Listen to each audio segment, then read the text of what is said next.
All right, hello and welcome back. It's your boy Hank Hackerson at Hank Hacks Hackers, and today we are going into the Zeke room for the SOC Level 1 pathway, and it's the Security Operations Center Level 1, which is for the Junior Security Analyst or the Security Analyst role. And we're going to be talking about Zeke. It used to be called Bro, and it's an threat detection, specifically threat detection, I believe, but it also does a little bit of threat protection, or excuse me, intrusion detection as well as intrusion protection. But specifically, I think it falls more on the detection side of things. And yeah, so we're going to be going into Zeke today. It is a subscriber only room, which means that you need to have the paid subscription to TryHackMe, which is very affordable to get. And if you use the link in the description below, you'll get an extra discount on top of the already affordable price. So you'll get a $5 credit towards it, and you can just kind of begin your activities right away. If you don't want to do that, if you want to just download Zeke on your own machine and follow along that way, you're also more than welcome to do that as well. It is an open source software, so you can download it for free and you can start messing around with it and essentially just follow along this video the same way that we would in any other scenario. So as long as you like, subscribe, and turn on the notification bell, you will get notified the next time a video comes out in this pathway. And I think there's actually a second, there's a second video for Zeke as well, so you can get notified of that video as long as you're subscribed and you have that notification bell turned on. So without further ado, we are going to jump into the introduction of the room and kind of get cracking with this thing. Okay, so the Zeke introduction, formally, and I'm just going to get this machine started right here. So formally known as Bro, it's an open source and commercial network monitoring tool, traffic analyzer. The official description is that it's the world's leading platform for network security monitoring. Flexible, open source, powered by defenders. It's a passive open source network traffic analyzer. Many operators use it as a network security monitor to support suspicious or malicious activity investigations. Zeke also supports a wide range of traffic analysis tasks beyond the security domain, including performance measurement and troubleshooting. So the whole idea is to get a general understanding, overview of what Zeke is, how to work with it, and how to investigate captured traffic. It's a tag team to the network fundamentals room, so if you don't have a fundamental on networking, it's kind of good to get that going for yourself. And then there's obviously the virtual machine that's attached to it that allows you to use Zeke and kind of just explore what it does and use some of the log files and everything that are available. So that's the kind of like the brief overview, the general helicopter view description of Zeke and what it is and what it does. And let's jump into how it actually works. Okay, so introduction to network monitoring approaches. This is kind of just an overview of network monitoring in general. It is highly focused on IT assets like uptime, which is the availability of the asset, device health, and connection quality, so the performance of it, the network traffic balance, and management configuration.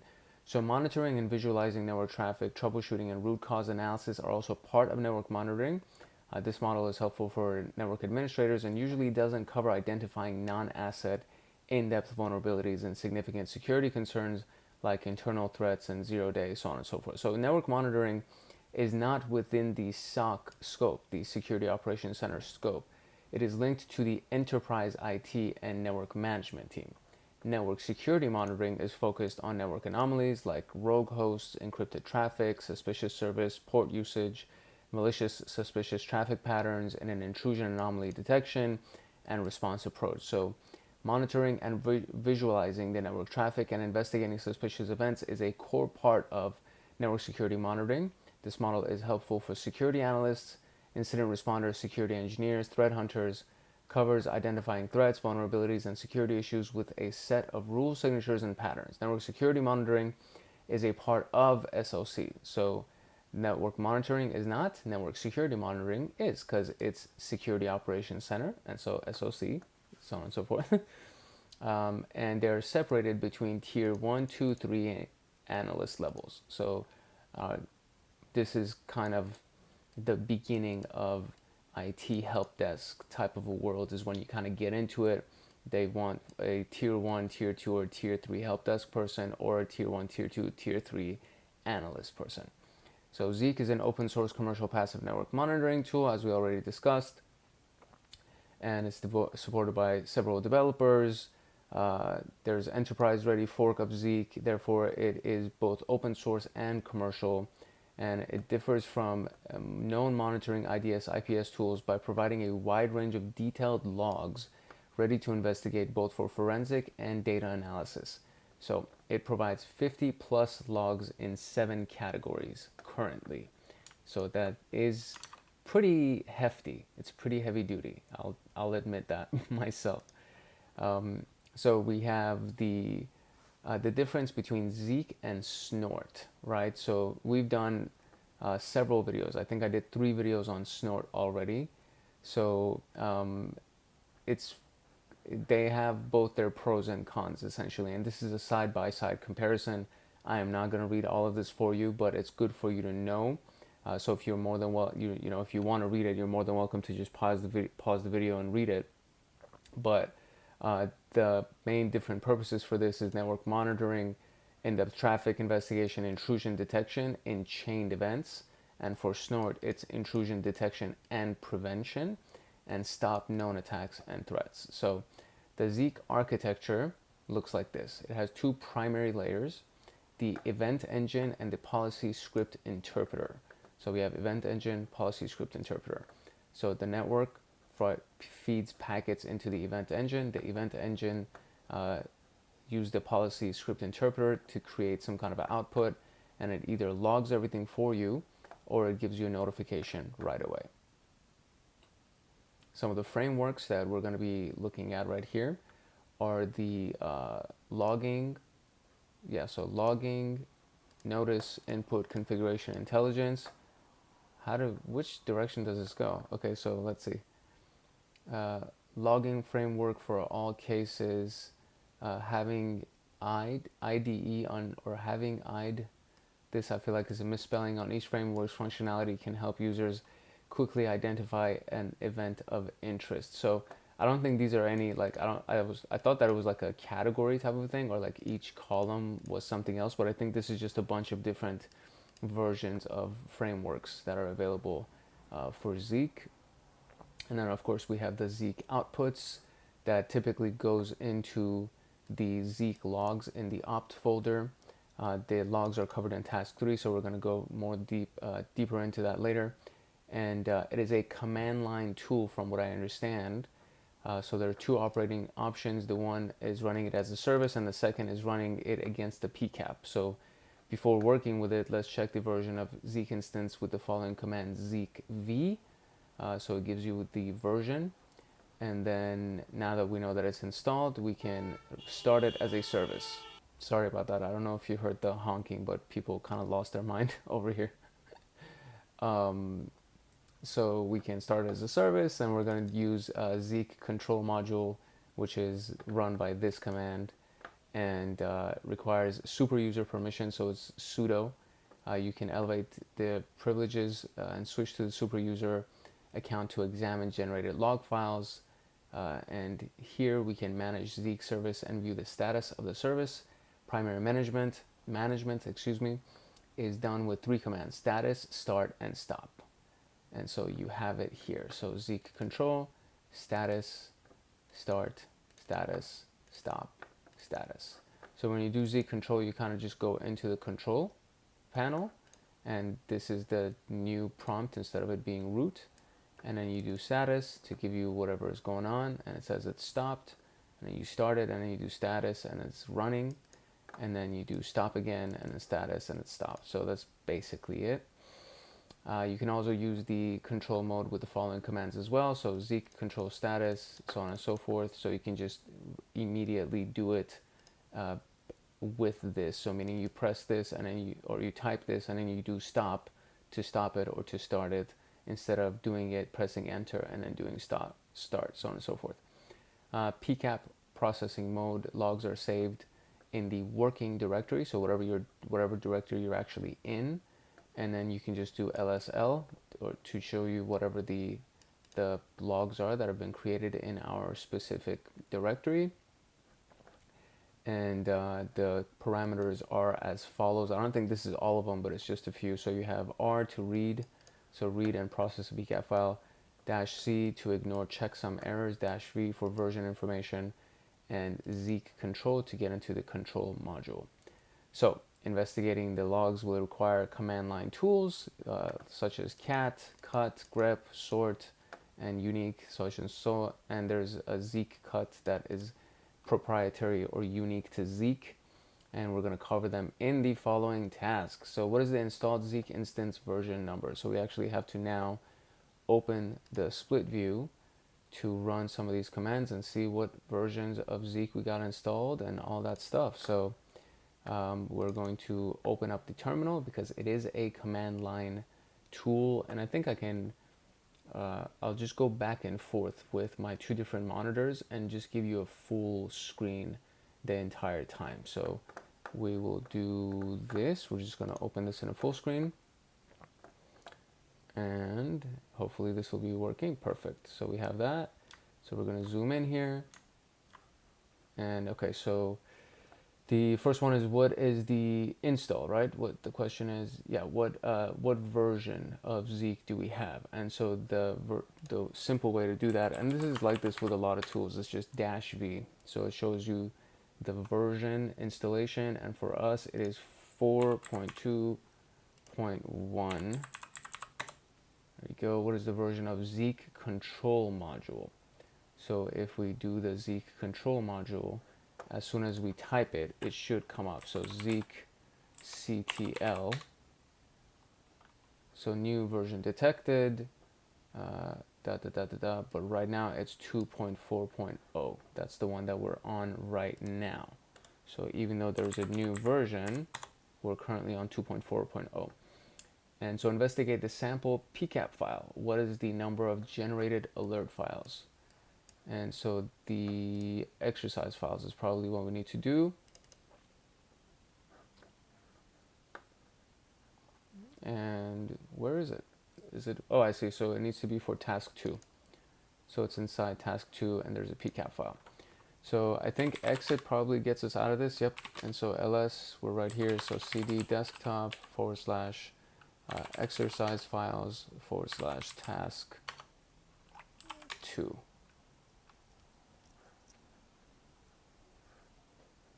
It needs to be caps locked. So cd desktop exercise files task 2. There we go. And so to do this, we're just going to do Zeke run, right? Or Zeke read, excuse me. So Zeke read and then the sample PCAP. And there's actually a really good extra command, which is the errors. So you want to kind of skip errors, which is the capital C and then lowercase r. And then we're just going to run and read the sample PCAP file. Okay, so there we go. So now it's going to output a bunch of logs for us. So what is the number of generated alert files is what we need to look at. So if we do ls here, there should be several files here, and there is alert, I guess. I wonder if it's just the log files that we're counting. So it's 1, 2, 3, 4, 5, 6, 7, 8. I'm going to say 8. Yeah, that is the correct response, is the correct answer. So they call it the alert files, but I guess they refer to log files as alert files. And so that's it. So we have the number of our alert files. So that being said, we can move on to the next task. Okay, so Zeke logs come in a bunch of different categories. So we have the, why is this so zoomed in? So can I just do that? There we go. So there's the category under the network, which is network protocol logs, and it comes in all of these different formats. Then we have files, so files.log, OCSP, etc., etc. You have the net control, which is network control and flow logs, detection, and possible indicator logs, network flow logs again. So there's net control and then network observation. So I guess they're a little bit different. Then there are miscellaneous log files that come, and then there's the diagnostic files that come. So a lot of logs. As you read from the intro, there's 50 plus, I think, categories of log files. Then there is frequency of these logs that we can generate. So if it runs in the background, you kind of can have it be done daily, where it just updates these logs for you, and then you can have each session that either you're logged in or each time that you run Zeke, that it'll create certain logs for you. So there's the known hosts, services, certifications, or certificates, excuse me, and software. So this is the list of the hosts, etc. So it kind of goes respectively as such. And then you have per session, so the notice, the intelligence, and signature logs. So anomalies detected by Zeke go into the notice, traffic contained, malicious patterns, and everything goes inside Intel, and then list of triggered signatures based on known vulnerabilities and exploits goes in this signatures log.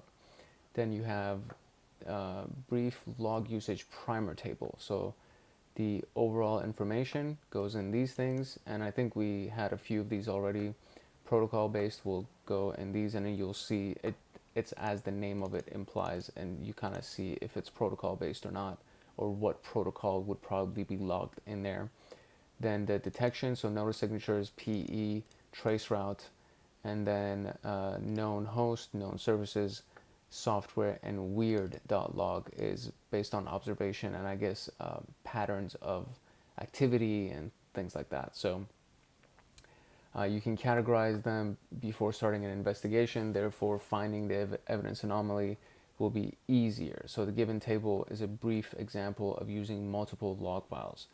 The overall info is to review the overall connections, shared files, loaded scripts, and indicators at once. This is a first step of the investigation. Then there's protocol based to see what types of protocols were used, and you can go deeper into those. Then there's detection. Use the pre-built or custom scripts and signature outcomes to support the findings for, by finding additional indicators or linked actions. And then there's observation. The summary of the host, services, software, and expected activity statistics will help you discover possible missing points and conclude the investigation. So we mentioned the pros and cons of Zeke logs at the beginning of the task. So let's look at how they actually work. There's recall 1. Zeke logs are well structured and tab separated AC files. So reading and processing them is easy but requires effort. Recall 2 is investigating generated logs will require command line tools like cat, cut, grep, and unique, and additional tools which is Zeke cut. So opening a Zeke log with a text editor would be essentially doing it with, I guess, cat, or you could even do it with just a normal text editor. And just in Linux or Ubuntu, I think is what the machine is that we have. It's called Pluma. And it might be easier. I think it is honestly easier to do it inside something like Pluma because it's searchable. It's easier to search through it, and it's easier to modify it, and you can click around. Whereas when you're inside the terminal, you have to use the arrow keys to navigate and move around, and it's just way easier to do it inside something like Pluma or your preferred text editor. The above image shows that reading the logs is not enough to spot an anomaly. Logs provide a vast amount of data, and you will need to have technical knowledge and event correlation ability to carry out an investigation. It's possible to use external visualization and correlation tools such as ELK and Splunk, and these are very important because they can do a lot of the sifting and sorting for you, and then you kind of get a summary of what's going on, and they'll even give you warnings and notifications and stuff like that. So in this room, we're supposed to learn the hands-on approach and how to actually do it manually so that you are a very well-rounded person, right? So the Zeke cut in action is what we're trying to accomplish here. Let's extract the UID protocol source and destination hosts and source and destination ports from the connect log, which we will first read the logs with cat and then extract the event of interest with Zeke cut to compare the difference. So that's the whole idea behind this, the series of questions that are going to come up. So we're going to go to task 3 for this one, which is going to be, excuse me, it's going to be right here. So for this, I'm just going to go back 1, and then I'm going to go to cd task 3, and so we'll be in here. And so we're going to run the sample PCAP file again. We're going to investigate the sample PCAP file, and from there it's going to generate a series of logs for us, and then from there we're going to run a series of commands to see what we can find in there. So the command is Zeke cr, or it's probably sample, right? It's called sample.pcap. I'm going to guess that it is. There it is. And did we get logs? We did get logs. Yeah, there you go. So the first question is investigate the sample, and then investigate the DHCP log file. What is the available host name? So first, let's see if we can do cat dhcp.log. And it's not a very large file, so we could probably manually see what the host name would be. So you have all these different things, and then we're looking for a host name. Okay, so the way to do that is actually we would do the cat dhcp.log and then create a little pipe and do Zeke cut, and then we're gonna just choose which specific things that we want. So we're gonna literally pull out all of the stuff that they want us to do, and actually it's just one thing from the DHCP log file that they want, which is the host name. And so the parameter is host underscore name. And so you just do that, and it gives it to you right here. So it's micronopics, I guess. And the next one is we're going to look for through the DNS log. So dns.log, and it's going to give us a bunch of information, and the name of the parameter that we're looking for is what's important, so that we can use Zeke cut to cut it. And so we want the number of DNS queries is what they're asking for. It could be a few things, because there are, there's query here, and then there are several instances of the word count. So I am just curious what it's going to look like when we run it like this. So let's see what we can do here. So we'll do cat dns.log again, and then we're going to do Zeke cut count query. Let's see what that shows us. So these are all of the queries, I guess. Yeah, so based on there's only 2 things that were queried, so we can just count it manually ourselves, and it would, the answer for the question is 2. But I really am curious what it would look like if we just used count.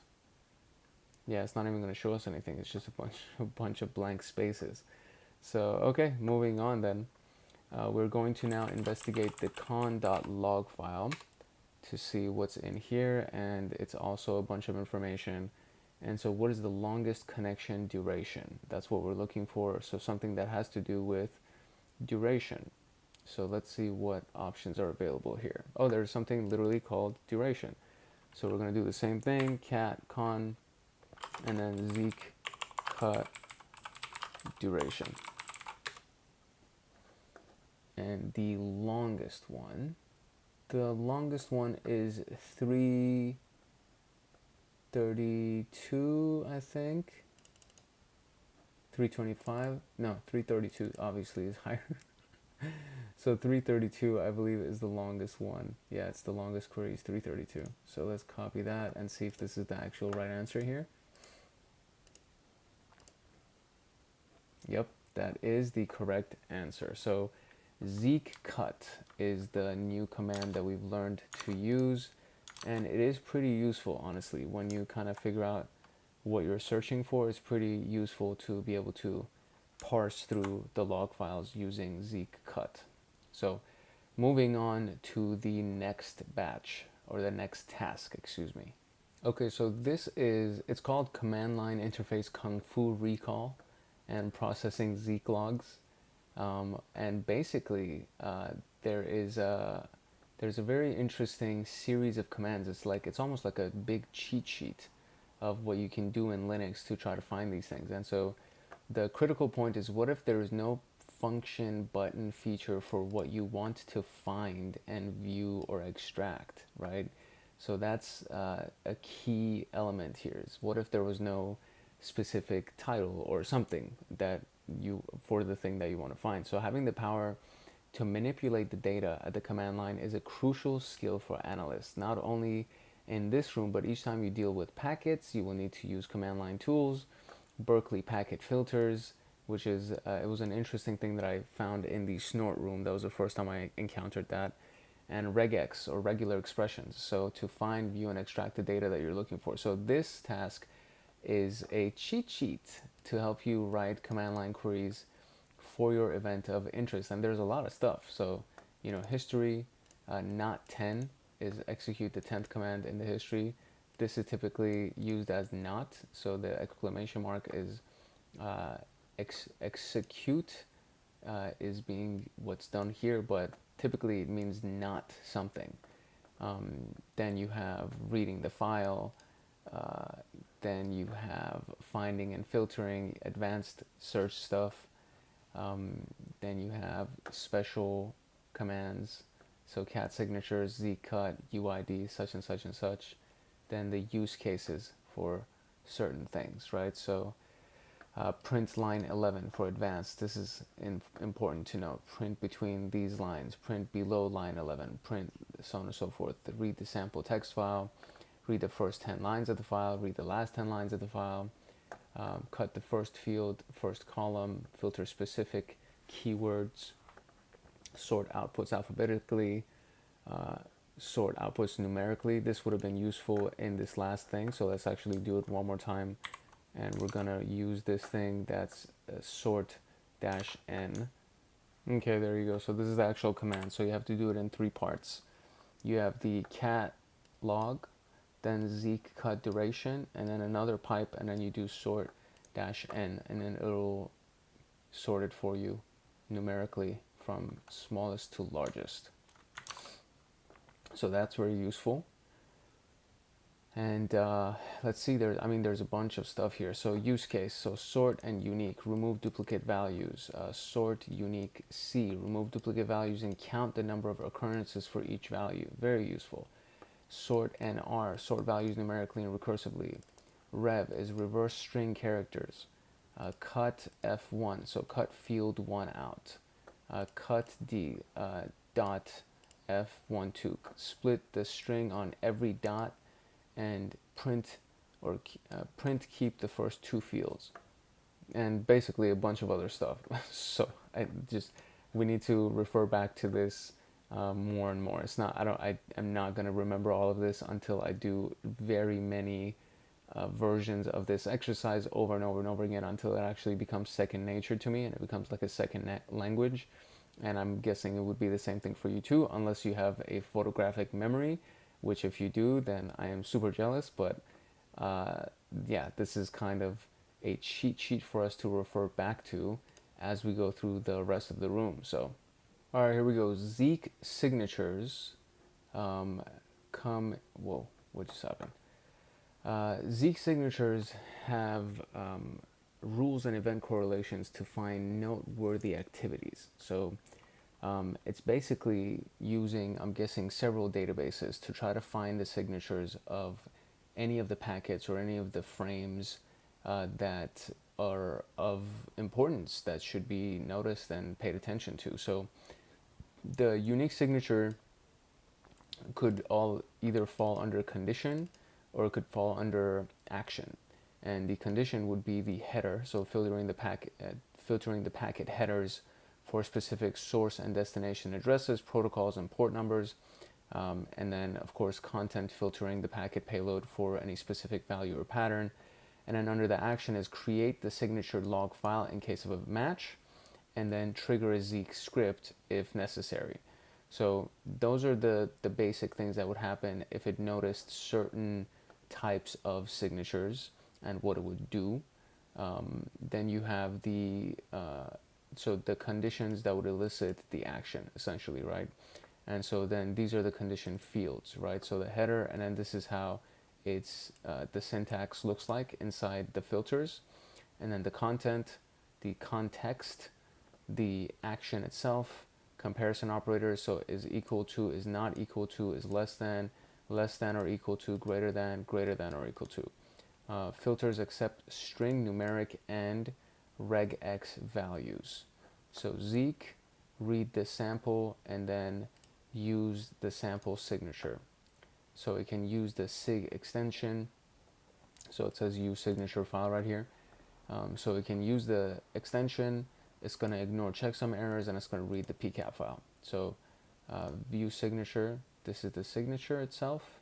So IP protocol TCP, destination port 80, payload is password, so anything that has to do with password, and event is clear text password found is what it would do. And so let's create a simple signature to detect clear text passwords.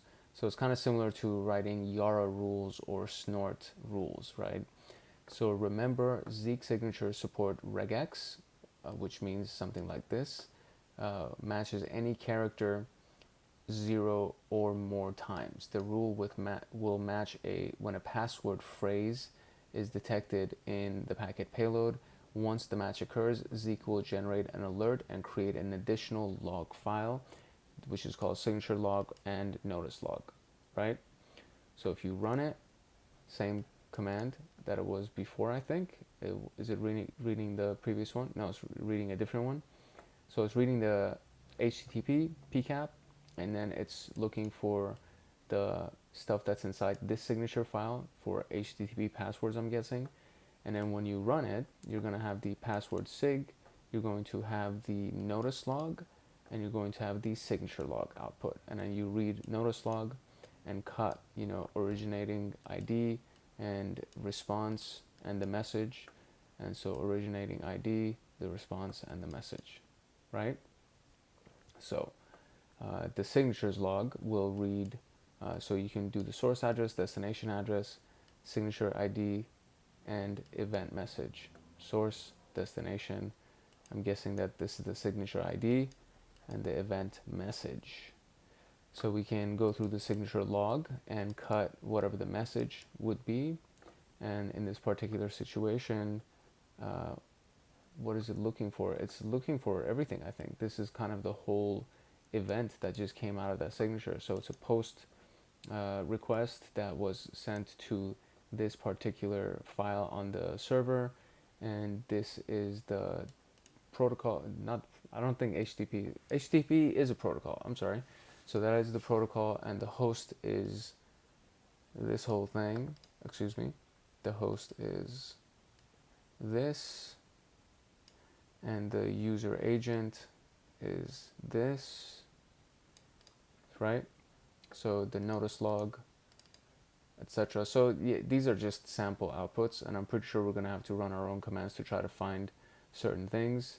So that was the example for what? A clear text submission of a password. And so in this case, an FTP brute force is another example. So we create this signature to try to run it against the file. So you would do the same to read it, and then you use the signature for the FTP admin, which is the sample signature that we just created, and it would put out all of these logs for us. And then we're just going to read through the signature log and try to cut the source address, destination address, event message, and sub message, and then sort R, which I gotta remember what that is again. Sort reverse, maybe that's what that is. Might be, I don't know. And of course unique, so you want to see all the unique inputs. So our rule shows that there are multiple login attempts with account names containing the admin phrase. The output gives us great information to notice if there is a brute force attempt. This signature can be considered a case signature. While it is accurate and works fine, we need global signatures to detect the known threats and anomalies. So then let's optimize it and make it detect all possible FTP brute attempts. So this is the updated one. So let's look at what the previous one was. So this is the previous one, signature FTP, and it's looking for admin, TCP protocol, user, admin, I guess, and then event is FTP login attempt detected. So this is FTP brute, same protocol, 530 login incorrect, and then FTP brute force attempt. And then there's another one that is username. So there's the brute, which is exactly the same, and then we added another rule for username, and it's looking for same protocol, but it's going to look for the user with anything before it and anything after it, FTP username input found, right? So when you run that and run the same commands to try to find some more stuff, you'll see that new events have shown up, and then there's a correlating message for each one. So there was a username input, brute force attempt, username input, brute force attempt, right?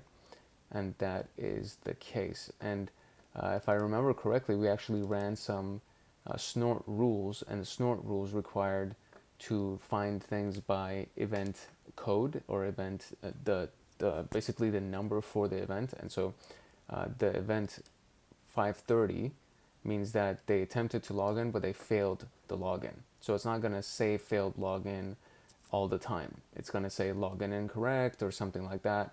But the 530 number implies that they tried to log in and they failed.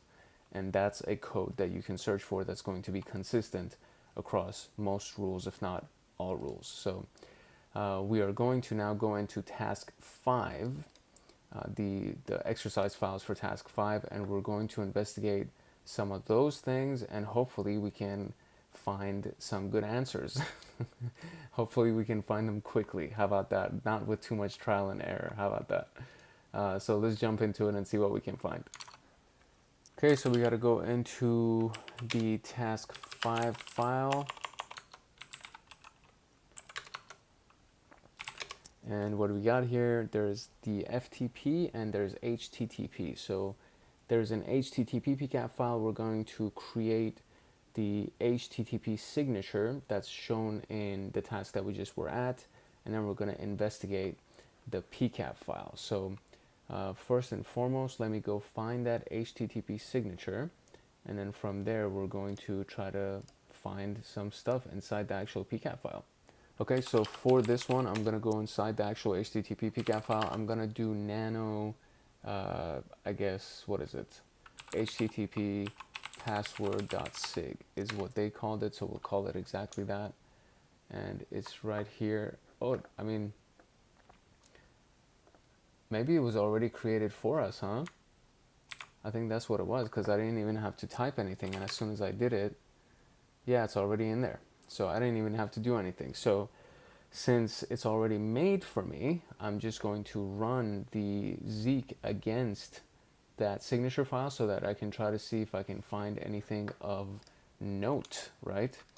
So the command is going to be Zeke c read http.pcap, and I want you to do it with the signature file http password.sig. Let's see what we get.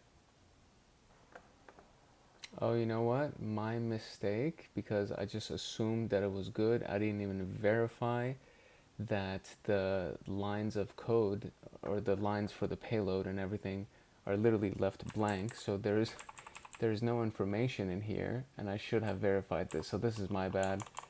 So we're going to adjust this to read exactly what it says, which is dot asterisk password dot asterisk. That's that one.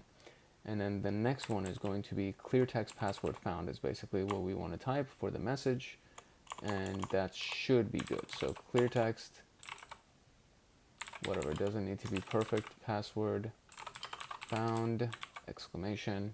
And so now Control O, enter will write it, and then Control X will exit. And now I can run the Zeke command, and it should actually give me something. There you go. So now we have our log files. Excellent. So the question again was to investigate the file and investigate what is the source IP of the first event. And the hint says that we can find it in the signature log or the notice log, obviously. So let's read through the signature log, I guess, and see what we can find. I mean, so I think there's only two, the way that it looks like. and I tried to filter for the UID, the ID of the original host, the ID of the responding host, the message, and the submitted data. I think that's what that is. And so it should be this. So let me see if this is the correct answer. Hopefully it is. Otherwise, I have made a tremendous boo-boo. That is correct. Okay, cool. What is the source port of the second event? So the source port of the second event. So I got to go through the filters and try to find the source port filter. Oh, okay. So it's as simple as just doing originating port. I guess that's probably what it is. So originating port would be the source port. So we can run the command and read through it again. And so what I'm gonna do is I'm gonna just kind of get rid of these things just to make it a little bit simpler. And I'm going to search for ID orig p and ID respond p. So now it should be, yeah, way nicer and cleaner. And so the ID of the second source port is this thing. That should be the one. And let's paste that and see what that is. Yep, that is correct. So now we're going to investigate the connection.log file. And what is the total number of sent and received packets from source port 38706? And so let's see what we can find here. I'm kind of shocked that that command actually worked on the first try. I did use the hint just so I can find out what I'm supposed to search for, which is originating packets and response packets, and then we already knew this, originating port. But then I just added this kind of as literally like a shot in the dark just to see if it'll stick. And so it was the pipe and then grep, and then this is the port that we're looking for, right? So this is, grep is a search command essentially. So it cut all of those things that we asked for, and it gave us the freaking information. So we have right here, 11 plus 9 should be 20, so that should be the total. I can't believe it. That actually worked on the first try. I'm pretty shocked that that actually worked on the first try. Okay, so now we're going to create another global rule that is shown to investigate the FTP PCAP file and investigate the notice log. What is the number of, do it and then investigate the FTP PCAP file. So we should have an FTP PCAP file in here somewhere. And is there one in here? Oh no, I'm sorry. I need to go back one, and we need to go inside the FTP directory. There you go. And so now in here, we are going to nano FTP brute force signature. And so we're going to modify this signature file according to the rules that they created in their rule set. And I'm pretty sure that there's going to be one where they're not going to give us any kind of a template, and we have to create all of this by ourselves. So I'm trying to retain as much information as I can right now, but it feels kind of scary to try to think about it like this. So okay, so signature FTP username is going to be what exactly? Okay, so it's going to be dot asterisk capital user, and then another dot and another asterisk. That's that, and it's going to be FTP username input found, and then the next one is the payload down here, and we can go back and do, it is dot asterisk 530, because that is going to be exactly incorrect, basically. That's what we're looking for.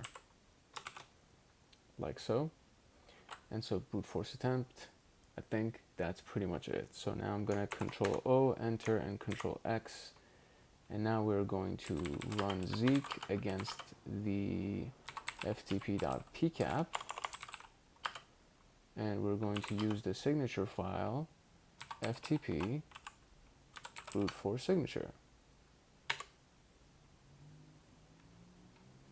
That took more than half a second, so it must be a pretty big one. Okay, so there we go. Now we found, or we got our logs, excuse me. So now we want to go through the notice log file and see what we can find in the notice log file. So cat notice.log and Zeke cut. We want the UID, we want the sort, I guess, and unique, and see what we can find here. I guess they both need to be separated by a pipe. Whoa, there you go. I mean, there's a lot of them.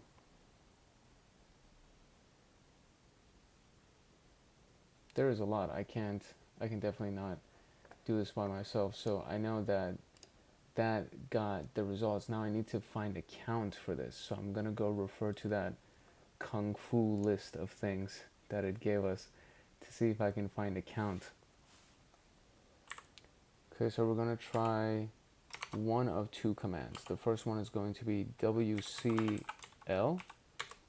Let's see what that gives us. That is the command. I didn't even need to try the second command. That is ingenious. I can't believe this is amazing. I love it so much. I love the fact that it's working as well as it's working. I think it's like beginner's luck or something. And 1413 is the right answer. So the count command, so this thing counts basically every line that comes out of this entire thing. It just counts how many lines there are. And so we got 1413. And so what is the number of FTP brute signature matches? Okay, so signatures.log and Zeke cut signature ID, and then we're gonna grep for FTP brute, and then we're gonna count the lines. Okay, let's hope that's right.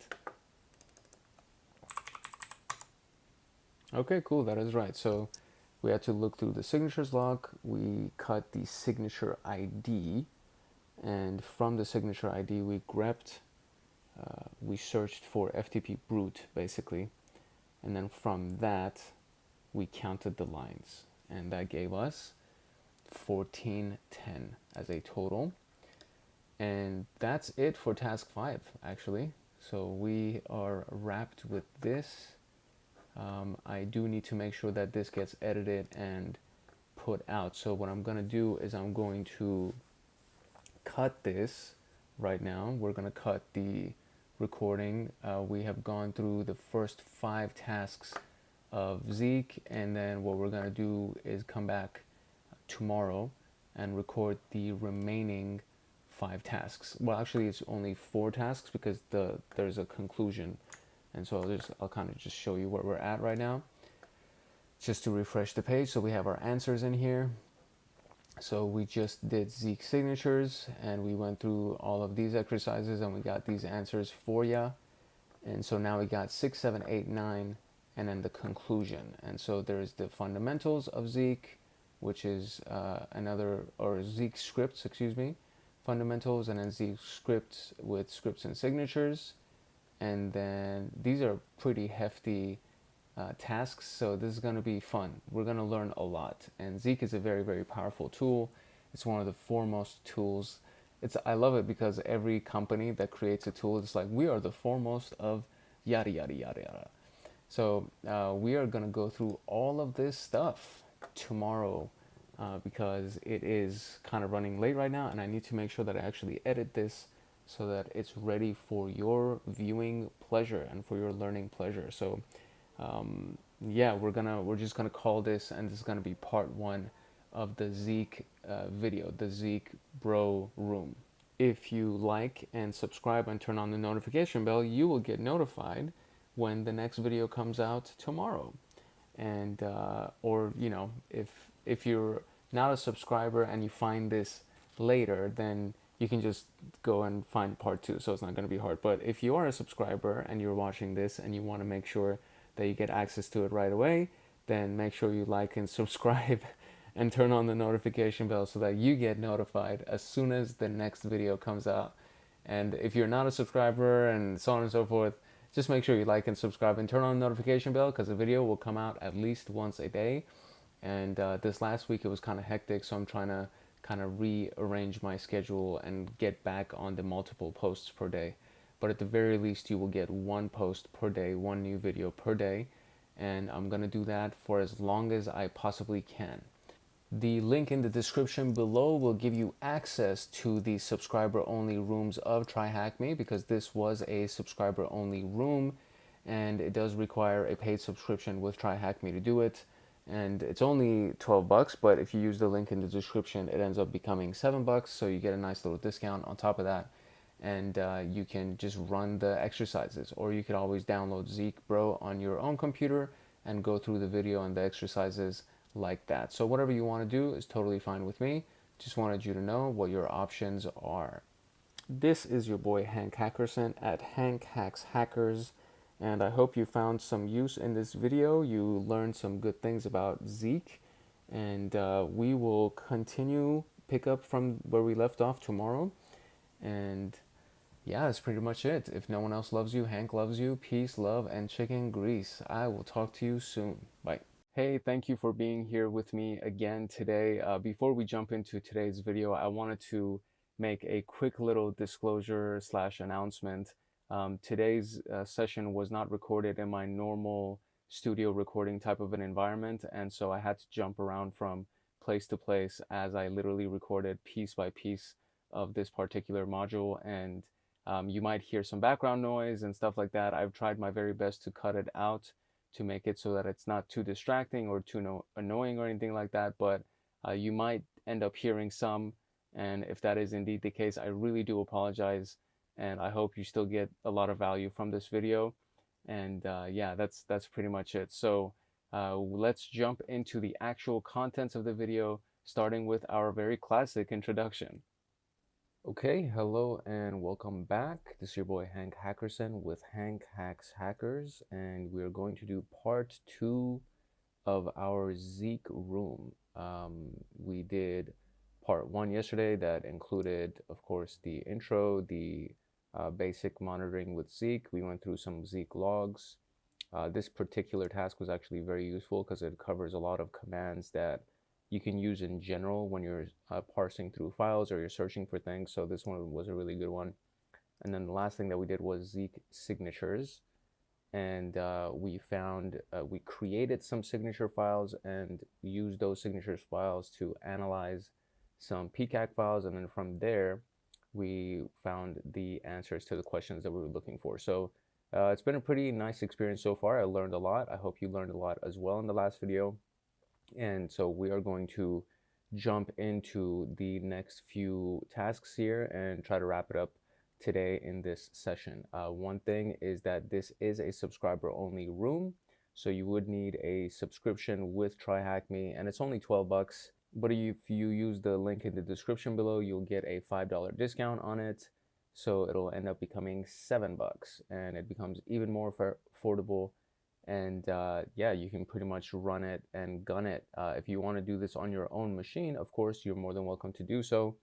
Zeke is available for free. It's an open source software. They do have a commercial version as well, but we're going to be using, I believe we've been using the open source version. So you can download it yourself and kind of just go through the videos like that. And I mean, for most of the tasks that we do and most of the rooms that we do, a lot of the things are available for free for you to download, you know, from the distributor website, and then from there you can kind of just run along with the videos themselves. So the only thing you would have to do would just be to like, subscribe, and turn on the notification bell so that you get notified when a new video comes out. And this particular room has been part of the SOC analyst pathway, so the Security Operations Center security analyst role. And we're going through Zeke, and then we're going to go through the next one, which is the Zeke exercises, which is basically, I think we're just going to be using everything that they taught us to try to find the flags and to try to find the information that they need us to find. All right, so Zeke scripts is essentially, as it sounds, it's a base of scripts that are available. They're not intended to be modified, so you, at least the base scripts aren't. You just run them as is, and they can help you do whatever they do. Then there's the user-generated or modified scripts that are in a different path, which is the same base path, and then you have just the last item that changes. So base would be the base scripts, site would be the scripts that users can generate or modify, and then there are some policy scripts that are in the policy directory, but I guess those aren't supposed to be changed either. And then you have the option, very similar to Snort, that you can either load or use a script in live sniffing mode, and you have to identify it in the actual original path or the configuration file, which would be the local.zeke file. And then you can also use a script for a single run, just like running the signature files that we created in the last video. So the Zeke scripts use the Zeke extension. Don't modify anything under the Zeke base directory. As said, you can call scripts in live monitoring mode by loading them with load, or load the script name. So you could do the script path or the script name, and in the local Zeke file. And then it's event-oriented, not packet-oriented. We need to use and write scripts to handle the event of interest. So this is essentially what we would be using for the signature file, which is what we did in the last video. And the GUI versus scripts, let's see what that is like. So there is the wire. So it says that Zeke provides the chance to automate a lot of things with its scripting power. So let's say that we want to extract all available DHCP host names from a PCAP file, then we can use something like TCP dump, Wireshark, Tshark, or Zeke. And when you run Wireshark, you have the same information with Wireshark. However, while this information can be extracted, it's not easy to transfer the data to another tool for processing. TCP dump and Tshark are command line tools, and it's easy to extract and transfer the data and correlating, etc.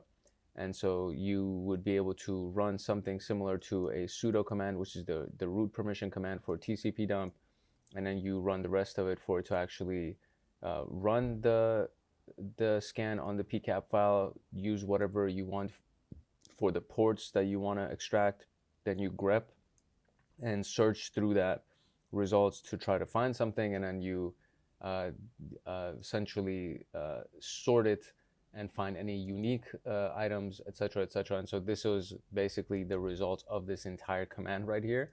So it gives you the host name that it found, and then there's two host names, and then Tshark has the same type of option where you can do that, and then it would grep for it and it would give you essentially the same results. The Zeke script is like this. So this is the script that has been made. I think this is one of the base scripts. And then this does essentially the same exact thing, with the exception of having to run this giant command, right? So you see how there's a very, very large command when you use TCP dump or Tshark. Zeke allows you to do it where you actually just search for the DHCP host names, and it spits it out for you, exact same results that you got previously in these two, except smaller command, much more manageable, especially for somebody that's not familiar with command line or anything of the sort. So the provided outputs show that the script works fine, and you can extract the requested information. This should show why Zeke is helpful, data extraction and correlation. The Zeke scripting is a programming language itself, and we're not covering the fundamentals of scripting. In this room, we will cover the logic of scripting and how to use Zeke scripts. You can learn and practice the Zeke scripting language by doing the official training platform for free, which I think is outside of TryHackMe. I don't think, yeah, this is its own training system. And there are multiple options to trigger conditions. We can use the built-in function and protocols to extract information from traffic data. You can find supported protocols in BIF either by looking in the setup or visiting the Zeke repository. And this is some customized script locations for BIF plugins, and protocols. And these are all base. So these are the ones that you cannot modify. So that's one of the key things to understand. And I think I need to actually start the machine. I did not start the machine today. So we gotta wait for that to load real quick, and then we will try to answer the rest of these questions here. Okay, cool. So we have loaded our terminal, and we're going to be running a variety of Zeke commands. Everything is inside this exercise folder or exercise files folder. So we are currently, okay, we're here, and we need to go to exercise files, and we are going to be using the task 6 file. So task 6. And there is 2 individual directories in here. So there is the first question applies to the small flows PCAP file. So it says investigate the DHCP log file, and what is the domain value of vinlap1 host. So let's see what we can find here. Okay, so the first thing that we have to do was we had to actually read the PCAP file, and we used the DHCP hostname Zeke script. And then from here, we're going to now find a bunch of new log files. And so the one that we are interested in is the DHCP log file. So we're going to cat through that, so which is basically we're going to read that. And then once we do that, we are going to do Zeke cut, which is a command that we used a lot in the last video. And we want to find the host name specifically, and the domain, and you want to grep for, which is the specific one, is this thing right here, the vinlap 01. That's the one that we want to grep for. So we can pull these items, these line items for that specific host. So vinlap 01, and there it is. And so that should be it. So Astaro Vineyard or Astaro Vineyard, whatever. So we're just gonna copy this right here and paste it inside our answer, and that should be the answer. Great, that is it. And the next question says investigate the big flows PCAP file. So we're just gonna go back into this one now and investigate the DHCP log file.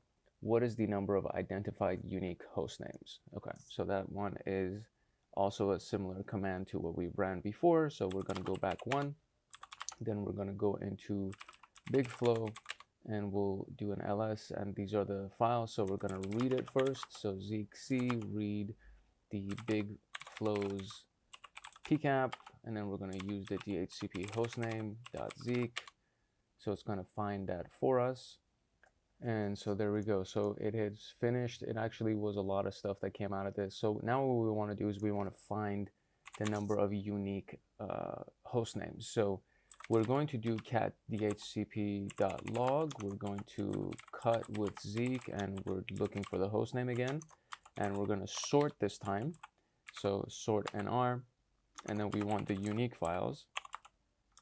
And one search option that I found the other day that was actually really useful, and it was inside the Kung Fu task where it lists all of the different things for us. It says count the line numbers, and I want to see if this is actually going to, so I'm going to run it like this first, and then I'm going to use the command. So there it is. This is all of the unique ones. So I'm going to run that one more time, and I'm just going to add this command at the end to see if it actually gives us the exact number of lines. And it's 18. So, and it's counting this very last one as well. So it's counting that one. So not counting that one, this should be 17. And so let's try 17 to see if that's actually the answer. And I'm pretty sure that is the answer because it literally just counted it for us. And it is exactly 17. So that WCL item, when you need to count the number of lines, especially if it's a lot. I mean, this is enough for you to be able to one by one count, so it's not that bad. But when there's a lot of lines and you want to count all of them, it's very, very useful to use this little piece of code or this little command at the bottom right here, and it'll give you exactly the number of lines that have been output, and it's very, very useful. So I highly recommend that you kind of add that to your arsenal of commands. And so that was that one. And so now we're going to investigate the DHCP log file. What is the identified domain value? So the DHCP log file, and we want the identified domain value of which one though? It didn't say which one that we want. Okay, so let's just run it and see what we can find. So I'm just going to assume that we're also doing it for the big flow file. So we're just going to run dhcp.log, and then we want to Zeke cut the domain, and we're going to sort it, and we're going to look for the unique one. I think there needs to be a space there. Come on, buddy. There you go. And okay, so there's just one. And the answer should just bring out one.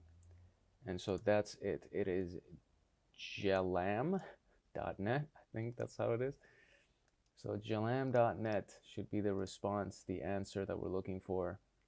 And it is indeed. So we got all of the answers to our current task right here. So let me minimize this. And I'm going to refresh it so you can actually see, but it's going to skip us to the next task. But this is all the questions that have been answered for this one. So the first one didn't require an answer. The second one was investigate the small flows, investigate DHCP log, what is the domain value, and you saw the command that we ran. So if we just go up a little bit and we get to the very, very beginning of this whole thing, we can kind of go through all of that together. So first we read it. So investigate, we read it first. That was the command to read it, and it gave us this information, and it generated logs for us, which is also one of the big things that we were looking for. And once we had the logs generated, then we ran the next command, which is the cat through the log. So we just read through the log, and cat essentially, if none of these other things were included, it would just print everything that was inside this log onto the screen. So you cat through that first, and then you do one of these little bars. I think they call them a pipe or something. And then you do the Zeke cut command, and you're searching for the host name and the domain name. And then we're going to grep for that specific host name to get those items for it. And so we did, and this is the relevant host name for that. And then we went into the big flow file, and we ran the same command exactly to read the big flow file. The output for that was much larger.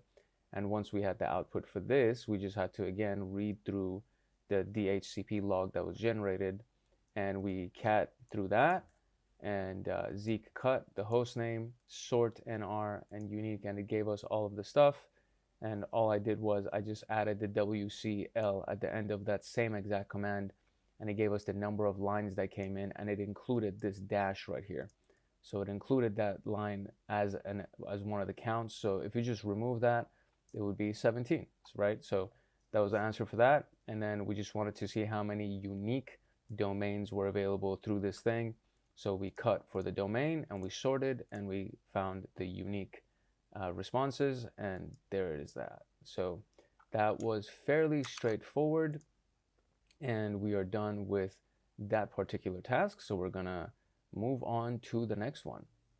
The next task is about using Zeke scripts again, but now we're going to be using scripts with signatures, or trying to find signatures, or combining them, excuse me. So writing a basic script. So this is a basic script that we're going to be running, and it's using the standard commands, or the events, excuse me, simple example event called Zeke init and Zeke done. And so these events work once the Zeke process starts and stops, and they don't have parameters, and some events will require parameters. So that's basically it. So once it started, it would say, hey, I started. And once it's done, hey, I'm done. And that's it. That's literally all it does, right? So basic enough. It's simple enough to understand. Okay, you have an event. You assign the name to the event. There's a opening and closing parentheses right after, very similar to Python, except there is no colon here. And then right after this, you put a squiggly bracket, print whatever you want to print, and that's just a print command. And this is very similar to Python. Again, this is identical to Python. And then you close it, and I think this is almost Python-esque, like very, very close to it. And we've done a couple of videos on Python, by the way, so this is why I'm saying this, because you can go to those videos, Python for pen testing and Python introduction, just to kind of see a little bit of the syntax over there. But it feels very similar to Python. So that's it. So that was the script, and then when you run the sample pcap with the script that we just created, all it does is that.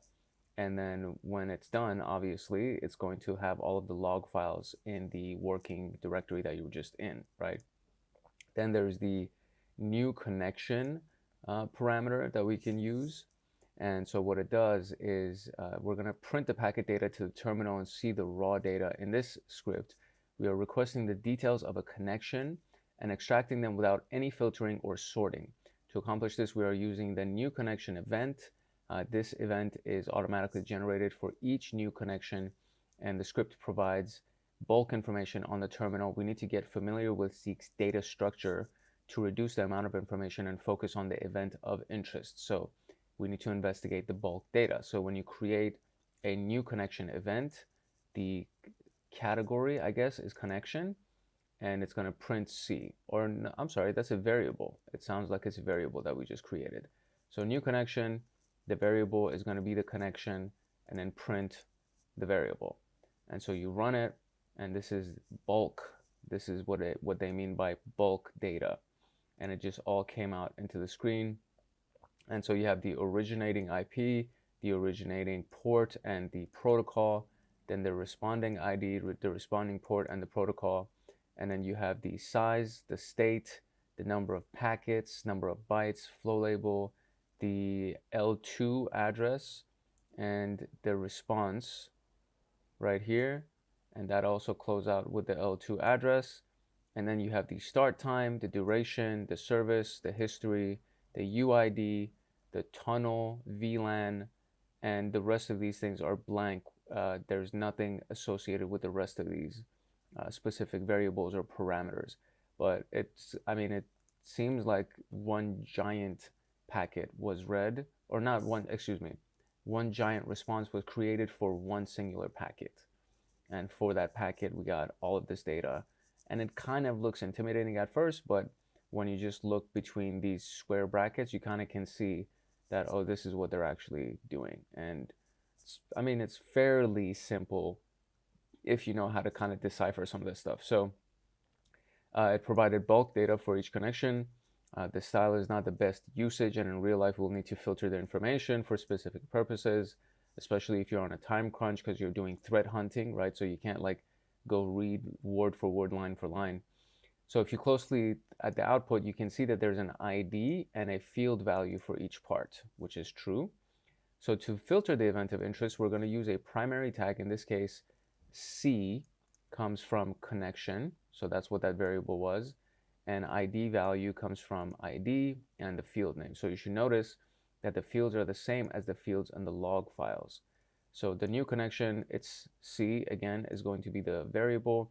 It's going to print a bunch of things just for the separator, I guess. Then it's going to print a blank line. Then new connection found, another blank line. And then print format.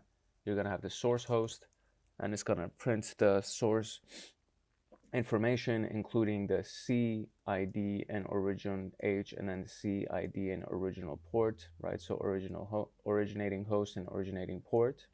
And so it's C meaning connection, ID, originating host, etc. And then you're going to print the destination host, and same thing. It's going to print the ID responding host and ID responding port. And it's simple enough to understand because there is a pattern to all of it. And you can, if you just pay attention, you can find the pattern to all of this stuff. And so this exact thing is going to now hopefully give us a little bit, there you go, it gives us a little bit more clean of a response. And now we can see what we want exactly. So you found a new connection, the source host was yada yada, destination host was yada yada. So fair, good enough. simple enough. So script 201. So from 101 we went to 201. These use scripts and signatures together. So the script is going to be this, and state is signature state, message string, data string, and if, this is also very Python-esque. So it says if the state of the signature ID is FTP admin, print signature hit FTP admin. And then we're going to combine it with the FTP admin signature, which we saw in the previous video. So it's looking for the TCP IP protocol, and it's going to search for anything that has these in it, and then FTP username input found. So when you run it, you'll be running against the FTP PCAP, you're running the FTP admin signature, and the 201 Zeke script. So once you have both of those, then you get signature hit, it's found, etc. Signature hit is found, etc. So it's once the files are created, and so this was a created script that we just made right now, and then this is a previous FTP admin script which kind of came standard inside the exercise file as we were working with it, and all we had to do was just modify the certain parameters that we wanted to search for, and maybe even just change the string, excuse me, but it's pretty straightforward, right? So then you have the scripts 202 where you're loading all of the local scripts, and you can do that by just using the command local. So Zeke C, and then you just read the PCAP local, and then you list it, and then it shows you all of the local scripts that have been used. So Zeke, Zeke, Zeke, any other ones? No, that's it. So it used all the local scripts, and from that, doesn't provide log files for the scripts that doesn't have hits or results. So these are the only ones that actually had results. So it only provides whichever scripts were yielding any kind of a result. And from that, you can do, instead of doing all of the local scripts, you can do specific scripts. And so you would do the same to read the file, then you just go to the path of the script that you want to use, and you just use that specific script file. And then you run it, and then you do a cat through it, and then TS note and message, and it'll show you basically what happened here. And so this one is for detecting brute forcing, right? So TS would be the timestamp, the note, and then the message. So this is the specific ID, I want to say. I don't think this is a timestamp. Maybe it is. No, I don't think this might be the actual timestamp. And then you have the FTP brute forcing, and then the source had 220, not 200. It had 20 failed logins on one FTP server in 1 second. 0 minutes, 1 second. So the above output shows how to load a specific script. It provides more information than the one we created. It provides one single line output and a connection summary for the suspicious incident. You can find and read more on the pre-built scripts and frameworks by visiting their online book at that link. So we are now going to answer these questions, which is a handful of questions. We have task 7, 101, 201, and then the signature files associated with it, and then 202, and that should be it for this particular task. So let's go back to our machine here, and I'm just going to clear the terminal just to give us a clean terminal, and we're going to start from the top, which is go to folder task 7, and from there we want to investigate the file with the 103 Zeke script. So let's go to this original folder and go to task 7, and we have the 101, right? That's what we're going to, yeah, cd 101, and we're going to run Zeke against this PCAP file, and we're going to use the 103 Zeke script. So we're going to use the 103 Zeke script against that PCAP file, and let's see what we get. So we got a bunch of things, and we're going to do an ls, and now we got a bunch of log files that have been created. Let me zoom in a little bit so that you can see better. So the command was very standard, and there's a bunch of stuff that just came out of this. So look at this. Just scroll all the way up. Look at that. There's a lot of stuff that came out. So the command, what am I doing? I could literally just press up and it will bring the command up for us. So there you go. That's the command that I ran. Sometimes I shock myself. So this is the command that we just ran, Zeke -C-R, and then sample pcap, and then we used the Zeke file that we were told to use. And so it says, investigate the terminal output. What is the number of detected new connections? So, I mean, I am not going to read all of this. I can't count all of this. So let's see if there is a way that we can shortcut that. Okay, so to find it, because when I scrolled all the way to the top, it actually stopped the results. It didn't even show me all of the results, so you know that there's a lot of results. So to find it, we're just going to go, we're going to run that same exact command, except now we're just going to grep through the commands, and we're going to look for new connections found, exactly as it says right there. And then we're going to look for the unique count. That's basically what we want. So if we count this, it should give us some kind of a response. And let's see. Okay, there we go. The first line that I ran, it said unique connections, and the actual thing says unique connection.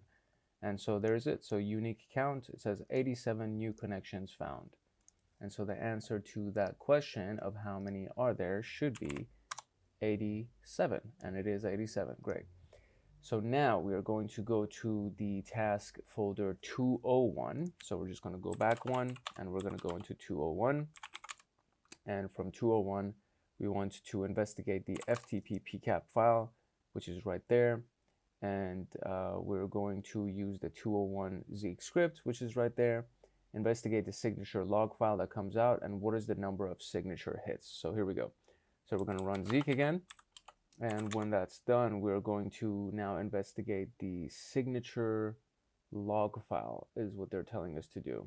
Oh, my mistake. I actually didn't use the signature search. So I'm going to do S, and I'm going to do ftp admin.sig. So we are to find what is the number of signature hits. So let's see how many signature hits we can find.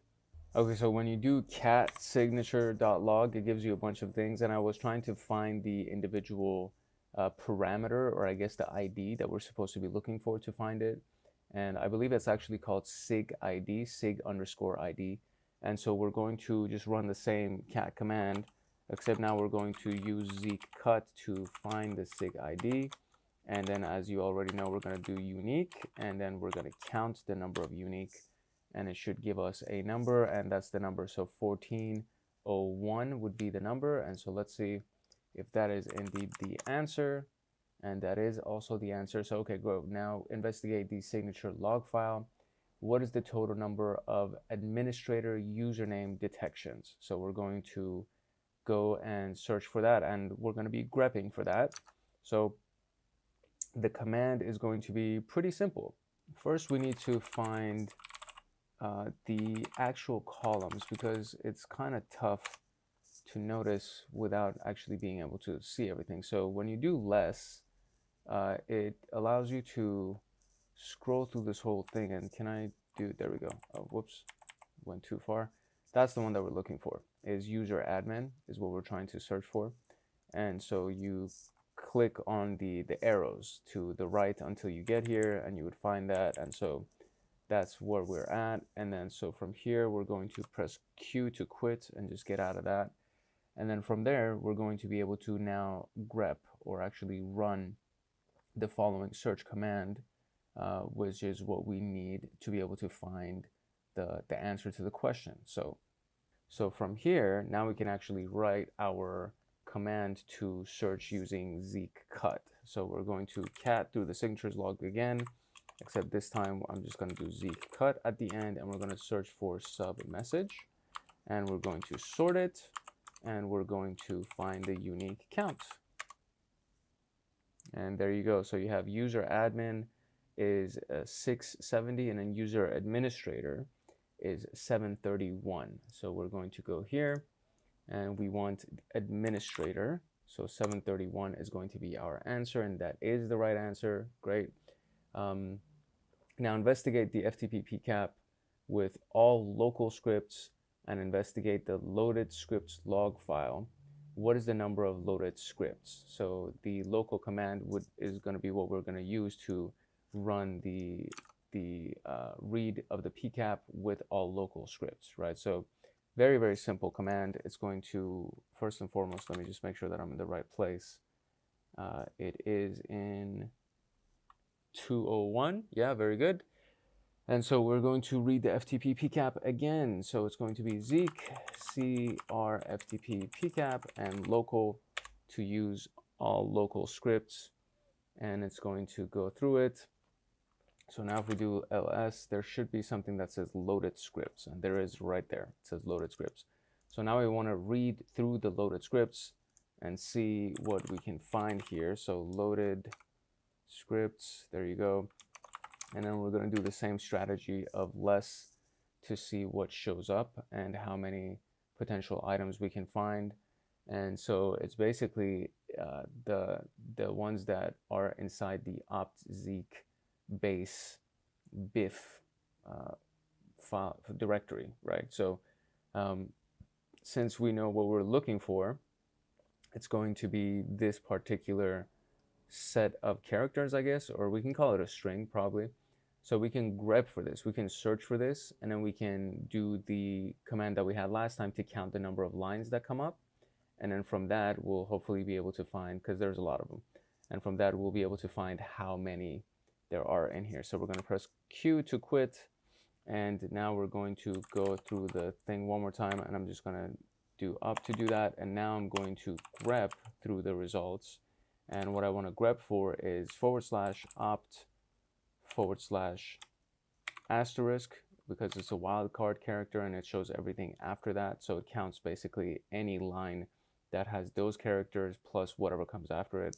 And then we just do WCL to count it and press enter. And there we go. So 498. Imagine trying to count that manually, right? So it basically greps for all of this, including anything that would come after it. That's what that asterisk does. It searches for anything after that would, whatever, it doesn't matter what comes after that. So anything that includes this in it with whatever that comes after it, that's what we're counting.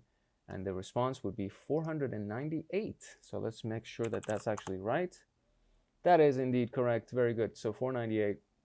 And so last but not least, we're going to go back to CD202 here and see what's in here. And the last question says, investigate the FTP brute PCAP with there's a very specific script for detecting brute forcing, and then investigate the notice log file. What is the total number of brute force detections? So first I'm going to copy the entire path of the script because it's a very long path.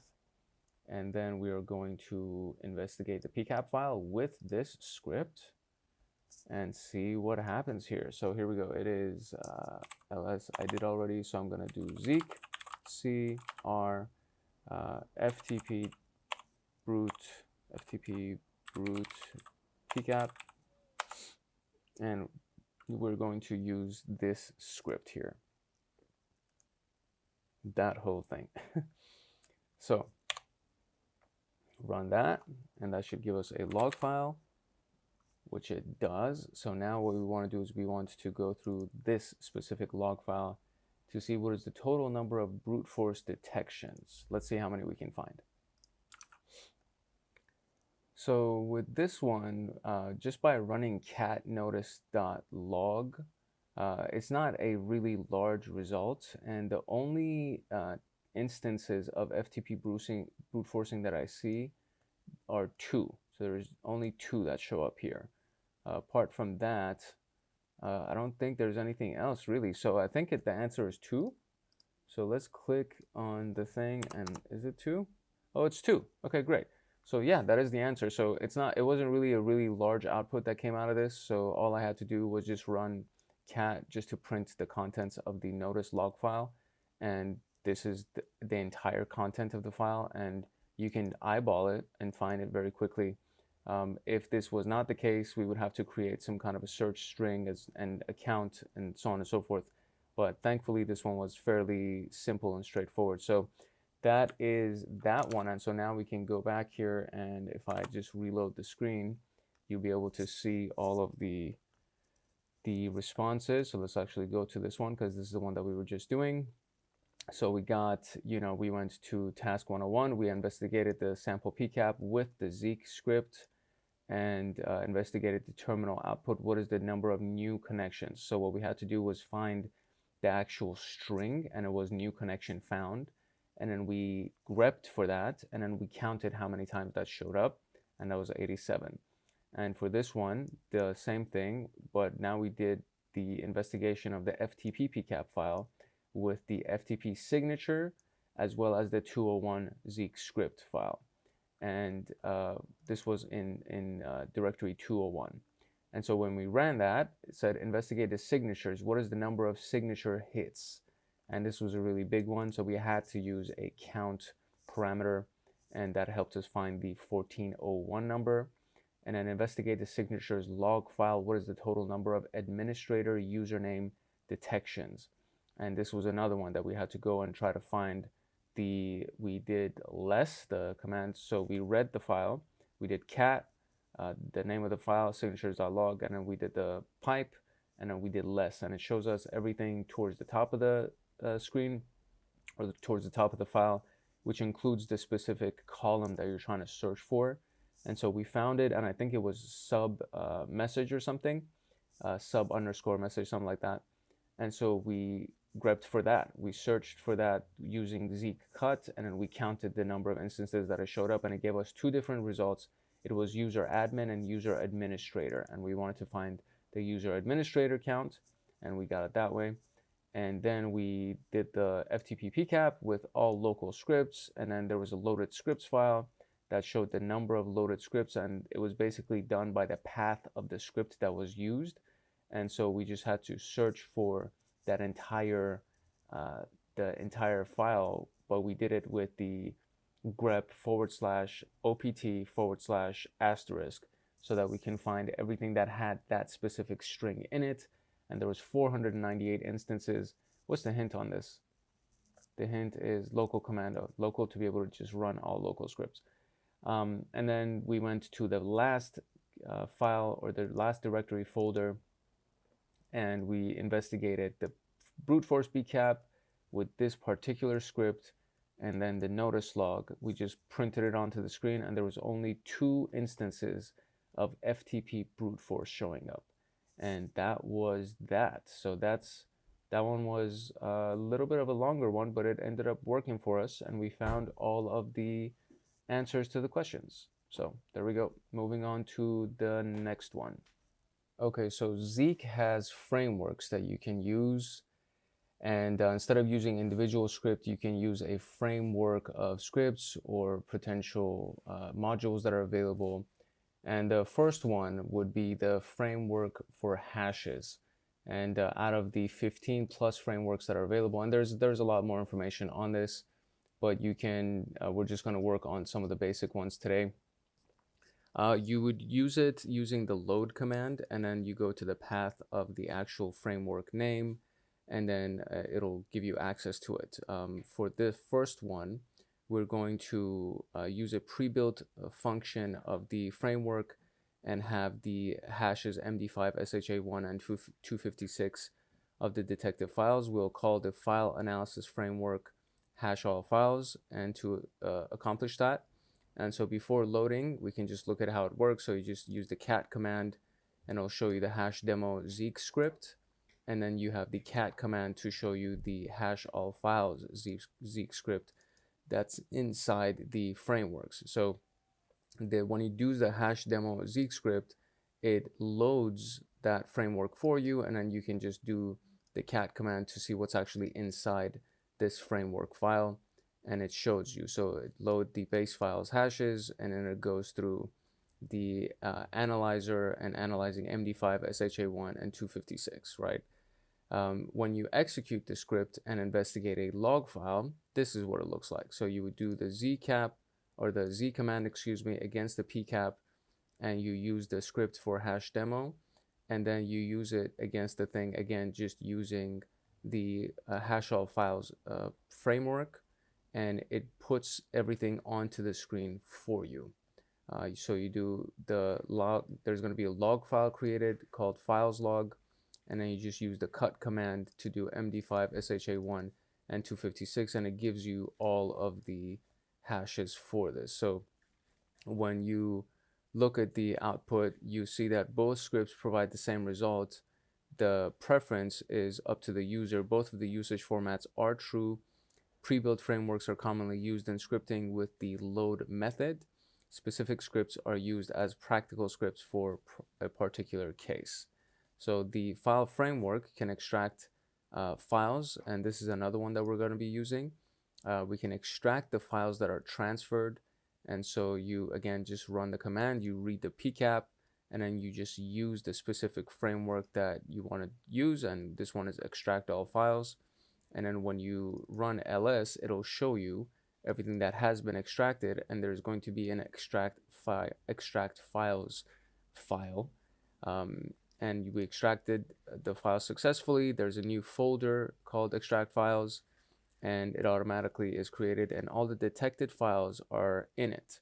So first we're going to list the contents of the folder, and then we'll use the file command to determine what file types there are. So when you do ls extracted files, it'll show you these are the files, and then you do cd extracted files, so we go in there and then we just say file type or file, and then the asterisk command, and nl I think is just for new line, and it shows you. So this one is an ASII text file with no terminators. This one is a composite document file. This one is a PE32 executable, and so on and so forth. So it extracted 3 files. The file command shows us that one is a txt file, one is a doc file, and one is an executable file. Zeke renames the extracted files. The name format consists of 4 values that come from the connection log and the files log: default extract keyword, timestamp value, protocol source, and connection ID. So the extract keyword, the TS, timestamp value, the source protocol, and the connection ID, the con UIDs. So let's look at the files log to understand possible anomalies better and verify the findings. The output below in the files log provides the same results with additional details, and we're going to focus on the executable by searching its connection ID from the UIDs. So you do the cat files log and cut the FUID, connection UID, the hosts, RX hosts, MIME type, and extracted name. And so new line for each one, and it'll show you each one as such. And then from here, we can grep the specific, I guess, RIN, which is the identifier number, and the column. And we're going to use the column T command, and new line for each one, less. So this is kind of what the output is shown here. It says the full output is not shown. Redo the same actions in the attached VM just to kind of get an idea of what's going on.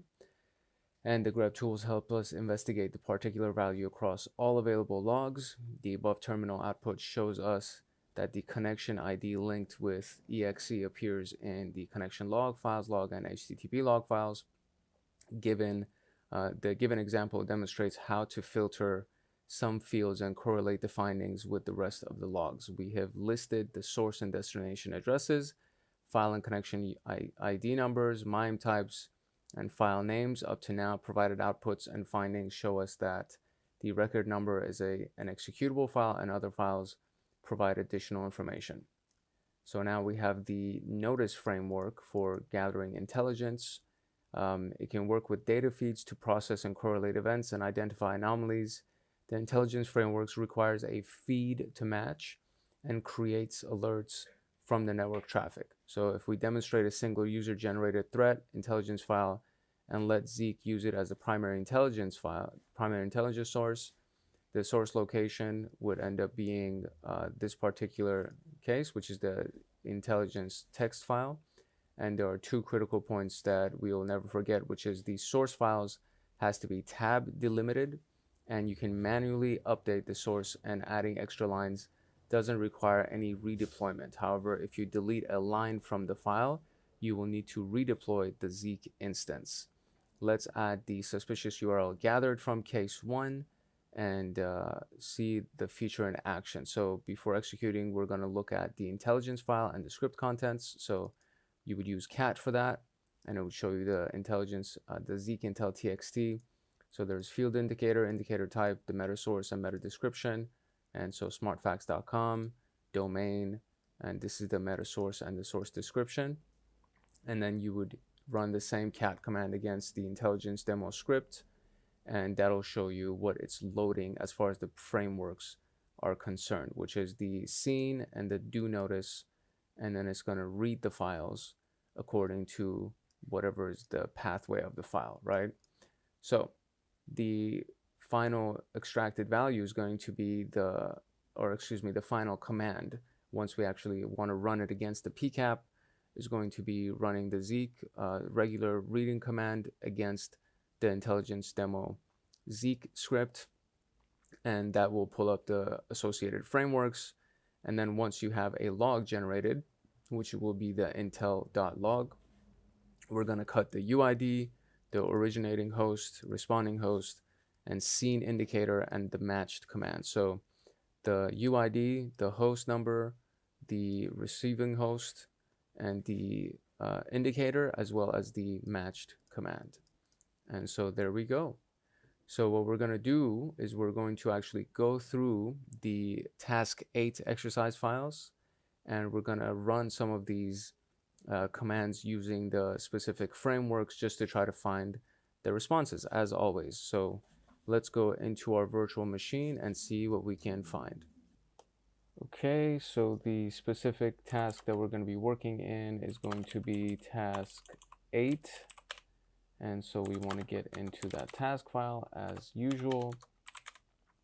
And there's a few things that are already in here for us. So there is the case PCAP, the intelligence demo Zeke script, the hash demo Zeke script, and so on and so forth. So we're going to first investigate the case 1 PCAP with the intelligence demo script, and then the log file that comes out, and see what the second finding is and where the intel info was found.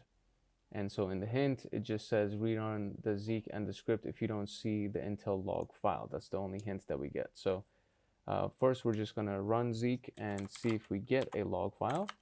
And from there, we're going to move forward. So there's the thing, and then now we just want to intelligence demo Zeke. And we do see the intel log file right here, so there's that. And then from there, we're just going to investigate the log file and see what is in here. And there it is. So it says, what is the second item, or what is the second thing that you find? Okay, so this is the one thing that will probably help to make this a little bit easier, which is the scene where location. So if we do the cat intel.log command one more time, and then we just do Zeke cut scene where, should get two pieces of information. And the second one is right here. So it's seen in the host header. I think that's the information. So this was the original output right here that we could have found. So let's see if that's indeed the answer here. Yep, that is good. So we got that one. So now we're going to investigate the log file. What is the name of the downloaded exe file? So let's first run this, which is ls. And what do we want? We want the HTTP log file. So there's this file, and we want to see what's in here. And there's a lot of stuff in here. So what we want to see is, what is the name of the downloaded exe file? This one's a little bit more straightforward. So it would be just grep for anything that has exe in it. So let's see what we can find. And there is just one file that is an actual exe file. Everything else has, or the other item has exe in it, but it's not the file itself. So it would be knr.exe, and that should be good. And so now we're going to investigate the PCAP file with the hash demo script. And we're going to look at the files log uh, with what's the MD5 hash of the downloaded exe file. So let's do that. Okay, so we ran it and the files log was already there, so there's probably more content in there now. So we'll do cat files log, and let's see if we can just do a Zeke cut to see if we can find MD5 in there. And there are 3 MD5 hashes, and we want the MD5 of the .exe file. So let's see if I can do cat files.log grep.exe and then do Zeke cut MD5. No, nothing comes out of that. So let's see how we can maybe better search for this instead of just browsing through the file. Okay, so if we run our trusty less command after we run cat, we can see that there is at the very end there's 1, 2, 3, 4, and then there's the hash files right here. So this would be 1, 2, 3, 4. So that would be SHA-256. This would be SHA-1, and then MD5 would be this. So MD5, and then so this would be that, and then this would be parent fluid. This would be timeout. This would be overflow bytes, missing bytes, total bytes, and what do we got? The scene bytes, the is origin, local origin, duration, which would be that, and then file name, which would be that, MIME type, or I think file name is, it's either file name or MIME type. I think it's MIME type that we're looking for, because file name, this seems like file name. So I'm just going to look for all of them. I'm going to look for MIME type, file name, and then we're going to look for MD5. So MIME type, file name, and MD5. So we're going to cat through that again. And we're going to do Zeke cut, MIME type, file name, and MD5. There we go. And so the executable MD5 hash is that. So we're just going to use that and submit. And there you go, the answer is correct. And now the last one says investigate case 1 with the file extract demo, and look at the extracted files folder and review the contents of the text file, what is written in the file. So we're going to run again the same thing. So Zeke cr case 1.pcap, and we're going to use in this time file extract demo. There's that, and you're going to run that, and now there should be a new directory called extracted files. So we're going to cd into extracted files, and there should be a .txt file. So it would be file this and then do that, and that should give us the general. And so composite document ASII text, I think so the first one, this one is the one that we want to try and look at to see what's inside it. So let's see if I can actually just copy that and do cat and then paste that.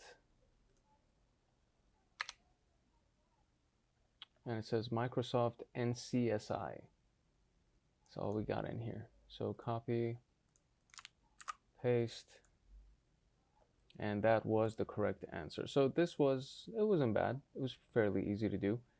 And hopefully you kind of got a general understanding of what we did.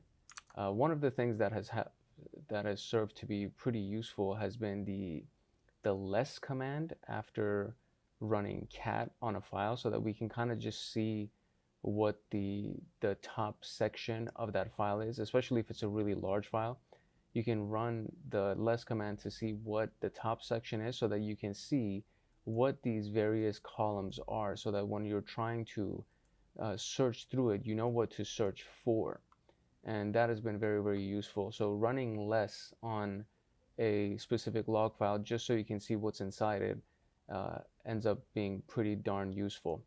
So we're going to go back here and just reload the pages so you can see that we got all the answers correctly on the frameworks section, which is right here, right? So we got, what do we got? We got the case one with intelligence demo Zeke. Investigate the intel log file. Look at the second finding. Where was the intel info found? And it was HTTP : and an in-host header.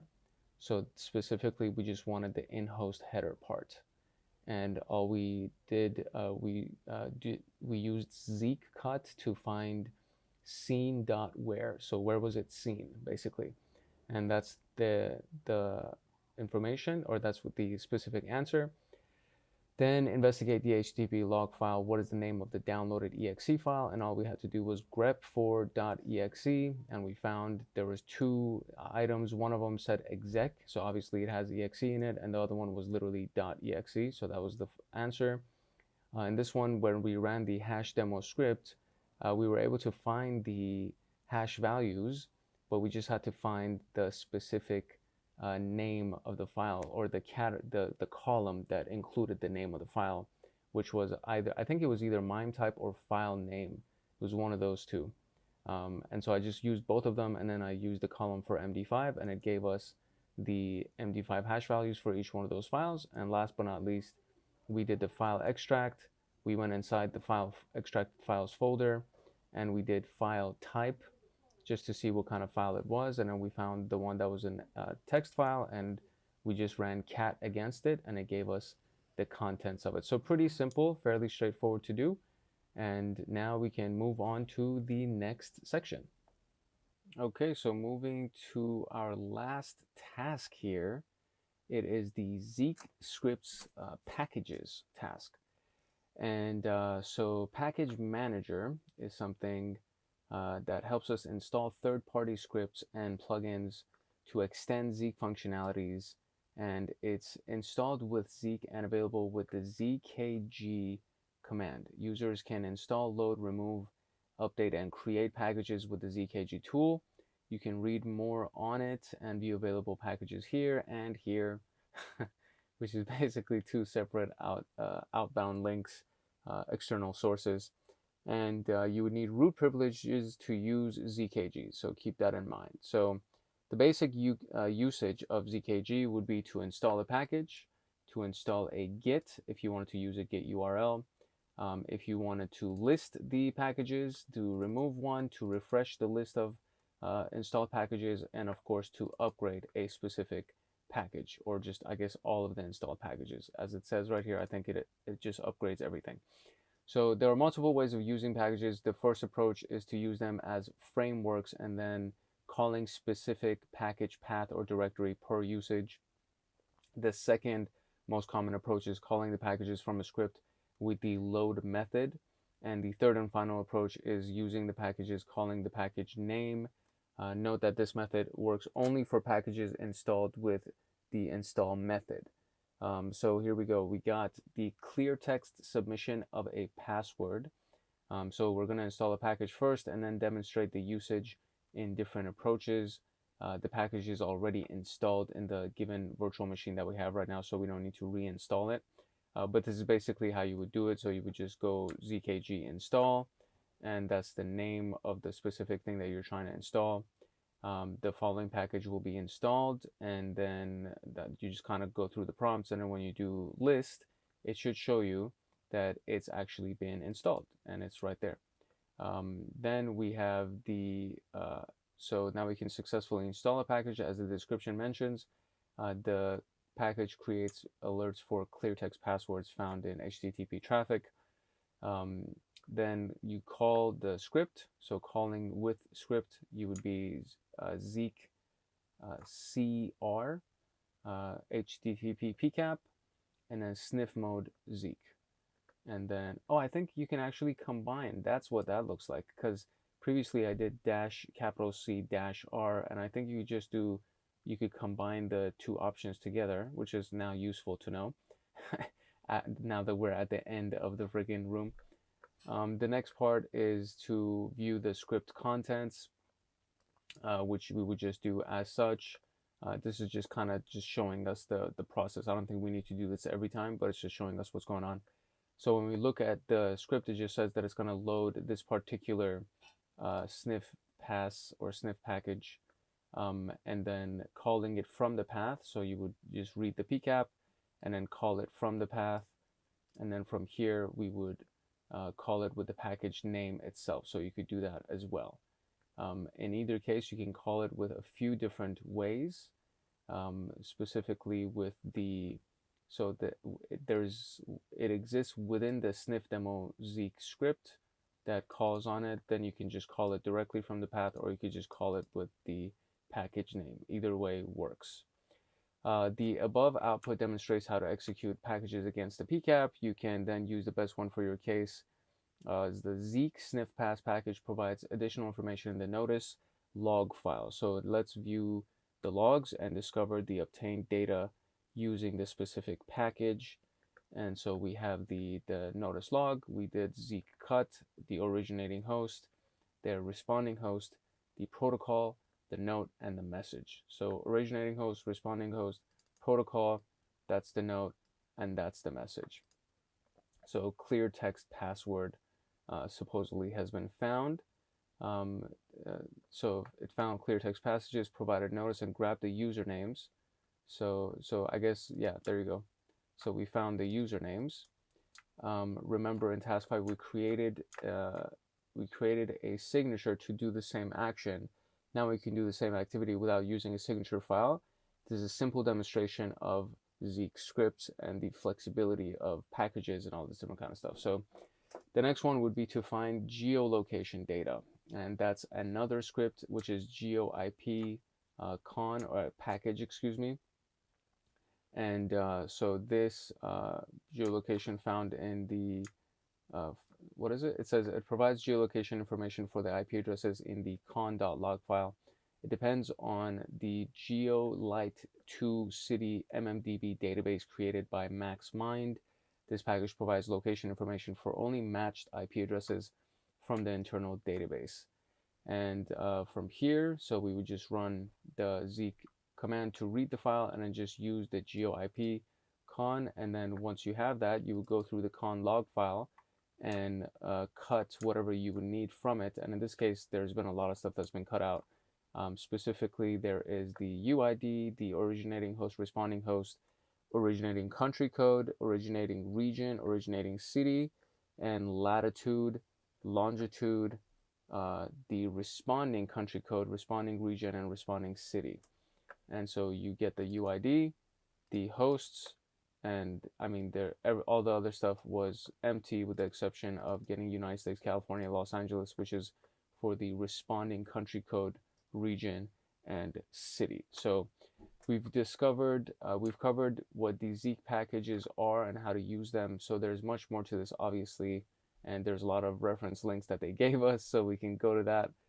And I recommend you read up on this thing if you're interested in Zeke. It's a very, very high level overview of all of the things that Zeke can do. So this is not in any ways meant to demonstrate that you're gonna learn everything there is to know about this. It's just a good version of understanding how this whole thing works. And as we get more into the advanced rooms, we'll probably find a lot of different things to do with Zeke, and I'm sure it's going to come up even more so. So each exercise has a folder, so we're going to go into the task 9 folder, and we're going to investigate the HTTP PCAP with Zeke sniff pass and investigate the notice log file, which username has more module hits. So I am going to restart or reopen the machine just to kind of get us access to it. Did it close out? Let's see if I refresh the page. There we go. There's our machine, and we're going to open it in full screen mode. And let's run through the exercise here. All right, so the first question is investigate the PCAP file with sniff pass module and the notice log that comes out, which username has more hits. So first, let's go into task 9 real quick.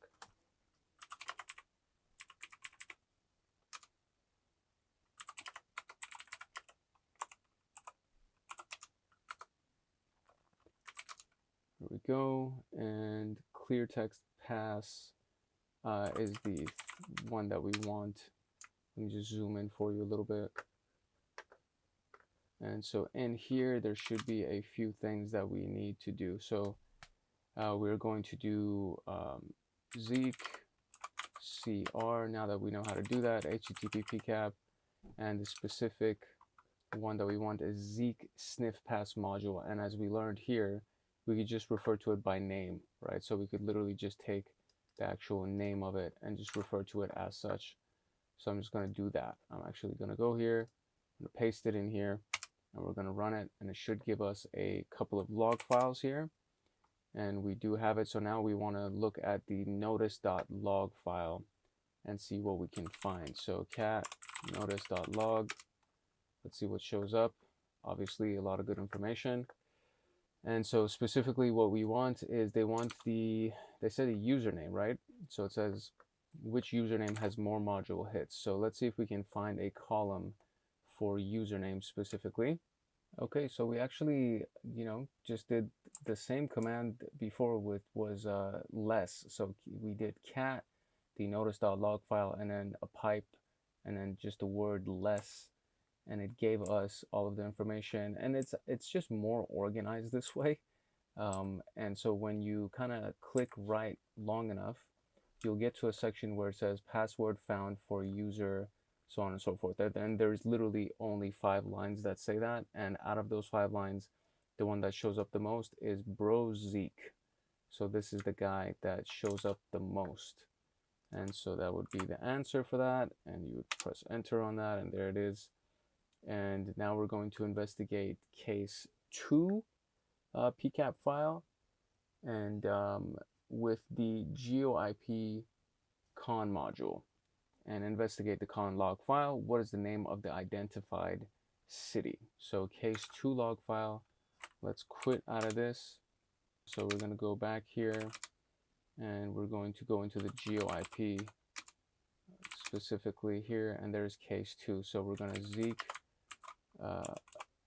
CR case 2 PCAP, and we want to use the GeoIP con module, which is going to be this thing. So let's hope that our machine didn't actually end. So let me see if I can extend the time on this machine. So we're going to use the GeoIP con module, which is named as such. And from there, we should be able to get a con log file. So I'm going to paste the GeoIP con module here. Press enter here. Let's see what we get. Okay, there it is. So we're going to cat con .log, cat con.log, and let's do less, so we can kind of get a little bit of an organized version here. And so what we want is it says the city, right? Seems to be Chicago, and yeah, that's the only thing that's available. So we got Chicago. Does it go down? Chicago. Yeah, it's the only place that shows up is Chicago. So I'm going to venture a guess that the answer is Chicago. And that is the correct answer. So which IP address is associated with the identified city? So we're going to go back here, zoom back in a little bit, and we want to find the IP that's associated with this city. The machine did actually crash on me, so I had to go back and kind of rerun everything just to get us to the base place that we were at before the machine crashed. And in the meantime, while it was reloading, I found some new commands, or some other commands that could actually kind of help us find the city easier, as well as the IP of the city, right? So because the whole idea here is that you want to avoid browsing through the files as much as possible, and you want to search for individual columns so that you can get that information for yourself. So what I want to show you is the command that I found that it would actually help us find the city just by filtering through things. And then we're going to use a very similar command to help us find the IP address that's associated with that city. Okay, so this is the command to help us find the city first. So we're just going to cat through the connection.log file. We're going to cut the geo.rsp.city. That's basically the column that has all of the instances of Chicago, and that we're going to grep for this one particular piece right here.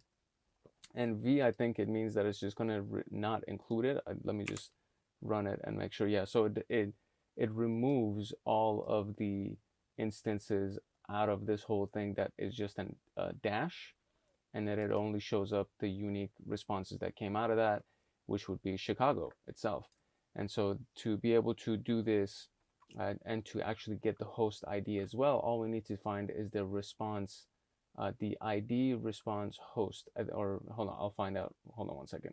Yeah, ID response host. So ID dot response underscore H, and then same thing, city, and then we're going to remove all of the dashes, and we just want the unique. And so there it is. That is the answer for the IP address that matches with Chicago. And so we're going to copy this one and go to our answers here and paste that answer in there. And last but not least, we're going to investigate the PCAP file with this script, which is the SumStats count table, excuse me. How many types of status codes are there in the given traffic capture? So, and that's the last piece, and then we're gonna wrap this whole thing up. So let's run that command, and this is what the full command looks like. So Zeke dash capital C lowercase r, or dash C dash r, either way, and then case2.pcap sumstats.counttable.zeke. And so we got, what is it? We got 4, 1, 2, 3, 4, 5. We have 5, and specifically we're looking for, I think, which one? How many status codes types are there? So the types of status codes that we have in here are 1, 2, 3, and 4. There's 4 different types of status codes. So there you go, and that is the answer to that. So we finished the room. This last piece was a little bit time consuming because we had to restart the machine and deal with certain things, but all in all, I think it was well. I think it worked out, and hopefully you learned some things out of it. This was part 2 of the Zeke room, and let's jump into the conclusion and then we'll wrap it up. Okay, and the conclusion is just basically congratulations. So no big announcement or anything like this here, but it does invite you to go into the next one, which is the Zeke exercises room, which is the very next thing that we're actually going to be doing.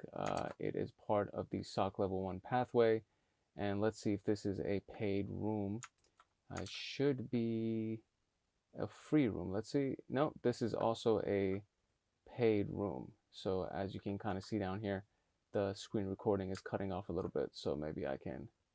Now it's still cutting off a little bit, but it says that only subscribers can run virtual machines in this room. So the Zeke exercises room is also a paid room, and so just to make use of it, you're more than welcome to get yourself the subscription to Zeke. I highly recommend it. Not Zeke, excuse me, TryHackMe. I highly do recommend it because I think it's very much worth the money, and you will learn a lot from it. And if you want, you're obviously more than welcome to do it yourself. But if you use the link in the description below, you'll get an extra $5 off of the membership, which brings it down to $7 whole and makes it much more affordable. And if you want, you're just more than also welcome to download Zeke on your own machine and run through the exercises with me as we just go piece by piece together here, and you'll kind of learn how to do it. The only difference is that you'll have to come up with your own PCAP files or find some sample PCAP files maybe on GitHub or something like that. And I think there might even be a GitHub repository for TryHackMe so that you could try to find different things. But there's a lot of different ways that you can find sample PCAP files that you can use Zeke for and just kind of run through them. Same thing with Snort and all of the other ones that analyze capture files. I invite you to like, subscribe, and turn on the notification bell so that you get notified whenever a video does come out down this pathway, and then everything else that we actually end up doing, so that you just kind of tag along with us throughout all of our exercises and get some really, really good information. And hopefully you'll be able to expand on your skill sets and get yourself fully prepared to either become a security analyst or a penetration tester, so on and so forth, whichever desired path you want to take. As always, your boy Hank Hackerson at Hank Hacks Hackers.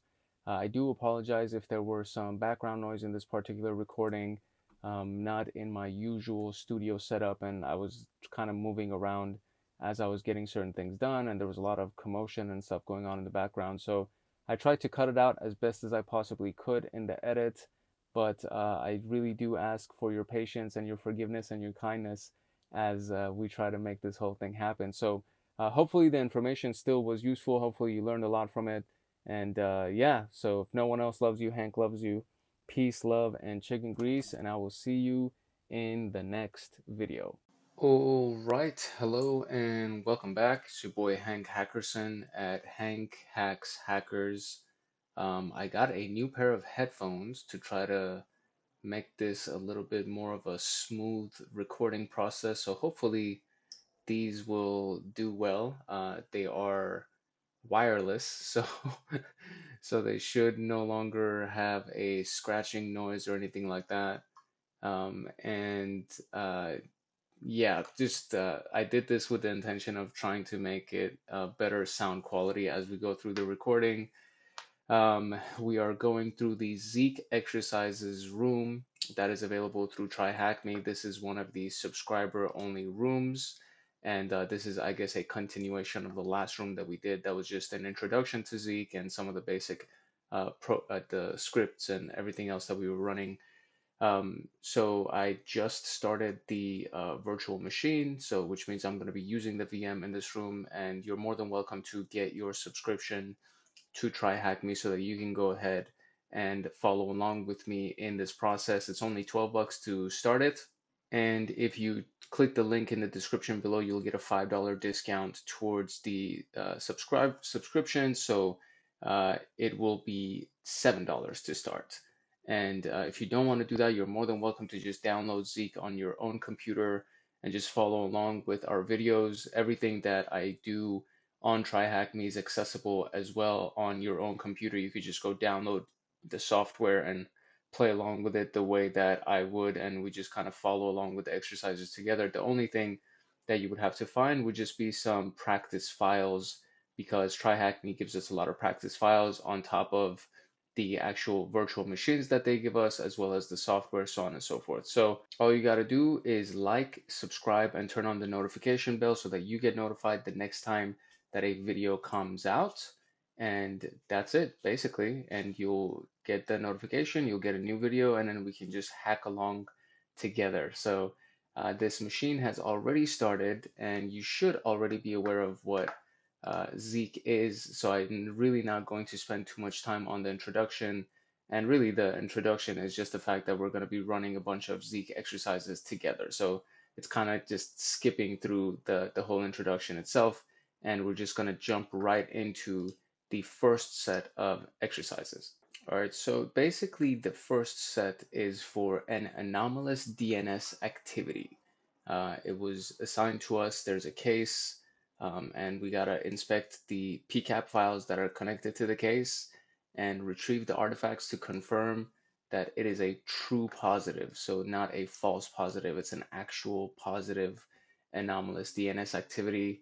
And so we're going to be investigating PCAP files and logs and so on and so forth, and just pulling certain information out of it. The hint right here is that for the first one, DNS quadruple A records store IPv6 addresses. So most likely we're going to be searching for IPv6 addresses. The second question hint is that the duration value represents the connection time. So we got to search for that when we do Zeke cut. And the last one, oh, this is a big hint. So it says you need to use the DNS query values for summarizing and counting the number of unique domains. There are lots of ciscoupdate.com queries, meaning that all of this in the beginning, we have to probably try to find the DNS queries. You need to filter the main address and find out the rest of the queries that don't contain this little piece.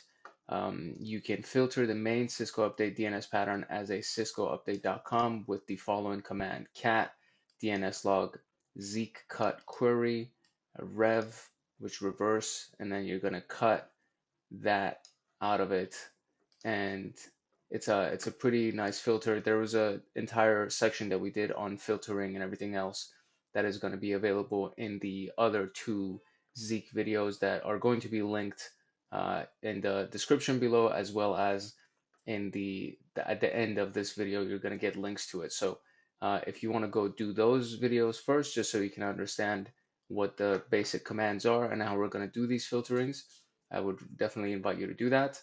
Other than that, we are going to just jump into this lab. So I'm gonna open up this thing in full screen and we are gonna get going. Here we go. So first thing we gotta do is we gotta actually go into the desktop and we gotta get the exercise files. So that is that. Let me zoom in a little bit so you have access to everything on the screen here. So yeah, we did CD desktop exercise files, and it's wherever it is on your computer. You got to go into that place just so you can run it. When you run Zeke, it will create the log files inside your working directory, inside the working folder. So wherever we actually run it, it's gonna dump out all the log files in that. So for the first one, we are going to be doing anomalous DNS. That's the name of the exercise. So we got to go in there, and then these are the things that we're going to work with. So the command is very basic. You can do CR or you could do -C-R, and then you're just going to read the DNS tunneling PCAP, and we don't have to use any filters or excuse me, no signatures or no script or anything like that. We're just going to read it and see what we get. Okay, there we go. And now we have our log files. So now we gotta start searching through the DNS record or the DNS log itself. The first thing that I really like doing is just so I can see where the columns are and what options we have available in the columns. I like running less. So you just pipe less, pipe being that vertical line that you just saw. And then when you press right, it just kind of takes you through all the columns, and it's not exactly aligned. So you see how the last column it says rejected here, and then we still have to go and there's more information. So this last column right here is rejected, and then there's going to be the column before this, which is going to be what? The TTLS, so time to live seconds probably. And then you have the column before that, which is going to be the answers. And then you have Z, I don't know what that is. There's RA, RD, TC, so all of that. So Z, RA, RD, TC. And this seems like Boolean, so true, true, false, false.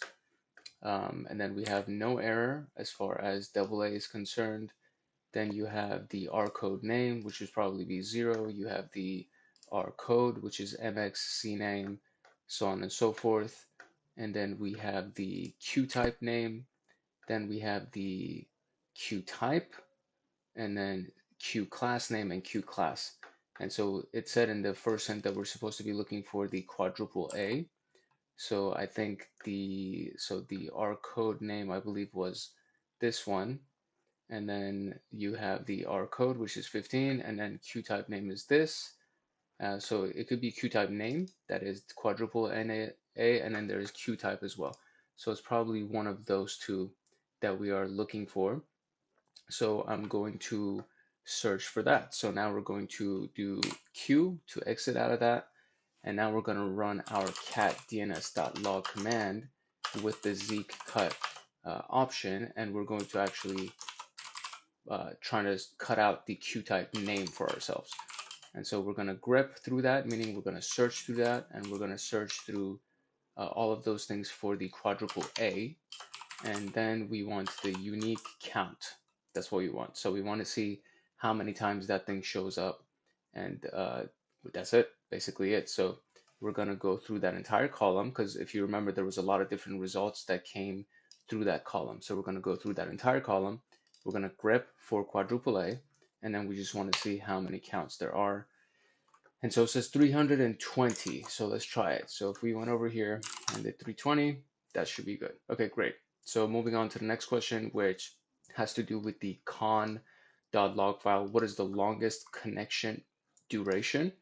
And it said the duration value represents it. So we're probably just going to search for the duration value inside the con.log file, which is this thing right here.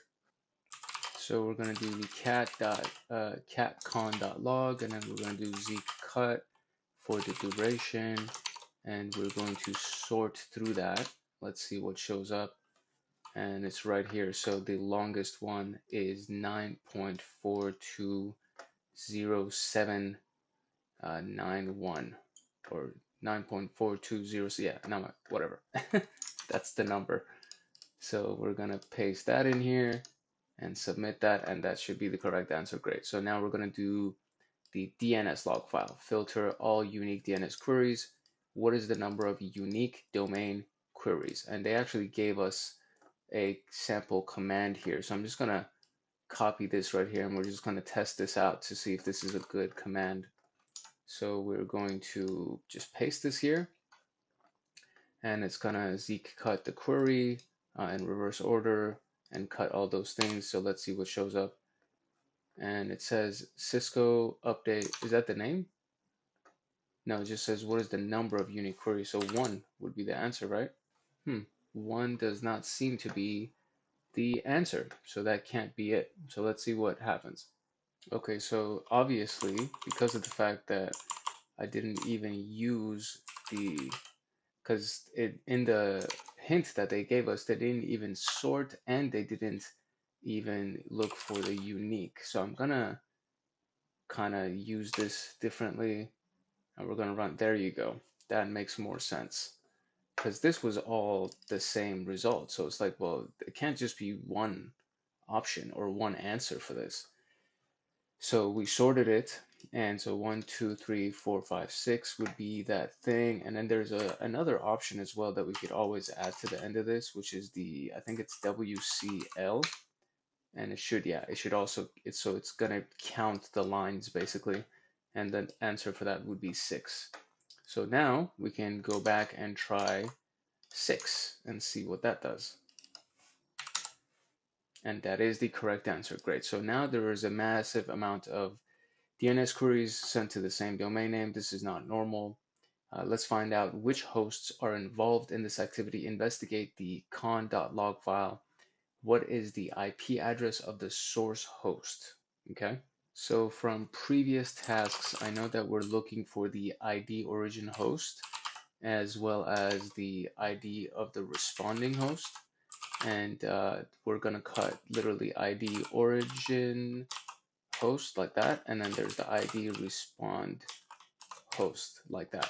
So we're going to cut those two out, and then what we want to do is we want to sort them, and we want the unique count. So if we did that, now we get to see the number. So you see how there's like this large number next to all of these IP addresses over here. So I think it wants the what is it?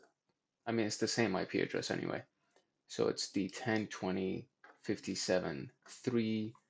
I think that's the answer. So let's see.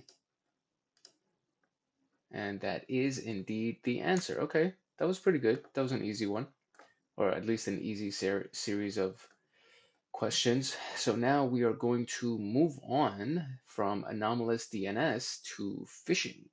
Okay, the phishing exercises are pretty much the same intro. So this case was assigned to you, investigate, and confirm that it's a true positive. So we're going to investigate the logs. What is the suspicious source address? And it's going to be in defanged format. And defanged format basically just means you put brackets around the dots of the thing. So it's not clickable. That's what defanged essentially means. And we can use something like CyberChef for that, or you could just manually put the brackets around the dots, so that's fine. Then there's the HTTP log file, which domain address were the malicious files downloaded from, enter the address in defanged format. investigate the malicious document in virus total, what kind of file is associated with the malicious document, and investigate the extracted malicious exe file. I'm guessing that's the answer over here. Let's just try it just for the hell of it. No, it's not the answer. Okay, dang. Well, like, just in case, why not? What is the given file name in virus total, and then investigate the malicious exe in virus total. What is the contacted domain name? Insert it in defanged format, and then the HTTP log file. What is the requested name of the download malicious? Okay, so let's see what the hints are here. So CyberChef can defang. Okay, I got it. CyberChef can defang. Got it. Search MD5 value in virus total. VT relations. I guess that's kind of where we're going. And then what is this? VT behavior, DNS relations, CyberChef can defang. Okay, fair enough. Fair enough. They don't want to give us too much. They don't want to make it too easy, right? Okay, so the first thing that we got to do is go to the proper folder here, which in this case is going to be the phishing folder. So we're going to go back one, and then we're going to go into phishing. And there is our PCAP file. So the first thing that we want to do is we want to actually read the file. So Zeke cr phishing.pcap. Okay, and so we got the log files. And now we're going to do some logging activity, or excuse me, investigating, I should say. So we are going to first analyze the DHCP. So investigate the log. What's the suspicious source address? And so let's do DHCP. And we have that. And what I'm looking for is the source address, which is essentially, I want to say it's the same thing as the IP host or something like that, right? 1 second. Okay, so the actual parameter or the option that we're searching for is this thing. So we're going to search for the client address, and it's going to be cat DHCP log, and we're going to Zeke cut client address, and we want the unique. And so there is a command for the command line that actually turns something into the defanged version of something, and it's this, and it looks kind of funky, so I understand that it looks the way that it does, and hopefully it'll work. I'm not sure if it's going to work or not, but it should spit out the defanged version of the IP address, so we don't have to go to CyberChef to do it.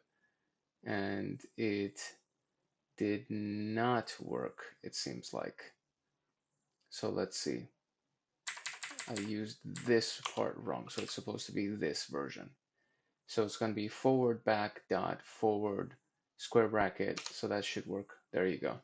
All right, we got it. I know it's a little funky of a thing, but it's kind of useful to have this in your arsenal as well. If you don't want to do that, if you just run this command, and I'll run it for you just so you can kind of see what it looks like without this little piece right here. So if you just run it, it'll spit out the IP address for you. But we want the defanged version, which is just putting brackets around the dots. And you could do that manually as well. It's not really that big of a deal. Or you could run it through CyberChef. Not that big of a deal. But that's basically what it does for you. It defangs it, and then you can submit it over there. And there you go. You have the answer. So we're going to investigate the HTTP log file now.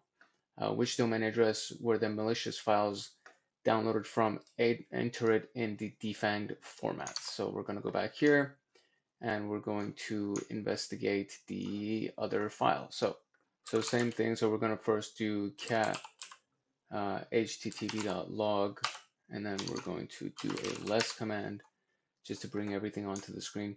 And I want to see if I just maximize this. Maybe it's easier to organize this stuff. Let's see what that looks like. Not really. This is nowhere easier. So we're just going to quit and go back to the shrunken version so I can zoom in here, because that is definitely not useful.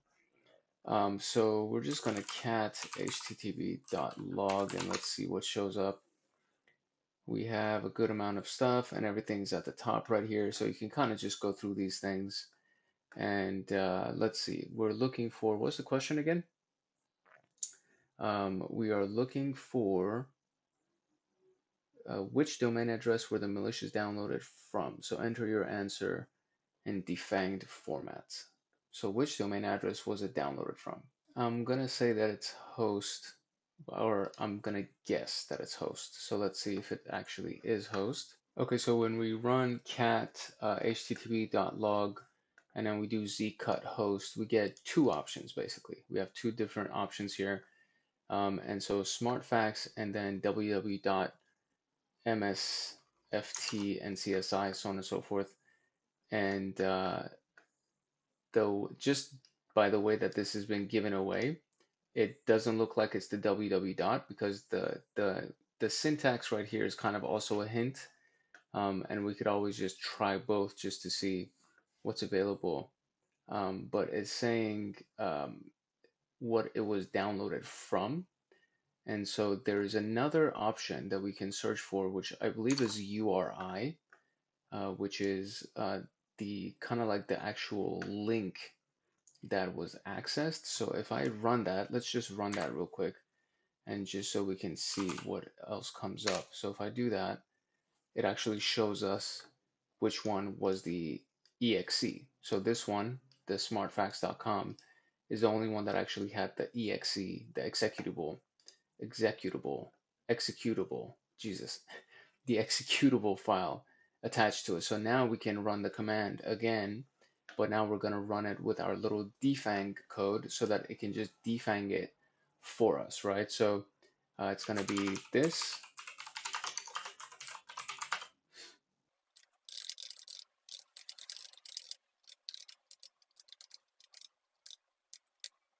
And there you go.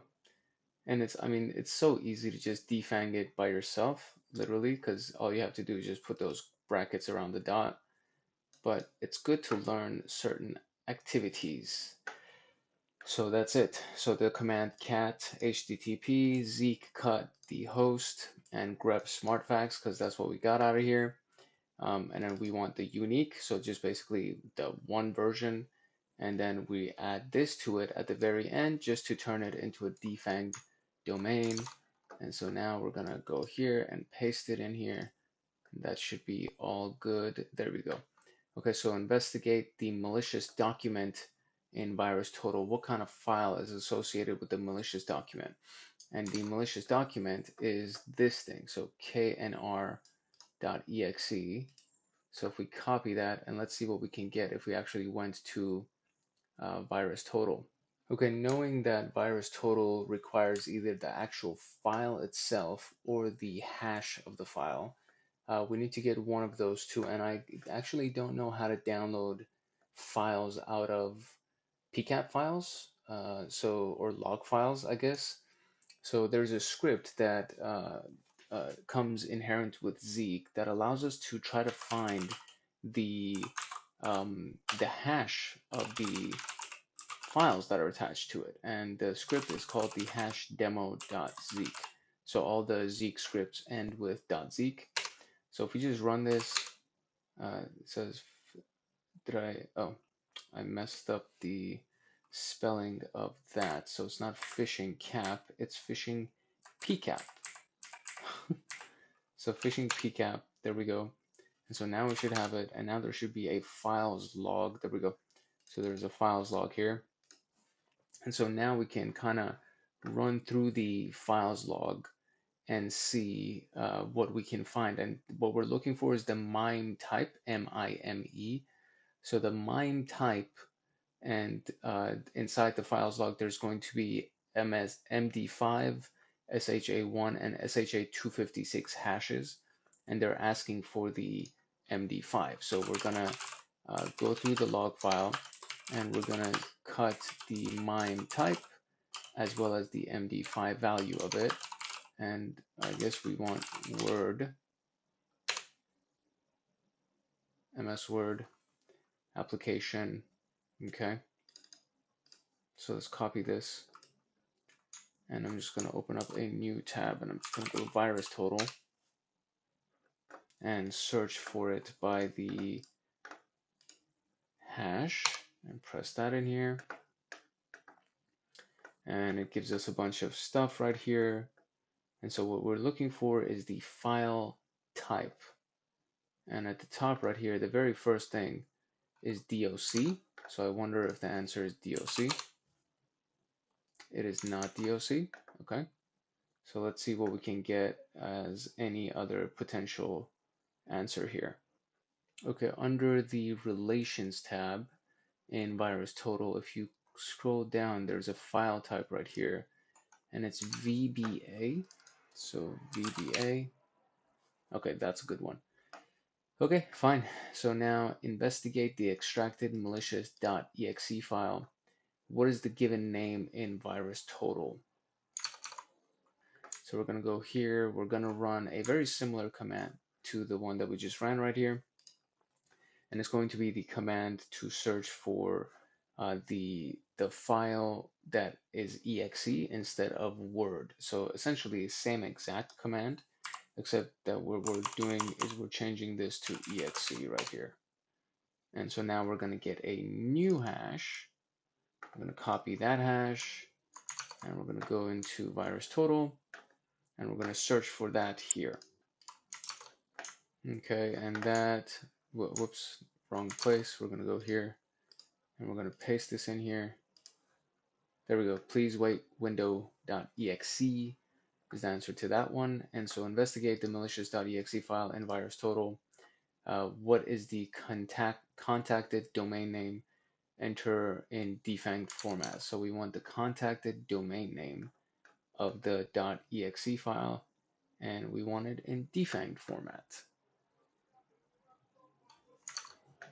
And they gave us a hint with this one. So VT behavior DNS resolutions. So VT behavior, and we're going to go to DNS resolutions.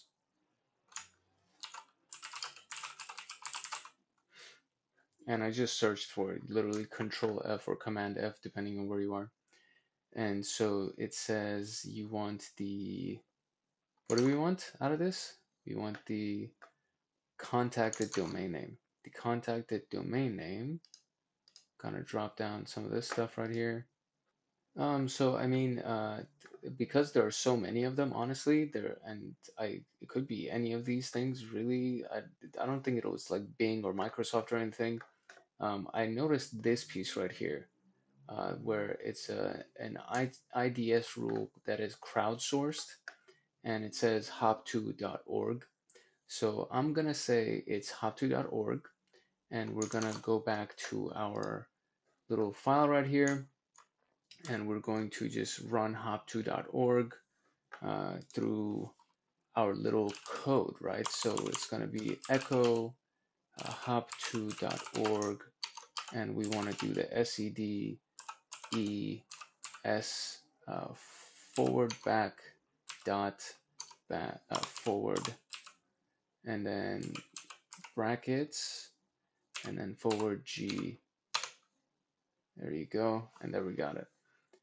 There is and I'm gonna show you how to do this on CyberChef too, just in case you've never seen it, because I feel like you should also learn how to do that. So if we go to CyberChef, and it will be this thing right here, and so you can put something in the input like so, hop2.org, and then what you want is you want it to be defanged. So you just search for defanged URL right here, and then you click on that, and you just drop it in this little thing, and it automatically gives you the output down here. So it's actually, I would say it's quicker probably to do it with CyberChef, but I'm kind of obsessed about learning things with the command line. So I did it through that. And so finally we have the investigate the http.log file. What is the request name of the downloaded malicious .exe file? So let's go to the http.log file, and what is the requested name of the download malicious file? Okay, so we're gonna run the same search, essentially the same search through our http.log file, and we want the exe, right? So grep exe. Let's see what we find in here. And there is just one exe file, really. It's this thing. It's the knr.exe.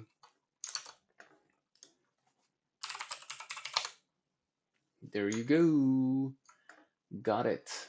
Okay, cool. Not bad. This one was a little bit more time consuming, but I think it was okay. It wasn't bad. It was the defanging that was a little bit of a challenge because I was trying to figure out how to do that. And then just searching for these particular things, and I did get a wrong answer a couple of times. So this was more challenging than the last task for sure.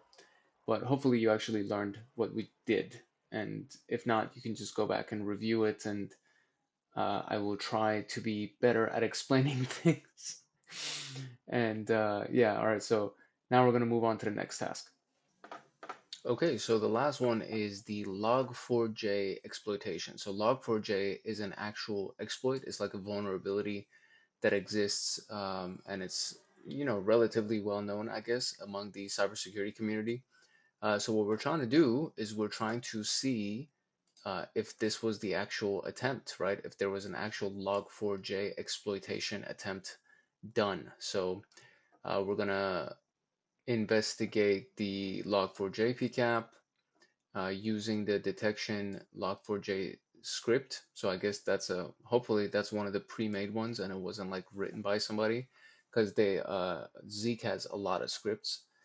So we're going to investigate this file with this script, and then once we have a signature log, we're going to investigate that and see what is the number of signature hits that came through with that. Then we're going to investigate the HTTP log, what tool is used for scanning, then again, and what is the extension of the exploit file. And we're going to investigate the log4j log file and decode the base64 commands. What is the name of the created file?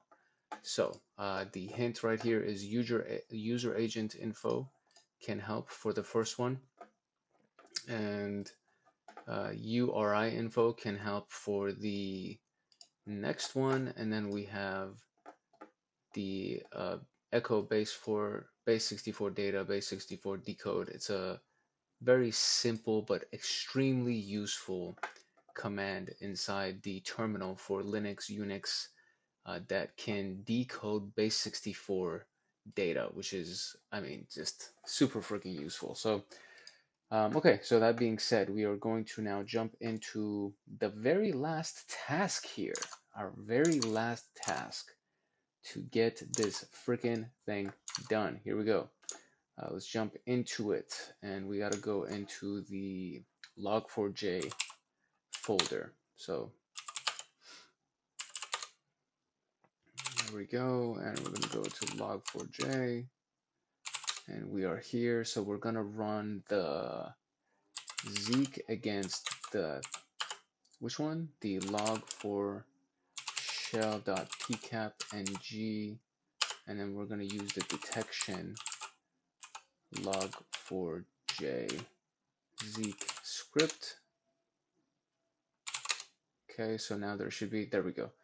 We did get some wonderful log files. So the first thing that we want to do is we want to look at the signature log file and see what type of information we can find that might be useful for us.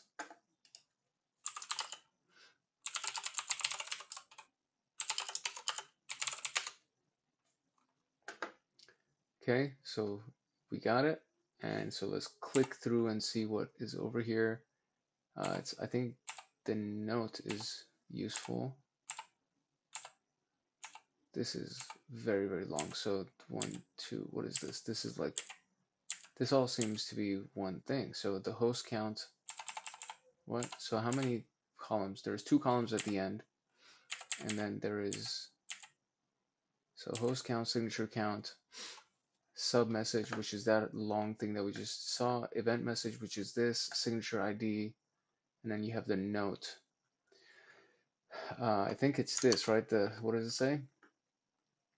Which investigate a signature. What is the number of signature hits? So we have 3 signature hits. Is that the answer? That's the answer. Okay.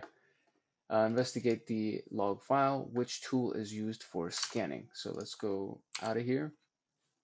And now we're going to investigate the http.log file. And let's see. Oof, too much. So cat http.log and do less again.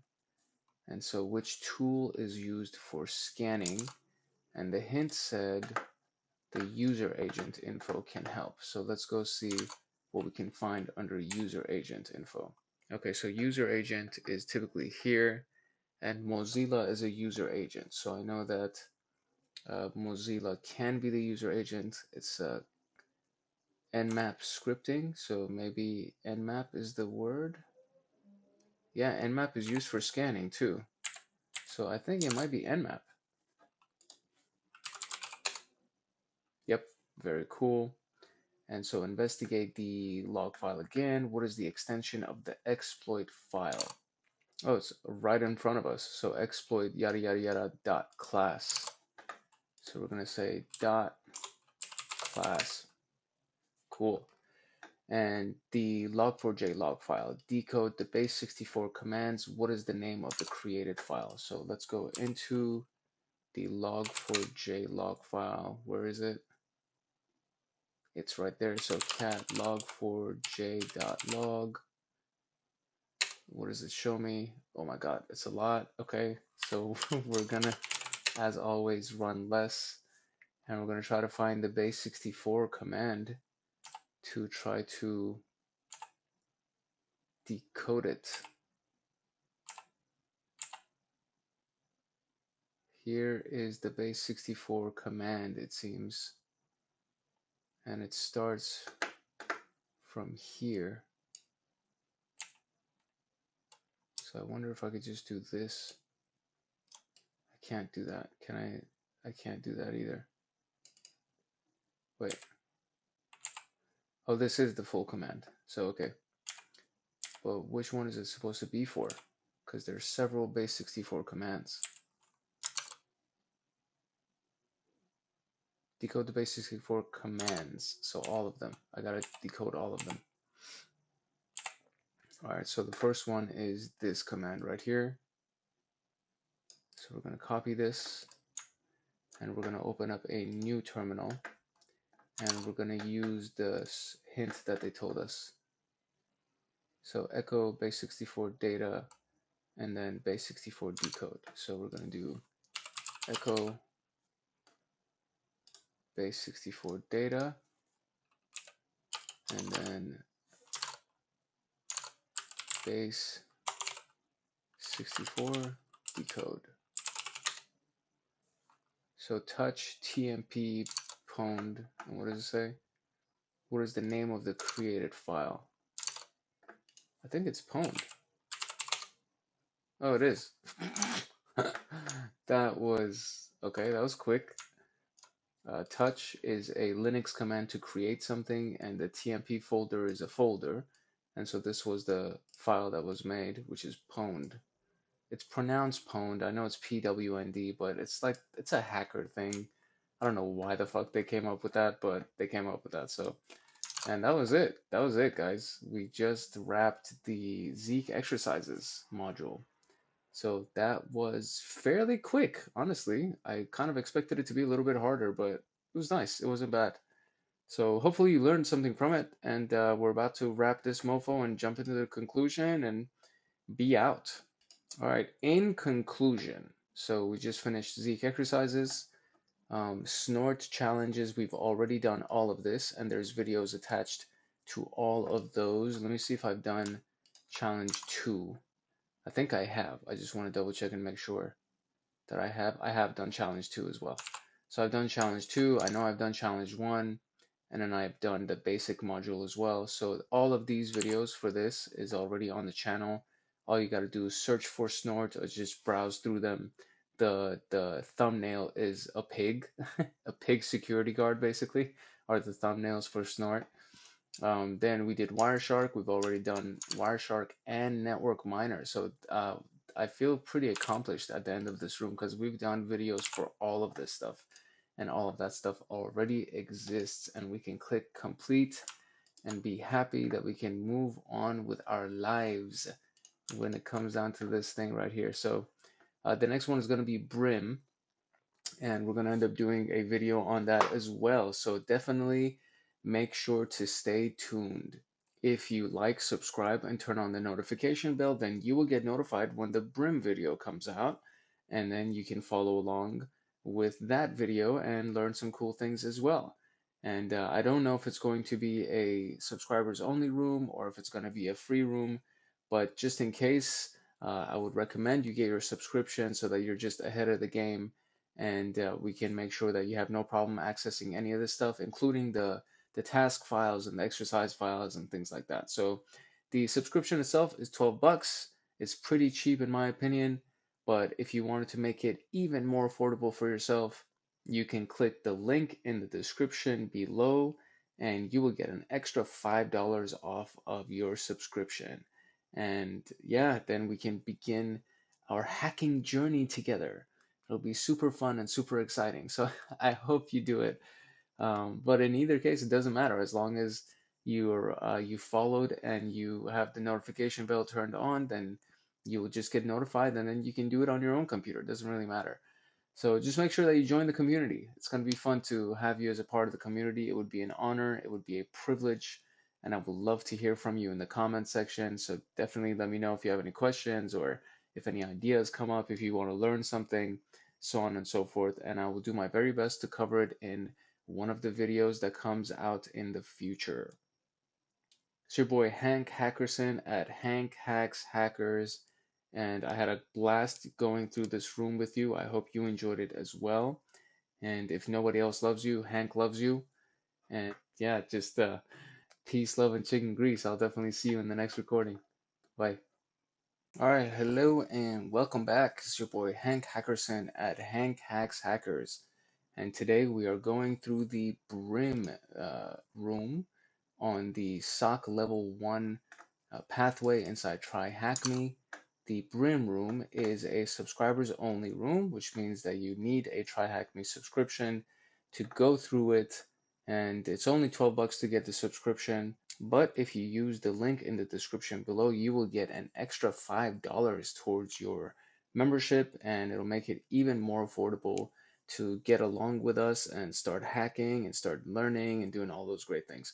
Of course, you don't have to do that. You're more than welcome to just download Brim on your own computer and go through all the exercises together. All you would need is probably just a couple of exercise files, which is available in a lot of different places, GitHub and things like that.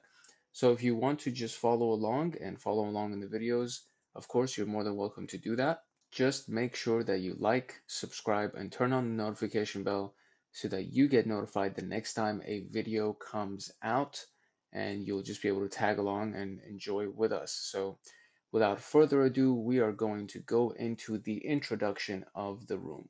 All right, so Brim is an open source desktop application, so it has a GUI from what we can tell, and it processes PCAP files and log files. So it's basically everything that we've been doing, except now we don't have to do it in a command line interface.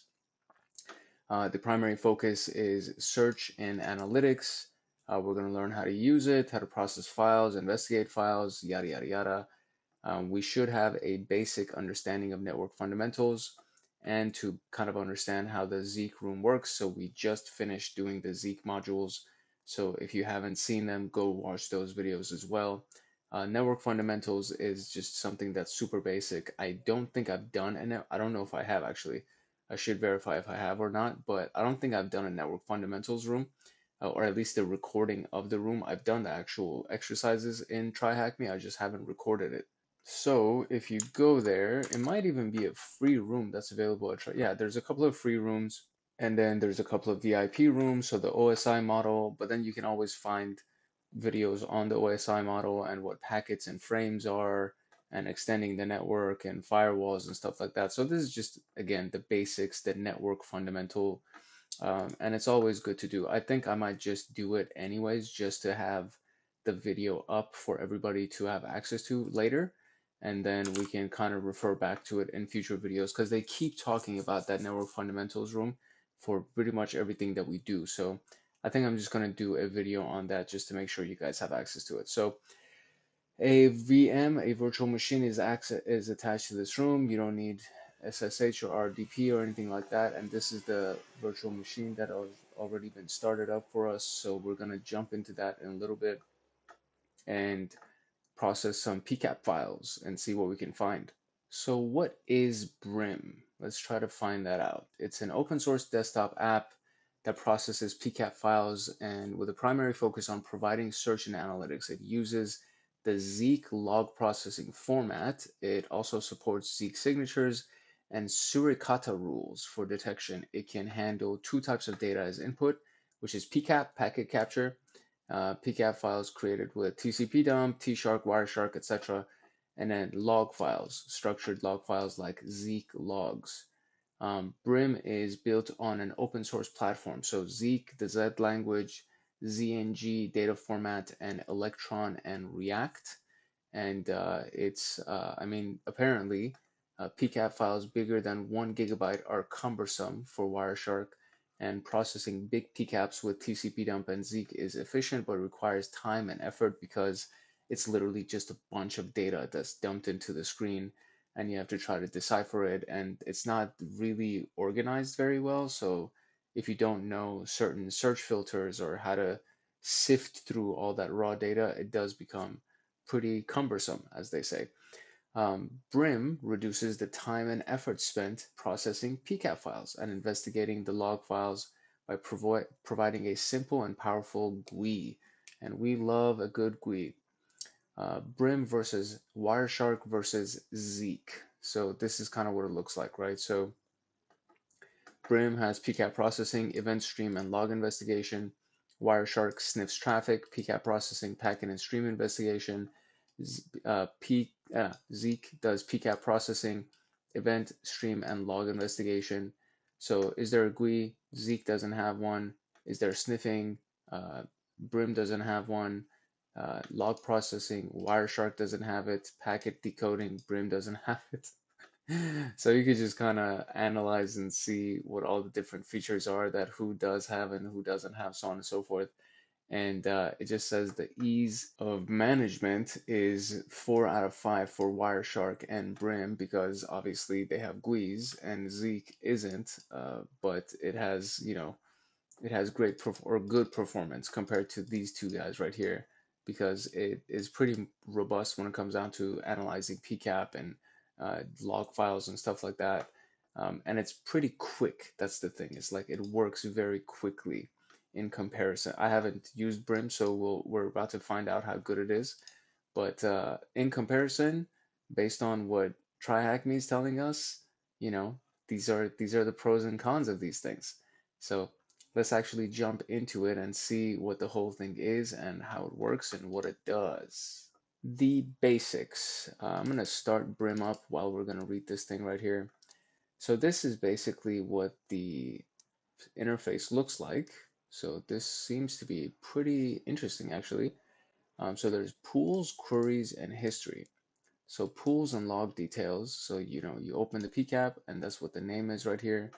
The pool is a bunch of PCAPs, I'm guessing, that show up all together. You have the date from to. This is actually very cool. I like this interface a lot. The fields that are available for each one. So if you click on it, it'll show you what all the different fields are that are related to that particular packet. And you can, I'm sure, just go through it in more detail.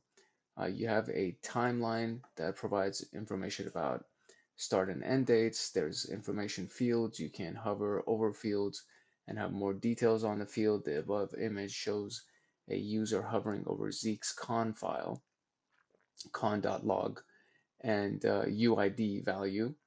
This information will help you in creating custom queries. The rest of the log details are shown in the right pane and provides details of the log file fields. Note that you can always export the results by using the export function located near the timeline. So this is when you go through the UID string right here. this is all the information that comes. And each one of these, I guess, could be a bunch of different things. So you have the con log file, then there's the DNS log file, then you have a sys log file, so on and so forth. So it's a lot of great stuff. You can correlate each entry by reviewing the correlation section at the log details pane shown on the left image. This section provides information on the source and destination addresses, duration, and associated logs. The quick information helps you answer where to look next and to find the event of interest. There's filtering values, counting fields, sorting A through Z, Z through A, viewing details, performing whois lookup on an IP address, viewing the associated packets in Wireshark. I mean, this thing's pretty cool. So far, it seems pretty useful. So we'll see what the issue is. So this is what it looks like. So we would download packets. Yeah, so I mean, this is Wireshark. What am I saying? So this is Wireshark. So you would download a packet from Wireshark, and then whois lookup and virus total lookup are, I guess, external links that will actually go into it and tell you who is and what, if there's anything associated to virus total for it. And then there are the queries. So we can browse through queries, load a specific one. They have names, tags, and descriptions. Query library lists the query names.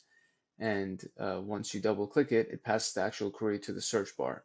You can double click on the query and execute it with ease. Once you double click on the query, the actual query appears on the search bar and is listed under the history. The results are shown under the search bar. In this case, we listed all available log sources created by Brim. In this example, we only insert a PCAP file, and it automatically creates 9 types of Zeke log files. Brim has 12 pre-made queries listed. These queries help us discover the Brim query structure, etc., etc. So process the sample PCAP and look at the details of the first DNS log that appears on the dashboard. What is the Q class name? So okay, let's do it. Let's click on a thing right here. We're going to go to desktop, exercise files, and we want, which one? Sample PCAP. We're going to load this thing. And let's see what we get over here. Okay, so here we go. The sample PCAP just loaded. And what is it? What is the, look at the details of the first DNS log and what is the Q class name? So the first DNS log is this thing. And what do we want? We want the Q class name. So when you hover over it, it literally tells you. So the Q class name in this case is C_internet. I wonder if I can copy this. I think I can copy it. So let's see if we could paste it here. Oh, we can paste it, and that should be correct. It is correct. Look at the details of the first NTP log and what is the duration value. So we're going to go back here and just scroll to the left. The first NTP log is this thing, and we're looking for the duration value. Okay, so we had to right click on it and open the details. And when you do that, there's a correlation section right at the bottom right here that gives you the duration, which is 0.005 seconds. So if I go here and do 0.005, that would be the answer. And so look at the details of the stats packet log that is visible on the dashboard. What is the reasm TCP size? So the stats packet log that's visible on the dashboard. Let's see if we can find that. So this is the stats packet log I believe that they're referring to. I was looking for something complete. I was looking in a bunch of different places and it's literally right here. And so it's asking what is the reasm TCP size. So let's see if we can find that. I think if we also just do open details, it should be a little bit easier to find it. Reasm TCP size, yeah, it's right here. So reasm TCP size is 540. There we go. That that last one threw me for a loop. I was like, what am I missing here? What am I not noticing? Okay, cool. Moving on to default queries. All right. So there are 12 pre-made queries. Reviewing the overall activity would be activity overview. Windows specific networking activity would be the Windows networking activity. And it shows things like SMB enumeration, logins and services. Then there is unique network connections and transferred data, which basically looks like this. I mean, there's seems to be a lot of stuff in here. We're definitely not going to get this in like one glance. Okay, so if it seems overwhelming, I don't want you to freak out. We just need to know what the basics are and where things exist. Then there's DNS and HTTP methods, which is going to look like this. So unique DNS queries will bring that up for you, as well as when you do that, it opens up the actual path, or excuse me, it fills in the query. So instead of you having to type this whole thing in, you just click on it and it'll start searching for a lot of these things for you. And then there is file activity. So you click on it, the query fills in, and it shows you the types of files. Look at that, it has the MD5 hash value, file name. If you did the Zeke room with me, you can really appreciate how easy this is compared to sorting and sifting through a Zeke log file to try to find this information. It's actually pretty freaking amazing, honestly. This is like super useful. Then we have the show IP requests, so IP subnet statistics and all of that stuff associated with that. Then there's suricata, and so you alerts by category, by source, by subnet, so on and so forth. So pretty cool, pretty good stuff. So now we're going to investigate the file. What is the name of the detected GIF file? So let's see.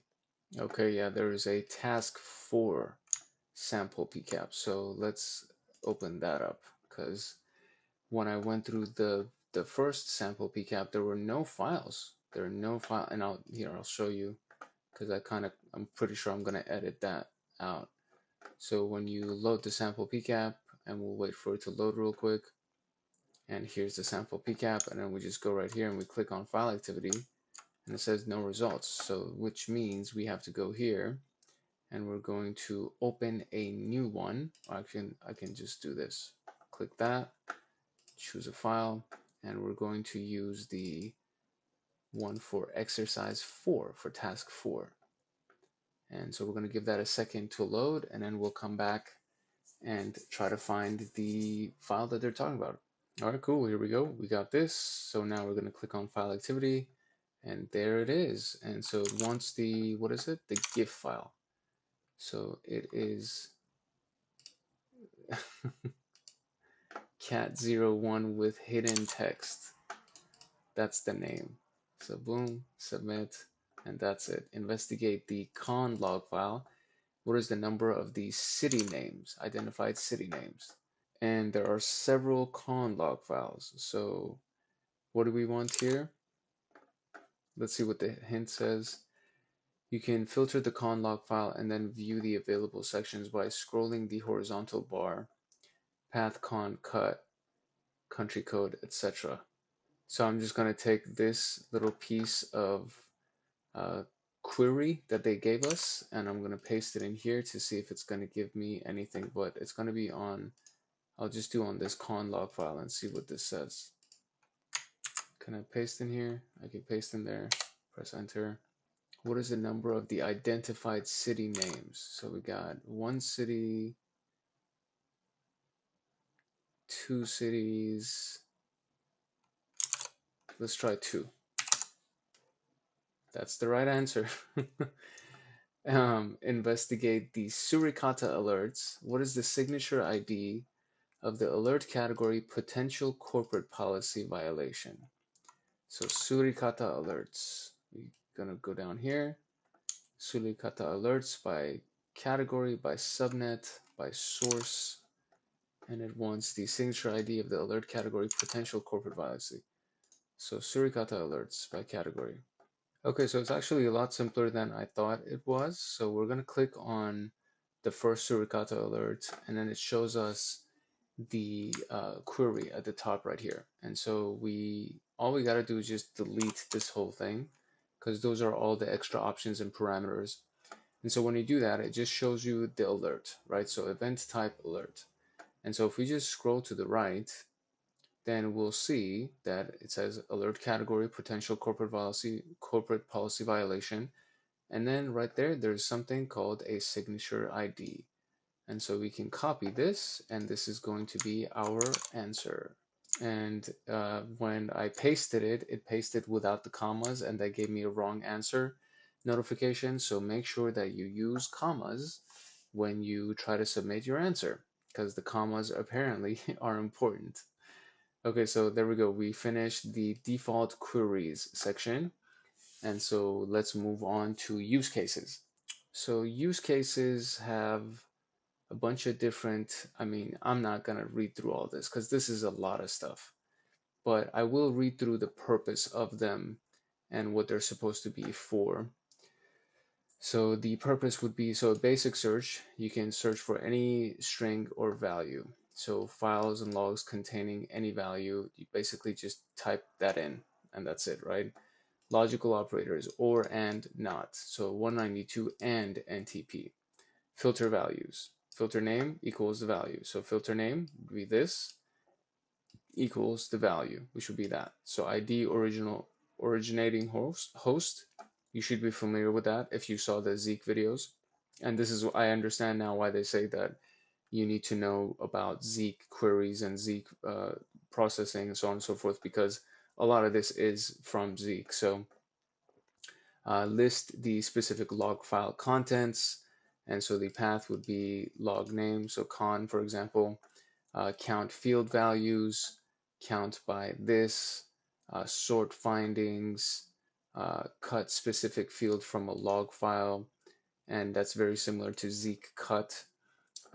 List unique values. Then you have, so the note right here is, it's highly suggested to use field names and filtering options and not rely on the blind irregular search function. Brim provides a great indexing of log sources, but it is not performing well in irregular search queries. The best practice is always to use the field filters to search for the event of interest. So the fields that you're looking for, so the originating ID, originating host, responding host, etc. So communicated hosts is one, frequently communicated host is another one, the most active ports is one, long connections, so you're going by the duration, transfer data, the DNS and HTTP queries, suspicious host names, suspicious IP addresses, detected files, SMB, server message block activity, and known patterns. So these are just useful to know. And what do I zoom out? There we go. So these are very, very useful to know. It's another one of those cheat sheets. There was one inside the Zeke room as well, the initial Zeke room that we went into, not the exercise room. And there was like they called it Kung Fu, like command line Kung Fu, something like that. So this is very, very useful. This is just basically pre-made queries that you can modify and use and kind of sample so that you can create your own and learn how to search within Brim. And it's very, very useful. So let's move into the first exercise here. So threat hunting with Brim, malware C2, which is command and control detection. So malware campaign spread with Cobalt Strike. We know an employee clicked on a link, downloaded the file, and then the network speed issues and anomalous activity arises. Now open Brim, import the sample PCAP, and go through the walkthrough. Let's investigate the traffic sample to detect malicious C2 activities. And so we're first going to look at whatever, and we're going to query this. And so this, I'm guessing, let me just make sure that exercise task 6. So we got to close this out and go over here, and we're going to open up task 6 because I'm pretty sure it has its own set of files, and it does. Look at that. So from here, we are going to import this little query just to see what information we can find and what are the questions we got to answer. So it says, what's the name of the file downloaded from Cobalt Strike C2 connection? What is the number of Cobalt Strike connections using port 443? And there's an additional C2 channel used in the used given case. What is the name of the secondary C2 channel? So we're looking for a few things. Hint right here, the IP starting with 104 is Cobalt Strike, and the event type alert, so on and so forth. This is going to be potentially our other query. So the first query is this thing, and it's supposed to say, let's look at the available log files to see what kind of data artifact we could have. The image on the left shows that we have many alternative log files we could rely on, and we could look at the frequently communicated host before starting to investigate logs. So we already know that the one that starts with 104 is probably Cobalt Strike. And there's, I mean, a bunch of IP addresses, but there's one right here that starts with 104. So this thing could potentially be Cobalt Strike. And it doesn't seem to be, no, there's a bunch that are Cobalt that start with 104. So that doesn't tell us much. So it does say that these are the frequently communicated hosts, but it really doesn't tell us much. If we do the count is already coming from the very, very top right here. So this one's missing. I don't know who that is. But then right after that is, 434, 150, etc. So by far, this is the most communicated. And then let's see what happens with the rest of them. So this query provides sufficient data that helped us decide where to focus. The IP address 1022XX and 104.168 draw attention in the first place. So 1022, which is right here, and 104, that's another one. Draw attention, and let's look at the port numbers and available services before focusing on the rest of the stuff. So we're gonna do this now. I'm gonna copy this thing and go here, and gonna paste that.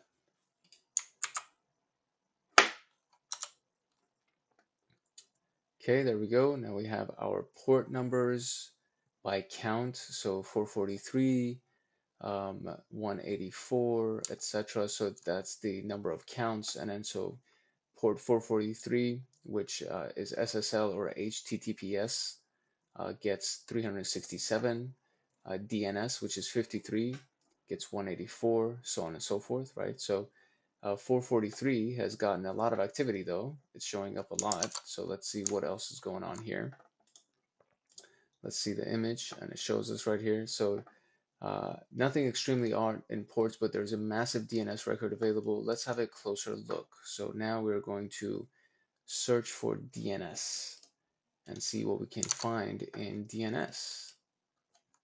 So close that and replace that with the new query. Okay, so this is all the stuff that shows up for DNS. So hashing old.top, whatever. Is there anything that shows up kind of funky? Well, the most one is hashing old.top. Let's see what the exercise says. So it says, obviously there's that. So there are out of ordinary DNS queries. Let's enrich our findings by using VirusTotal to identify possible malicious domains. So they literally did a search for the very first domain, and it says 13 security vendors flagged this domain as malicious, and the detections were VirusTotal, and then these are the IP addresses that were connected to it. And then there's another one, which is where is the other one right here that said, right here, so old make it hap dot top. I guess it's the dot top domain, maybe, that seems to be kind of fishy. So old make it hap dot top also showed up as a malicious domain. So we've detected 2 additional malicious IP addresses and 45.147 from the log files, and gathered 68.138 and 185.70 from VirusTotal, linked with suspicious DNS queries with the help of external source. So let's look at HTTP requests before narrowing down our investigation with the found malicious IP addresses. So now we're going to go through here, and we're going to use the HTTP request to try to narrow down the search. Let's see what we can narrow it down to. Okay, so there is one thing that stands out immediately, which is the 104 IP has downloaded something called 4564 EXE. And is this one of the questions right here? Yeah, 4564.exe is that answer. So what's the name of the file downloaded from Cobalt Strike? Now, what is the number of Cobalt Strike connections using port 443? So let's see if that'll show up in our search altogether. So if it's using this domain, or if it's using this IP address that's starting with this thing right here, so we can definitely just search for that, right? So responding host equals, that would basically be it, right? So if we go to responding host equals 104.168.44.45, because that's basically it. So value ID RSP host, right? Let me see if that even shows up. So that's not how I'm supposed to search for it. So let's go back to our search filters in the last task real quick, which is right here. So we want to find ID originate. So I need to put ID dot RESP host, and then I can do probably and RESP port would be that. So we'll do this. So we're going to do ID dot, and let's see what shows up. Bunch of stuff. Look at that. So bunch of stuff from this person.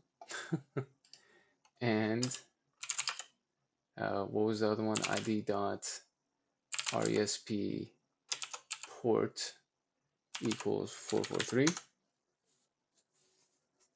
And there's a bunch of stuff right here.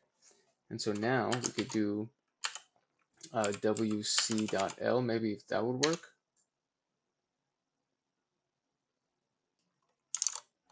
Okay, that did not work. Let me try to see if I can get some more information here. So we got this far, and we did this piece right here that said we've detected da-da-da. Let's look at HTTP request before downloading, and it showed us right here. So 104 downloaded that file, and so we detect a file download and request from the IP address we assumed is malicious. Let's validate this and validate our hypothesis. And so we found it, right? So we went to the IP address search on VirusTotal, and we actually found out that it is indeed a malicious thing, and there is 51 out of 69 platforms found it malicious. It's a Win32exe, so it is definitely something that can be wrong, and so it's a Trojan Cobalt Strike, as it says in the name. So VirusTotal says that 104 da is linked with a file. Once we investigate that file, we discover that these two findings are associated with Cobalt Strike. Up to here, we found the abnormal activity and found the malicious IP addresses. Our findings represent the C2 communication. Now let's conclude the hunt by gathering low-hanging fruit with suricata logs. So we want this particular event type alert type situation to show up. So I'm going to delete this thing, and I'm going to use the event type alert, and let's see what we can find in here. So we got this. So unknown traffic 329, potential corporate policy violation 2, miscellaneous 2, targeted malicious activity 3, network Trojan 6, potentially bad traffic 35, suspicious activity 38, unknown traffic 329. So pretty bad stuff. And it shows it right here too. So now we can see the overall malicious activity by suricata. Note that you can investigate the rest of the IP addresses to identify the secondary C2 traffic anomaly without using the suricata logs. This task demonstrates two different approaches to detecting anomalies. So investigating each alarm category and signature to enhance threat hunting and post-hunting system hardening is suggested. Please note, adversaries using Cobalt Strike are usually skilled threats and don't rely on a single C2 channel. Common experience and use cases recommend digging and keeping the investigation by looking at additional C2 channels. This concludes our hunt. Now repeat this exercise in the attached VM and answer the questions below. So what is the number of Cobalt Strike connections using port 443? And we got, what was the hint again? IP starting with 104 is Cobalt Strike. So we just need to find the number connecting with port 443. That's specifically what we're looking for. Oh man, this entire time everything's been thrown up because I didn't use a underscore and I used a dash. Can you believe that crap? My gosh. Okay, so so here's the actual command. You need to have an underscore at the beginning of this. Goodness gracious. Underscore path equals con. So we're looking through the connection log. This is the malicious IP that we're searching for. And we want to cut the responding port, which is what the specific port that we wanted to look for, which is 443, and then the responding host. So we're going to look for both of those. We're going to cut both of those. We're going to sort it, and we're going to count the unique uh, instances that show up for that. And so the count is going to be 328. And we're going to go right here, and we're going to do 328. Thank you so much. Okay, so now there's an additional C2 channel in the use given case. What is the name of the secondary C2 channel? So we need to find that. So in this particular case, maybe this actual command will work for us. Hopefully it will. Let's see if we can go and find anything good over here.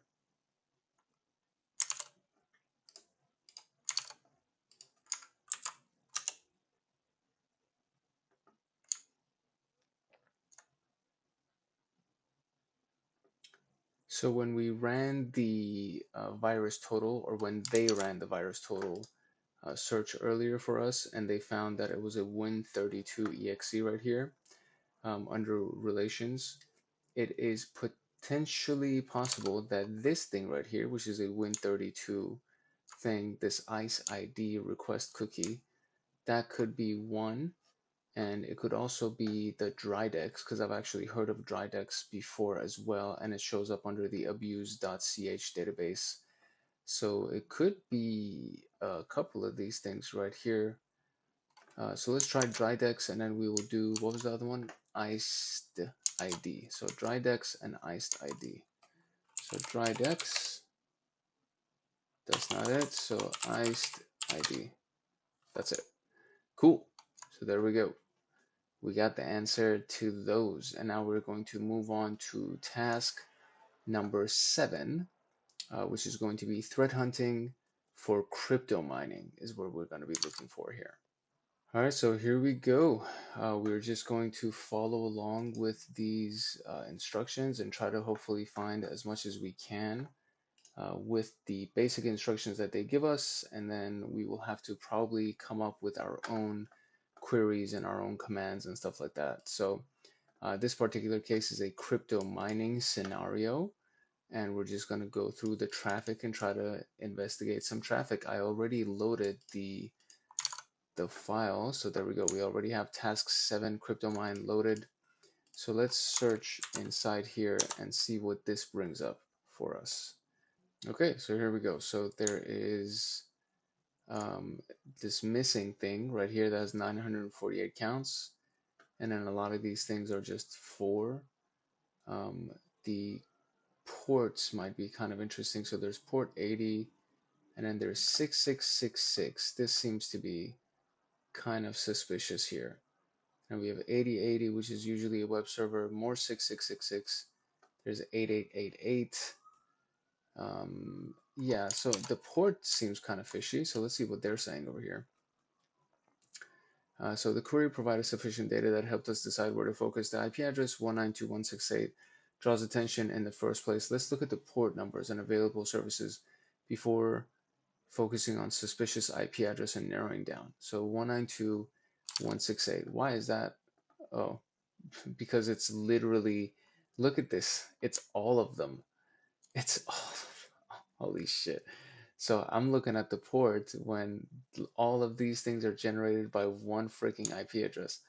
Okay, well that's, yeah, totally missed that. That went way over my head. Okay, so now we're going to use this command to try to see what ports are fishy. And here we go. So we got 3333, 4444, 7777, 5555, 9999, 6666.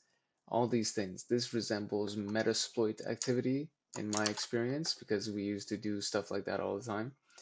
So there's a multiple weird port usage and it is not usual. We are one step closer. Let's look at the transferred data bytes to support our findings.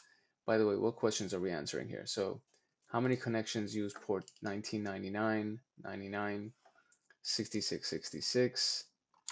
Let's see, can we find that right now? Because I did see 6666 here. Okay, so let's see what was the other piece right here. So now we want to find, we want to look at the transfer data bytes. There we go, to support our findings and find more indicators. So the transfer data bytes are going to be done using this very long command, which is for finding the connections of this thing. So let's see, we're going to copy this entire query here.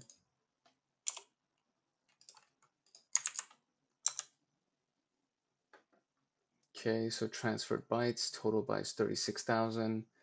On this thing, of course, the responding host, originating ports 9171, originating bytes. Okay, let's see how they've analyzed this. The query result proves massive traffic originating from this suspicious IP. The detected IP is suspicious. However, we don't have many supported log files to correlate our findings and detect accompanying activities. At this point, we will hunt the low-hanging fruits with the help of suricata rules. So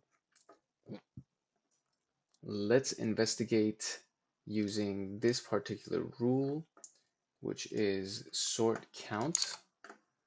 So it's obviously it's more than sort count, but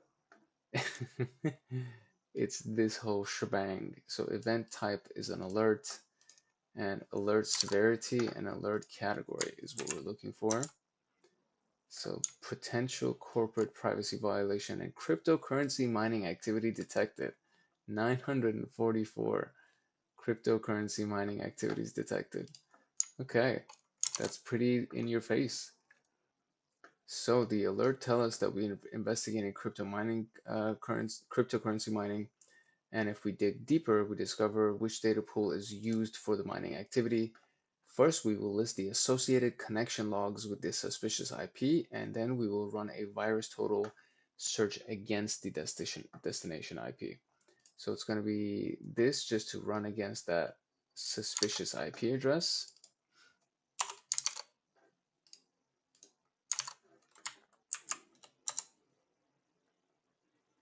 And here it is.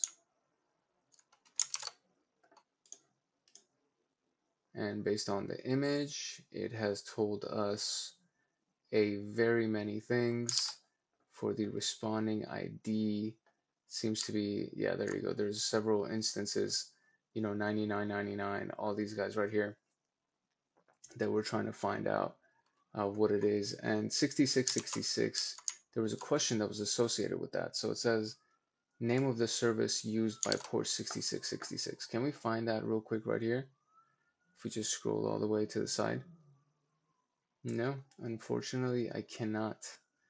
It is running in Singapore, though. Does it ask us that? No, it doesn't.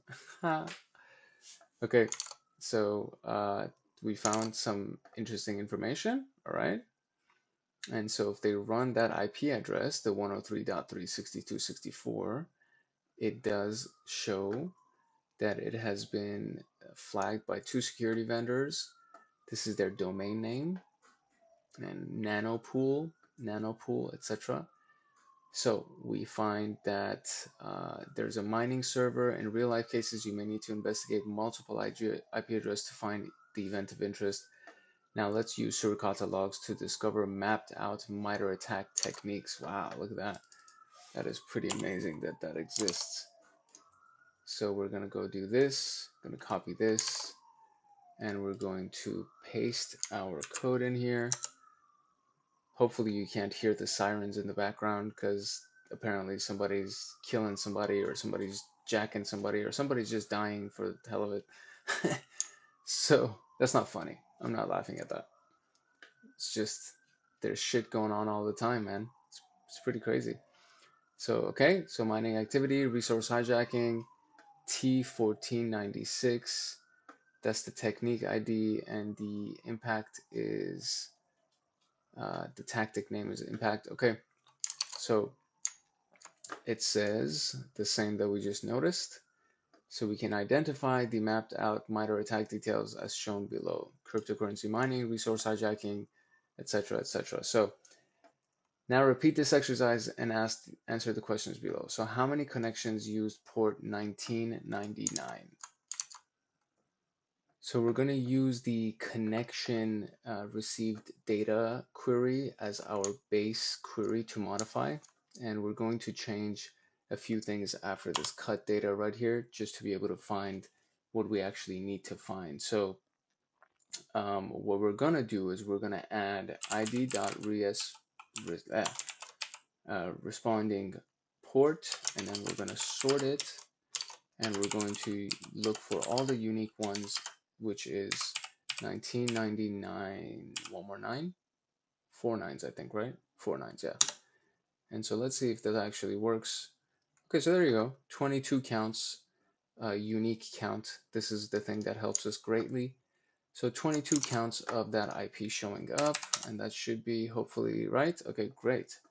That is right. And now we have that answer. So the next one is, what is the name of the service used by port 6666? And we're going to search through the connect or con path again, and it is going to be very kind of a similar type of a, well, let me, instead of deleting everything, I'm just going to delete the top of that at least. And we're going to cut the ID of the responding port and then the service, and we're going to sort it, whoops, and unique count, and sort our, whoops, count, and let's see what that brings for us. So it says, what is the name of the service used by port 6666? So this is the base search command. And so what we want to do is we want to just change everything after this, and we want to just do 6666. What am I doing, buddy? Come on. 6666. Too many sixes. There's not any of this. There we go. The service is IRC. That is the name of the service. So we cut the ID of the responding port. That's what we cut. And we cut service just to be able to find the actual service. And then we sorted it, unique, port 6666. So IRC. That is what we did. And so what is the amount of transferred total bytes to 101.235 on port 8888? So we're going to use a previous query that was pretty useful before, and then we're going to modify it to add what we need to add so that we can actually get the final results for ourselves. So the filter that we're going to use, or the query that we're going to use, is going to be the connection received data, and we're going to just modify certain pieces right here. So we're going to cut out all of this extra stuff right here, everything before total bytes, and we're going to add, can I just type like that? Okay, type ID responding host and ID responding port, and we are going to then, at the very least, we're going to add the sort and unique and all that good stuff to finalize it. So sort, unique, and we need to search for 101, 201, 172, 235, as well as 8888. Oh, whoops, I should not be using that. I should be using that. And total bytes is right here. So 3729. 3729.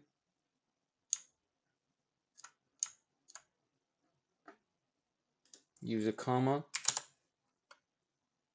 Make sure to use the comma, because apparently that comma is crucial. So so funny. It's so funny that the comma is like the big deal in that situation. So now we need to go ahead and use one of the queries that they gave us before, which is this thing to find the MITRE attack ID. So we're going to end up using that as our base query, and then we're just going to modify it a little bit to make sure that it actually works the way that we want it to. So the specific thing that we're interested in is the tactic, because that's what they're asking for, is the tactic.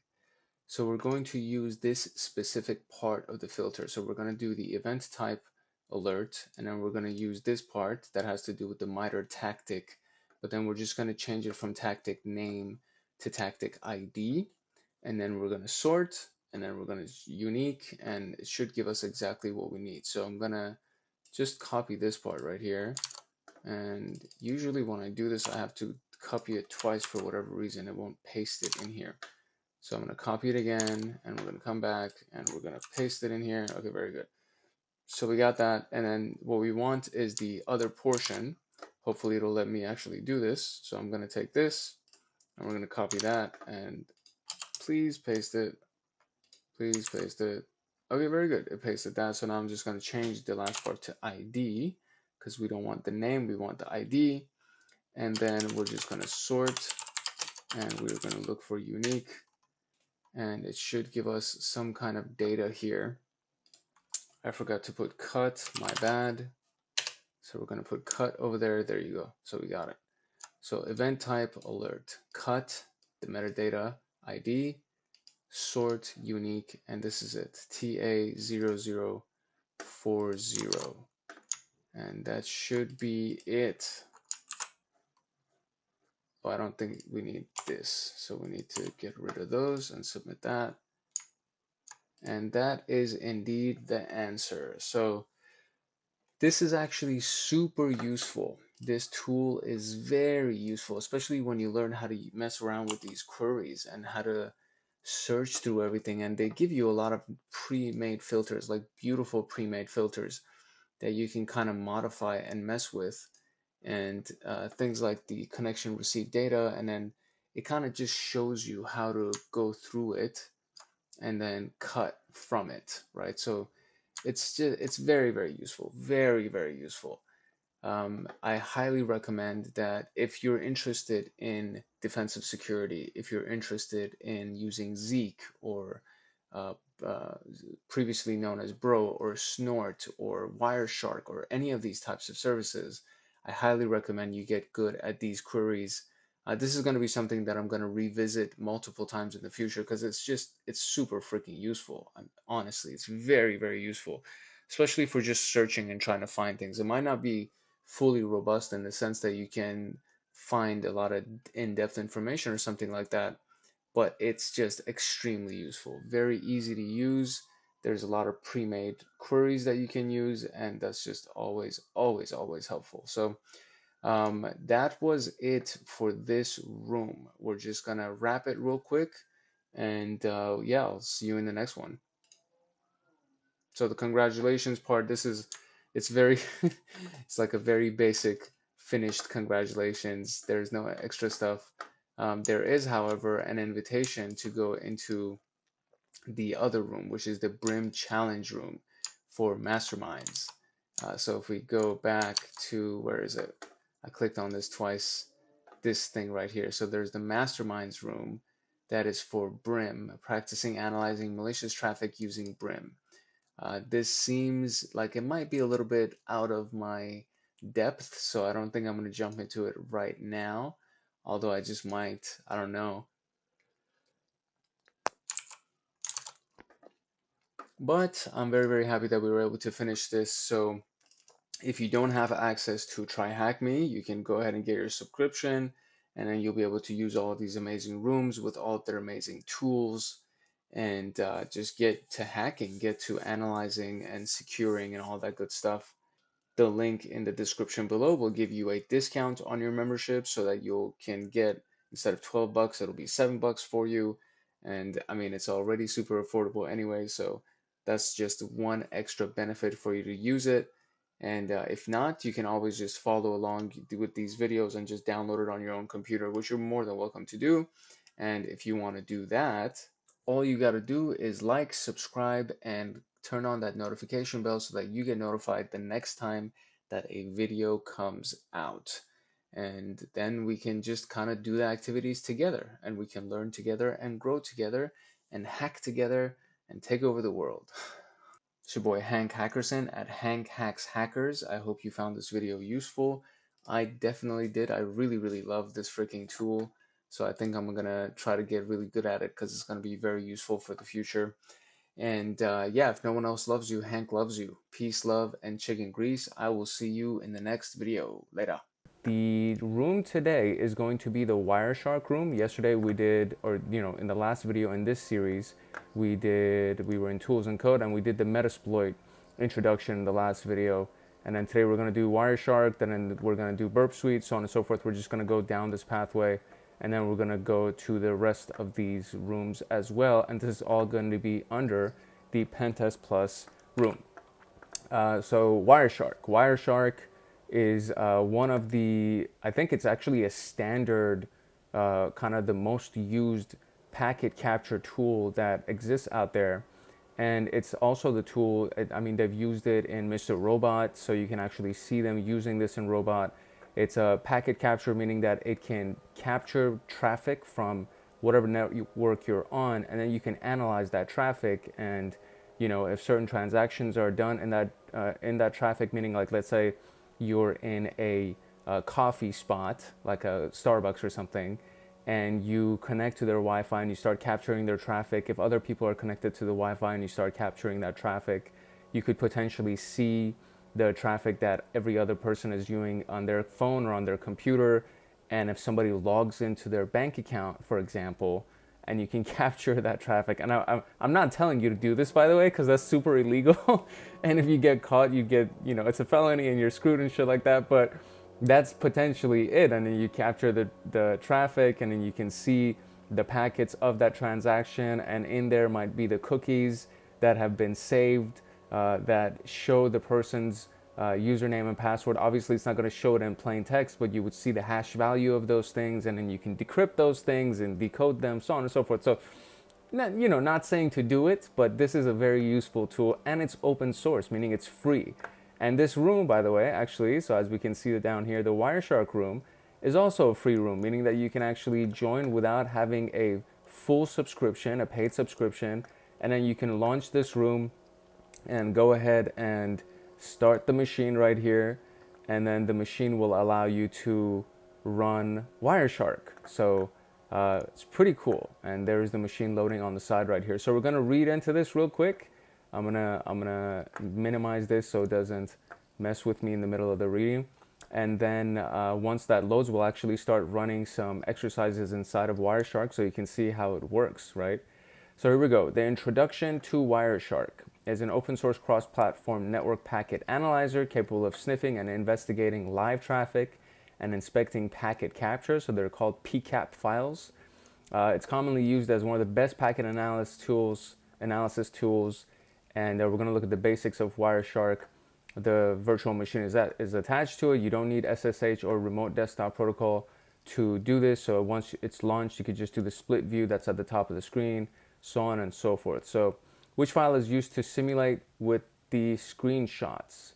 And I mean, I already have an answer to this, but I think it's because it's inside the room already. So it actually tells us, right? There are two capture files given in the VM. You can use HTTP1 PCAP to simulate the actions shown in the screenshots. I mean, it's already here, so it tells us this is what's used to simulate the screenshots. And then please note that you need to use the exercise PCAP file to answer the question. So that's what was used to simulate screenshots, and then that PCAP file is what's used for the exercises with the rest of the room. So let's see if this has actually been loaded so we can kind of see almost.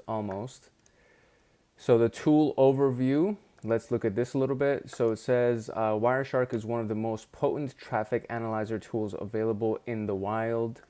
There are multiple purposes for this, so you can detect and troubleshoot network problems such as load failure points and congestion.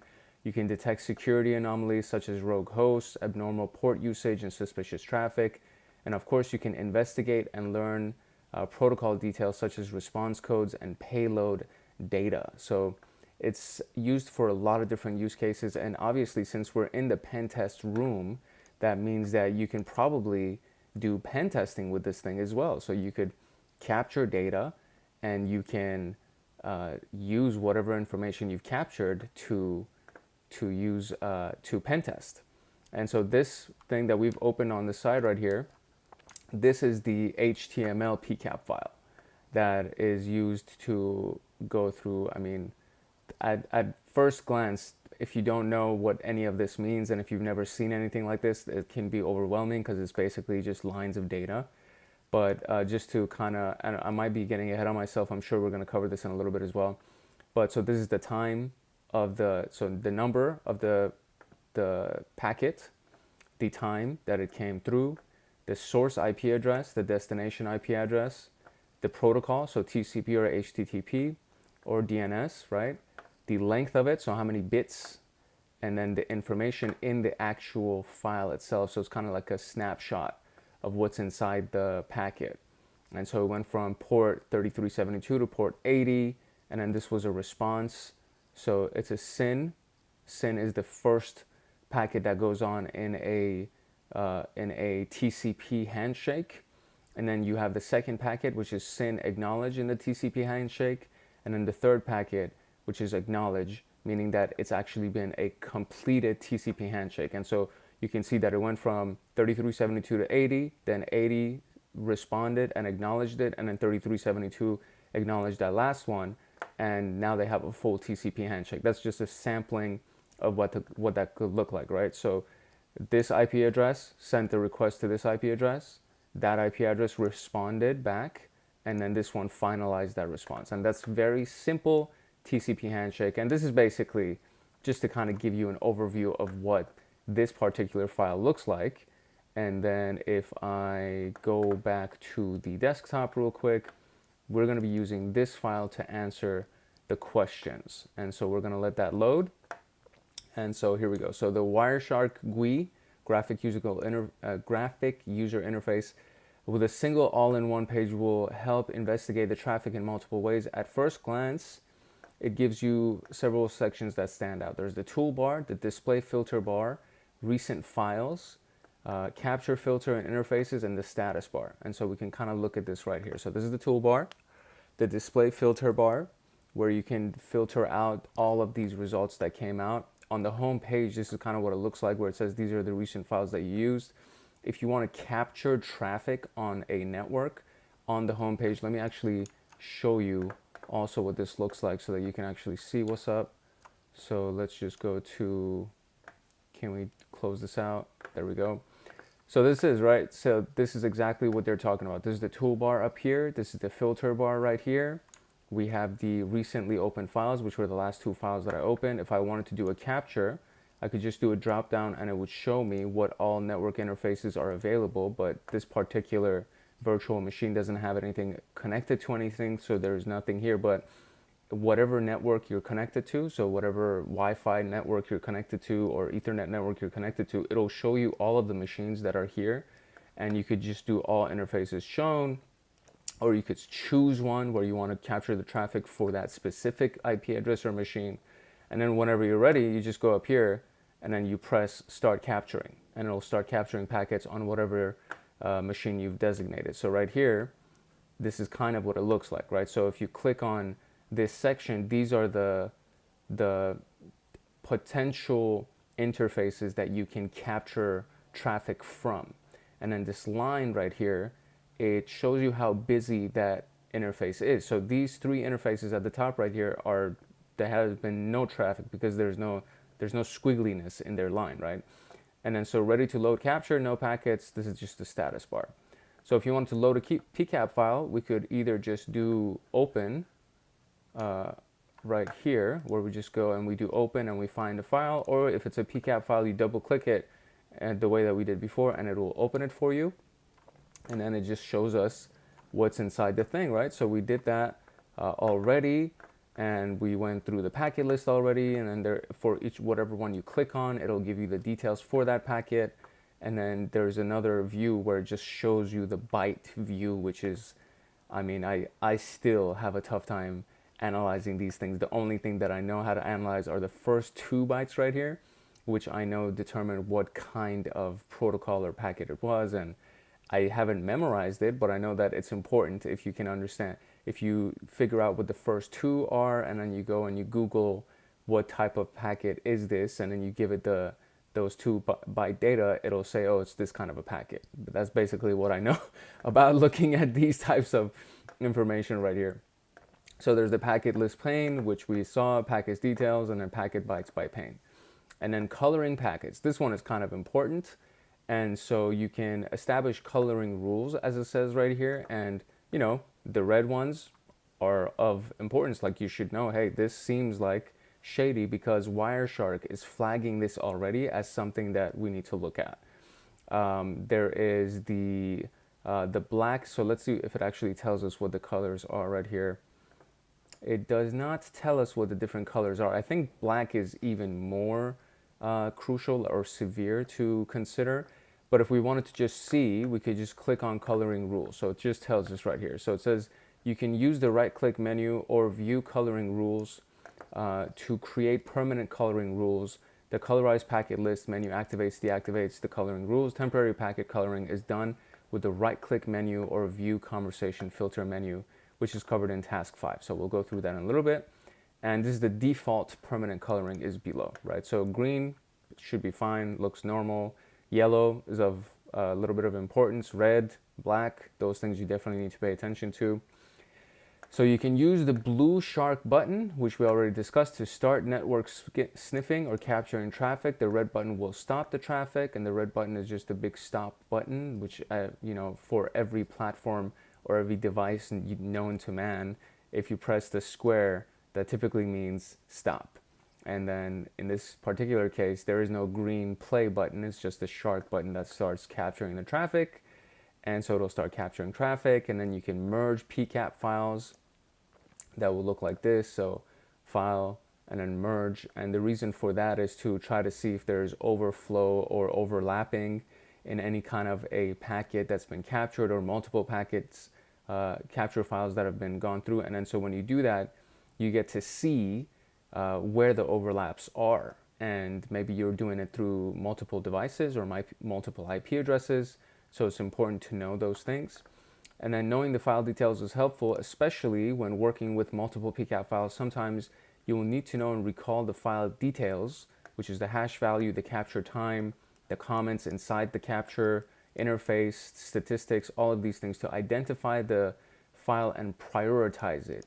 You can view the details by following statistics, capture file properties, or by clicking the PCAP icon located on the bottom left of the screen, which is this little thing right here, that little thing.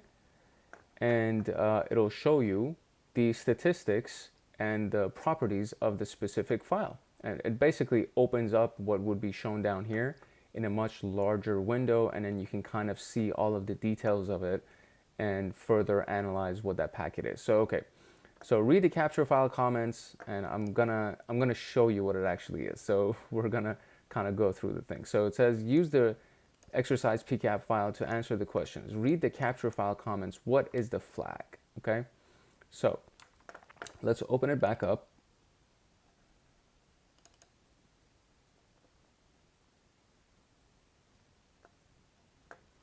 And what we need to do is we need to go to statistics and properties. And it'll show this thing, it'll open this up for us. And then if we just go down to the comments at the bottom right here, capture file comments, it should show us something about this file. Let me see if I can kind of make that a little bit wider, can I? Should be able to, there we go. So flag right here. So it's inside the comment section, and all we had to do was we just had to go to, one more time, statistics, properties, and it'll open up everything about this entire capture file, and inside that we could see if there are any comments attached to it. And then what is the total number of packets? This one is kind of easy. You just pull this all the way down and you just look at the number of packets, and 58,620, that's the total number. 58,000 packets were captured. And this is, by the way, If you're on a busy network, it literally will be tens of thousands, if not hundreds of thousands of packets that'll be captured, which is why it's really important to learn how to use this display filter at the top, because you're not going to scroll through every single one of these things to try to figure out what's going on. You know what I mean? So you kind of want to learn how to use these display filters, and it'll help you out a lot.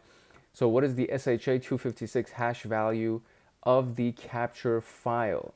And so we probably will find that here as well, capture file properties. And then we have the hash SHA-1 and then SHA-256. So it's at the very, very top. And so that's it, right? So SHA-256 hash value is this thing right here. So you do that, copy, and then you go inside the flag and you paste that. And that's how you find the hash value of the file. So easy enough, moving on.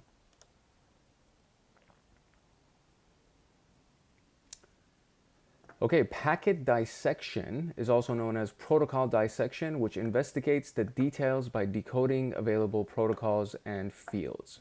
It supports, Wireshark supports a long list of protocols for dissection, and you can also write your own script to dissect furthermore. And then there's details on it here, which is at the Wireshark GitHub page, and it'll show you way more details on dissecting packages.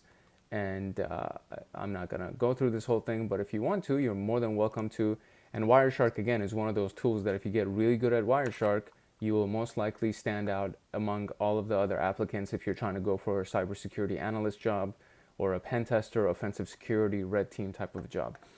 So this section covers how Wireshark uses the OSI layers to break down packets and how to use these layers for analysis. It's expected that you already have background knowledge of the OSI model. If you don't, just Google that.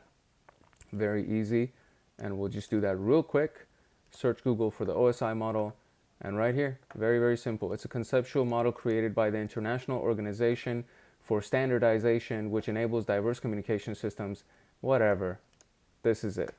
So this is what you really need to know. That entire definition means nothing. So the OSI model starts from the physical layer, which is the actual machine, and then the data link layer, which is the format of the data on the network. So basically how the machine connects to the network. So these are wires or routers and stuff like that. And then you have the network, and then you have the transport layer, whether it's TCP, UDP, it could be HTTP, the session layer, so connections and what is responsible for controlling ports and the sessions that are used. Presentation layer, which is basically what type of application, not the actual application itself, but what is being done to present the information onto the screen.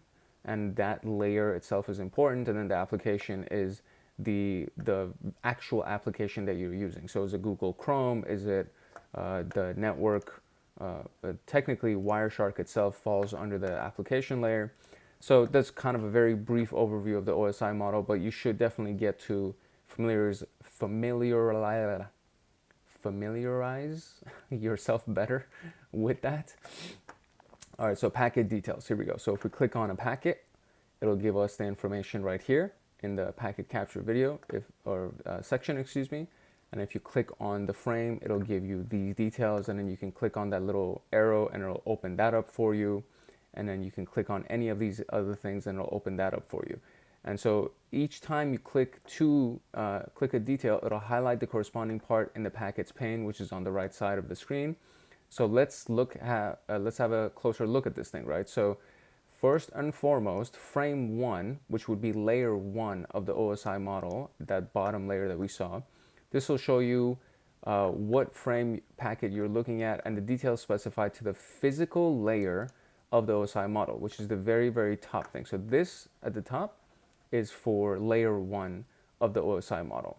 So it'll show you physical or data about the physical information, right? So it'll be through the Ethernet. Let's see what else is very important. Ether type, right? IP, TCP, HTTP, etc. Layer 2 will be the MAC address, or the layer 2 of the OSI model. So it'll show you what it is. Destination came from Xerox, source went to this particular MAC address, type IPv4. So layer 3 would be source IP address, so Internet Protocol version. It'll give you information about the source IP address, which is right here, and the destination IP address, which is right there. And there's a lot of other information in here, the flags that were attached to this, and we can just kind of go through that a little bit later.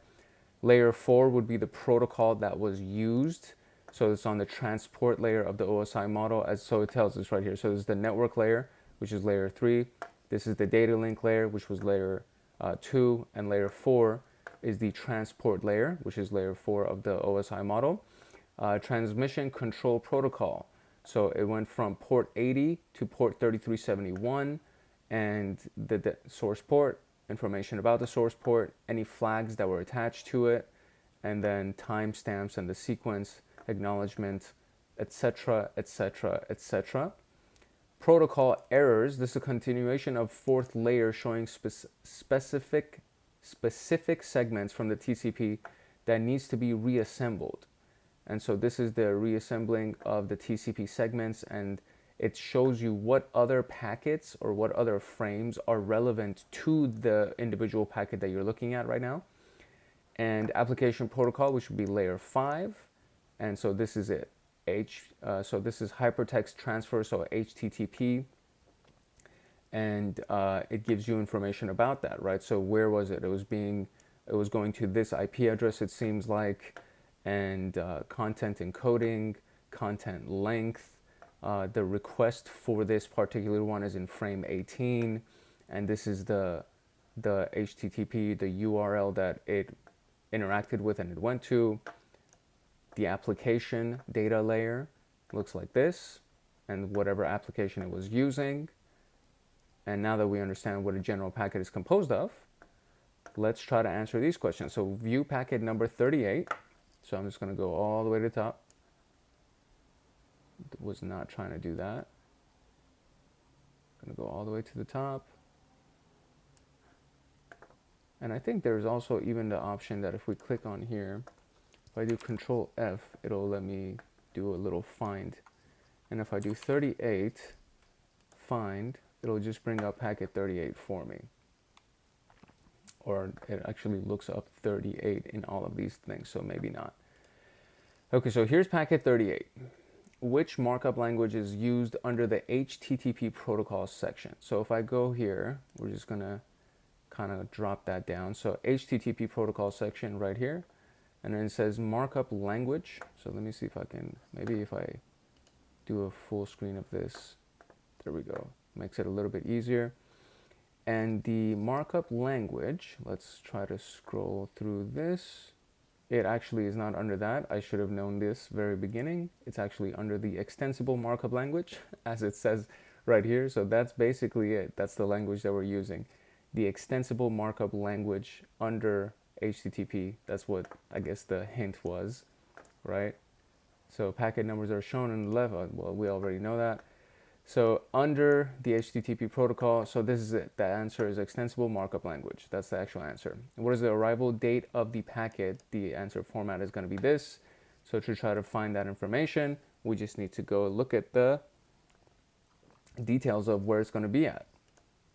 So arrival time, it's at the very, very top under the layer 1, frame 38, that information. As long as you just drop that down, it'll show you right here, arrival time, May 13, 2004. And that's the actual time, universal time. I think that's what UTC stands for. So 5/13/2004, and that was the answer. What is the TTL value? TTL value stands for time to live, and in the hint it says that it would be under the IP protocol section. So IP is Internet Protocol version 4, so that's the section that we're going to look at. And TTL right here is time to live. And so the TTL value is 47, as we can see right here. And what is the TCP payload size? So if we go to the transmission control protocol and we're looking for the payload size, and at the bottom of the transmission control protocol it says TCP payload 424 bytes. So 424 ends up being the answer. And what is the ETAG value? And the ETAG value is under the HTTP, the Hypertext Transfer Protocol section, and it has its own line item called ETAG. And so you just copy that and then paste it Although I think what I did was I opened it maybe to be able to copy paste it, because I don't think you can copy this. Oh, you know, if you right click it, it'll give you copy, and then you can copy the value of it, and it'll give you the value of that line, and then you can go ahead and paste it into your answer. So there you go. We just analyzed our first line item, our first packet from our PCAP file. So let's go to the next one, packet navigation. All right, so packet navigation, this is when you're trying to search for things and try to figure out what you're looking at. Basically, we kind of first dove deep on one packet. Now we want to kind of try to see how we can find the packets or relevant stuff, moving on.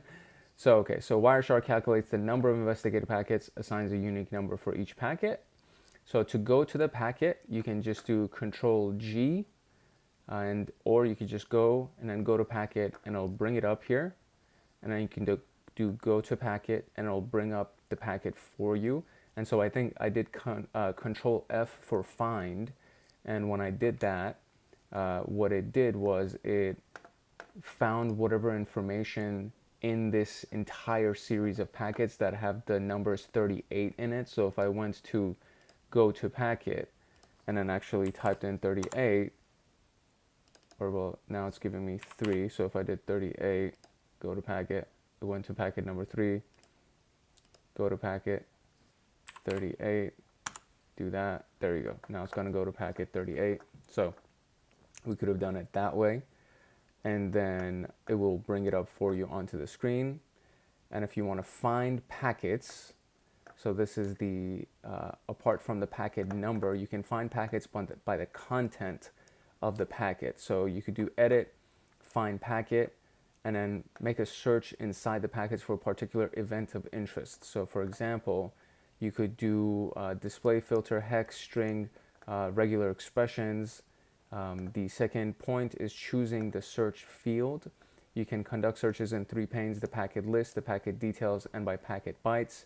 And it's important to know available information in each pane to find the event of interest. For example, if you try to find the information available in the packet details pane and conduct a search in the packet list pane, Wireshark isn't even going to know, isn't going to find it even if it exists, because you just used the wrong section to find it. And then you can mark or unmark packets, right? So marking packets is a really helpful way of functionality for an analyst. You can find or point to a specific packet for further investigation by marking it. It helps analysts point to an event of interest or export particular packets from the capture.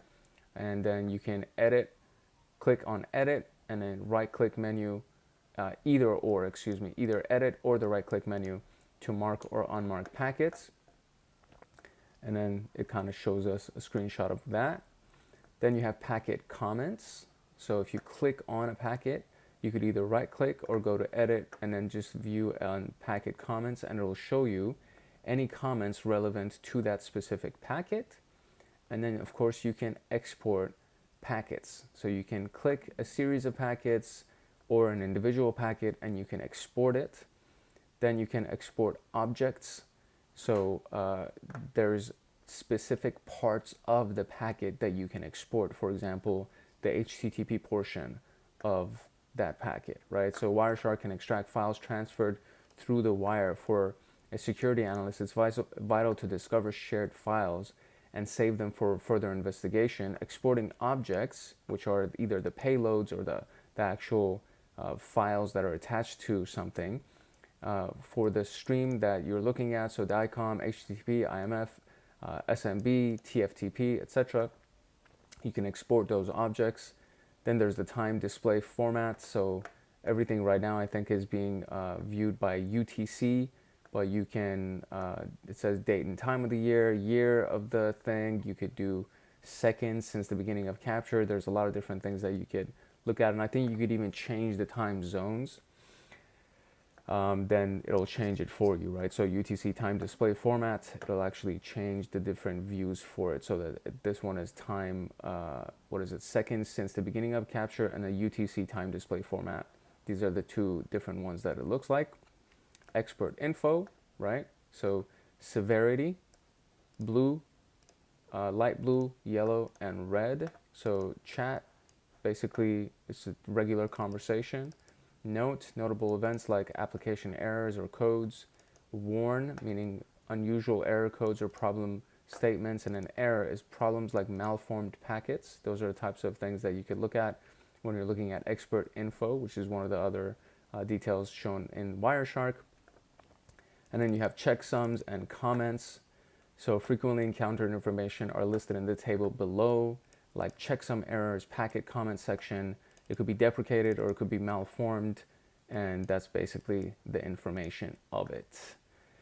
The lower left bottom section, which is that little thing that we found at the bottom right here, that little thing can bring up this information. So the expert information, you can also find it under Analyze Expert Information, and that's where these notes come in from. That's where you can see these different color packets, or the colorations, excuse me, of the individual notes about that particular packet, and it can kind of help you analyze the packet easier if you don't know what's going on, or so on and so forth. So search for R4W string in the packet details. What is the name of artist 1?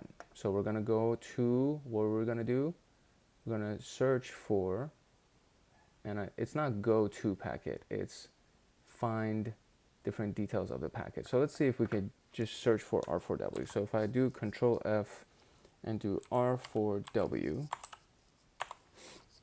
and find,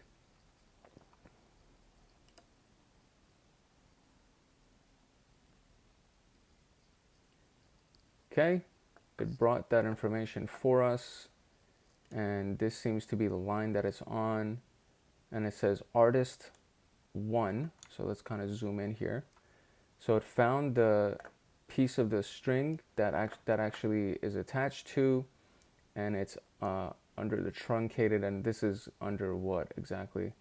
This is under the line-based text data, the text HTML, which is under the HTTP portion of this. And so it goes directly to the line that that specific thing exists in. And then so this is it. So that's what it found for us. And it says artist.php, artist1 equals that. And so that's the answer that you want. And that is indeed the answer of the question right here. Then go to packet number 12 and read the comments. What is the answer to the comments of packet number 12? So if we just do go to packet 12, enter, it'll bring up packet 12. If I click on that, and I believe it is packet comment. And so this is what's in here. This is not a flag, this is not a flag. Anything else here? Go to packet number 39765 if you want the rest of that information, it seems. So what is the MD5 hash value of the extracted image? So 39765 is going to be what we're going to continue to search for, 39765. And it's a JPEG file image, and that's what the previous comment asked us to look for. It says, what's the hash value of the JPEG?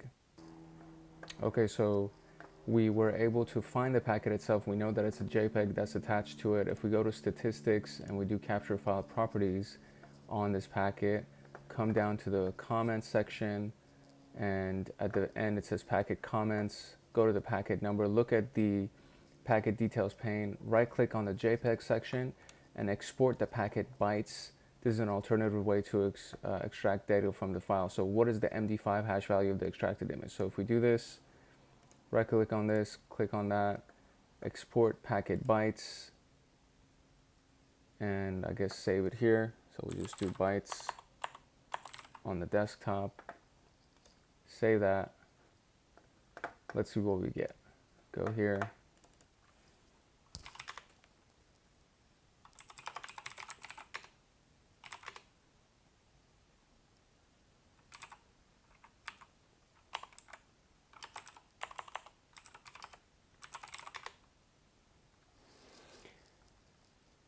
Okay, so we had to first download the thing, and this is kind of, I'm glad I remembered this. I almost forgot how I got this thing, and I didn't have to Google it this time, which I'm very happy about.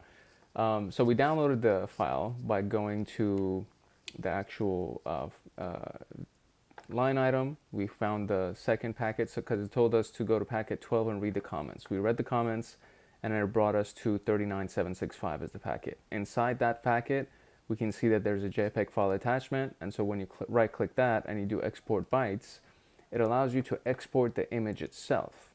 And so we exported the image, and this is the image right here, and it's on my desktop. And so I basically went to CD desktop. I changed my directory to desktop. I found that the file is right here.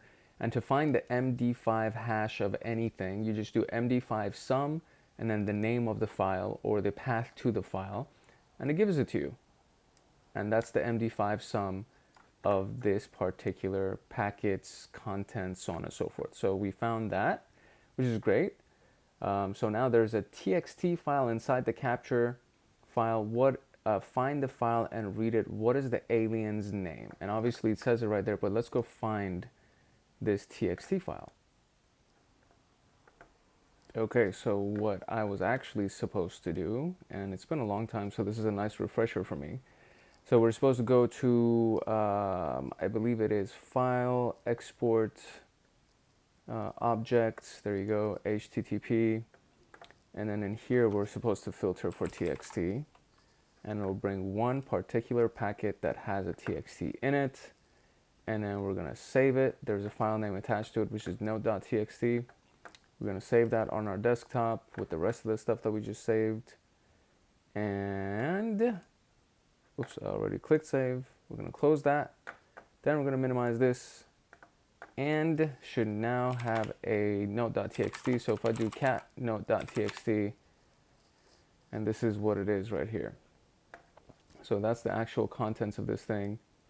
And if you kind of open it up, it might be a little bit easier to view in the terminal. Yeah, it's actually easier to view in the terminal. For some reason, the text editor wasn't really that good. So packet master, you can kind of make out what that says. And that's the way that you find it. So essentially, what's important is for you to learn how to find the TXT file inside this thing. And so if you go through File, Export Objects, HTTP, and then you type the .txt in here, that's where you would find the file that is relevant to this. And then so that's it. So now, last piece that we got to do is expert info section. What is the number of warnings? And so this is how we found expert info, is to go through, what is it, app data, I think, or analyze, and then expert information. So analyze, expert information, and the number of warnings. So this would be a warning. Oh, there you go. It's actually at the very end of it. So the count is right there. So 1636. That's the number of warnings. So you didn't even need to go through the entire list. If you just go to the end, it shows you the count and the number that is associated with whatever is under this section. So the number of warnings under expert information is 1636, and we got that as well. So moving on to packet filtering. So there's a powerful filter engine that helps analysts narrow down the traffic and focus on the event of interest. This is actually very, very useful. Filters are specific queries. So instead of reading all that, let me just show you what that means. So it's right here. So if we go to the apply display filter, you can start searching, either type it in yourself, or you could actually even click on one of the packets and apply that packet as a filter, right? So if I went here, click on a random one, do this, and then apply as filter, selected, and now it shows you. So frame time, relative such and such. Oh, it's the section that you also apply as filter. So that's another thing. So I clicked on the frame time. So if I click on this, for example, and use that and apply the IP address as filter, then it'll apply that IP address as the filter, right? So it'll show everything that has to do with that source IP address.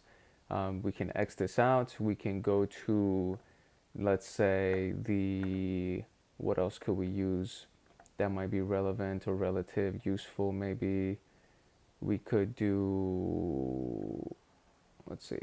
Well, it'll probably give us some things to filter for.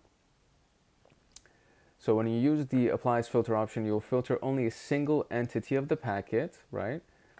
The option is a good way of investigating a particular value in packets. However, suppose you want to investigate a specific packet number and all of the linked packets by focusing on IP addresses and port numbers. In that case, the conversation filter is what's useful. So let's go back here and let's click on this thing, do this, and then go to conversation filter. And then we can do, pretty much everything that has to do with that. So let's say TCP. We want to use the TCP as a conversation filter. And so these are the list of everything that has to do with that packet in the conversation filter type, right? So TCP, these are all the TCP packet types. And it says right here, so the IP address equals that, and IP address equals that. So two different IP addresses, and the TCP port equals this, and TCP port equals 80. So anything that has to do with any of these things will show up inside your filters. This option, so the colorized conversation option, is similar to the conversation filter with one difference. It highlights the linked packets without applying a display filter and decreasing the number of viewed packets. This option works with the coloring rules and changes the packet colors without considering previously applied color rule. And then you can use the right click, view colorized conversation, to colorize a linked packet and a single click. And then you can do view colorized conversation, reset colorization to undo what you just did, right? So we could do right click on the packet, colorize the conversation that has to do with TCP, and then choose a color that you want, and every single conversation that has to do with that will show up. And it won't remove any of the other pieces, unlike the other one which actually removed all of the other packets. But what it'll do is it'll colorize everything that has to do with that conversation according to your conversation filter. And then if you wanted to, you could just go back and reset that. So prepare as filter. Similar to apply as filter, this option helps analysts create a display filter from the right-click menu. However, unlike the previous option, this doesn't apply the filters after the choice. It adds the required query to the pane and waits for the execution, which is enter, and another chosen filtering option, including and or. So it'll fill this up here for you. It just won't actually do it. It'll fill that up, and then if you want to do and another filter afterwards, or another filter afterwards, you could do that. So it'll prepare this thing or that section. So instead of applying it, so let's do this. We'll do prepare as filter, the particular thing selected, but it won't actually filter it. It waits for me to press enter, and then once I press enter, it'll actually apply the filter. And if I wanted to, I could do or, and then bring another thing. So IP destination, is that DST? There you go, DST host equals, let's say we want to do, are they all the same destination? It seems to be that they're all the same destination.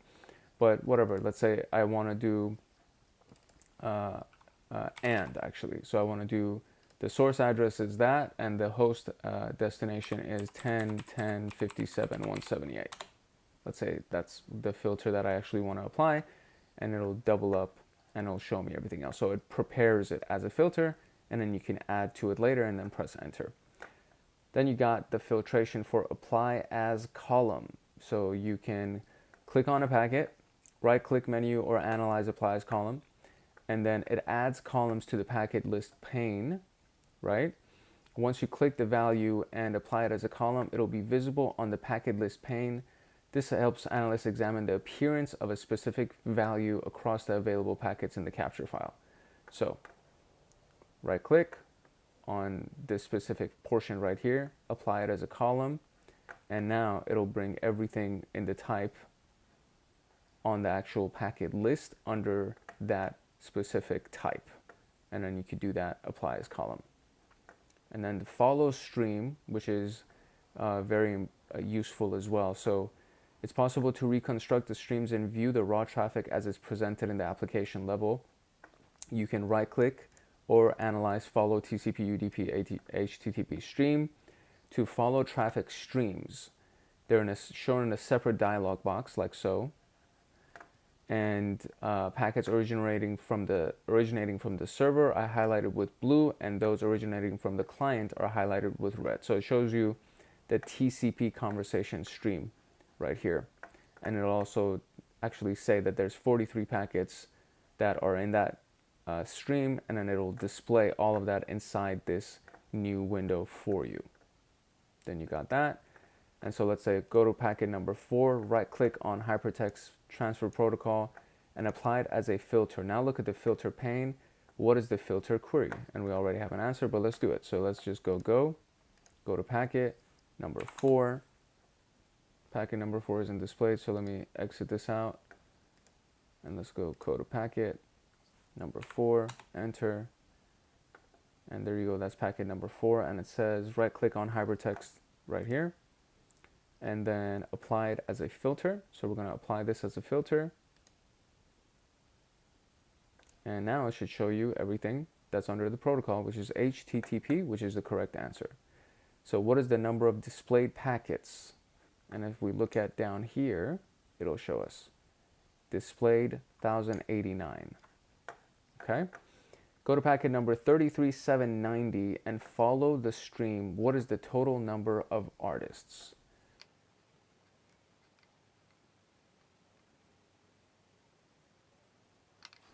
Okay, the problem was I was searching the TCP conversation when I was supposed to be searching the HTTP conversation.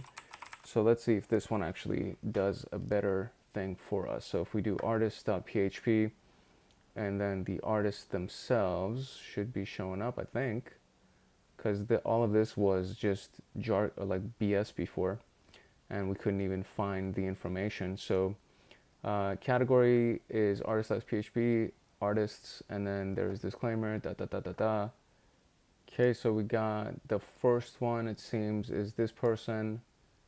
Let's see if we can find artist number 2. Artist number 2 is right here. And let's see if we can find artist number 3, and they are right here. So we got 3 artists, and what is the name of the second artist, which is Blade, or Blad, number 3. Okay, so there you go. This was a little bit trickier, but the simple response was go to the packet itself. Since the packet, and this is kind of the hint, right? So if we go to the protocol of the packet, it's HTTP, and when you right click it and you want to look at the conversation, it gives you 2 options. So you can do follow TCP stream, which was what I initially chose, but you're supposed to actually do HTTP stream, because if you do TCP stream, then everything else, look at this. This is just BS, right? You can't, I don't know what any of this would be broken down to. So you're not even looking at, or I wasn't looking at it correctly. So when you go back to here, and then do the same thing, but now do HTTP stream, it'll actually show you the contents of all of those things. And look, this is all legible, and you can analyze this, and you can even search for the contents of it. So that's the key factor right there. And that was it. And so this is it. We are now at the conclusion that we just finished the Wireshark Basics room. And then we can go to another one, which is packet operations, which is a follow-up room. And I wonder, oh, I haven't even done this. So this could be a nice follow-up to packet operations for Wireshark. So that would be pretty cool to do. And I will definitely do that because I have not done this room. So that would be fun to do. So anyways, so here it is, right? This is the Wireshark introduction, the basics of Wireshark. I'm going to terminate this thing. And I hope you learned some good things. If you've never used Wireshark before, it's definitely very useful, especially when you get really good at the filtering and following conversations and knowing what you're actually looking at. And as you just saw, I haven't done the follow-up to this room, so it'll be even useful for me to do that, and I will do that. And you best believe there's going to be a recording that comes with that. And we can just learn more and more and more about this, because this is very useful for defensive security as well as offensive security. So Wireshark Basics, this is your boy Hank Hackerson at Hank Hacks Hackers. I hope you found this room useful. I hope you learned, and I definitely got some nice review content, so that was very good for me as well. So this is nice. It's nice to be able to review some of these things with you here with me, and hopefully you'll be learning with things with these things as I review them for myself as well. So there's that. Make sure you like, subscribe, share, follow, comment, turn on the notification bell so that you get notified the next time that we drop something. And if you don't have access to TryHackMe, definitely get yourself a membership, because I mean, this was one of the free rooms, as it says right here. So I'm pretty sure that just from the free rooms, you'll get a lot of value. But if you use the link in the bio, then you'll go ahead and get a discount on the paid subscription as well. And there's a lot of cool stuff. When you get to the intermediate and advanced stuff, all of those are paid. So definitely go ahead and get yourself a membership either way and try all of these out. And let me know if you have any questions, or let me know how you progress with each room. And yeah, I will see you in the next video. Peace. Okay, hello and welcome back. It's your boy Hank Hackerson at Hank Hacks Hackers, and today we are going into the Wireshark packet operations room, which is inside the pathway of SOC Level 1 Security Operations Center Level 1 for the junior analyst role. And this is going to be a part of the Wireshark Basics Packet Operations and Trend Analysis, or Traffic Analysis, excuse me. It's like a 3-part series for Wireshark. We already did the Wireshark Basics, and you can find that video on my channel. I'm going to try to put the link in the description below.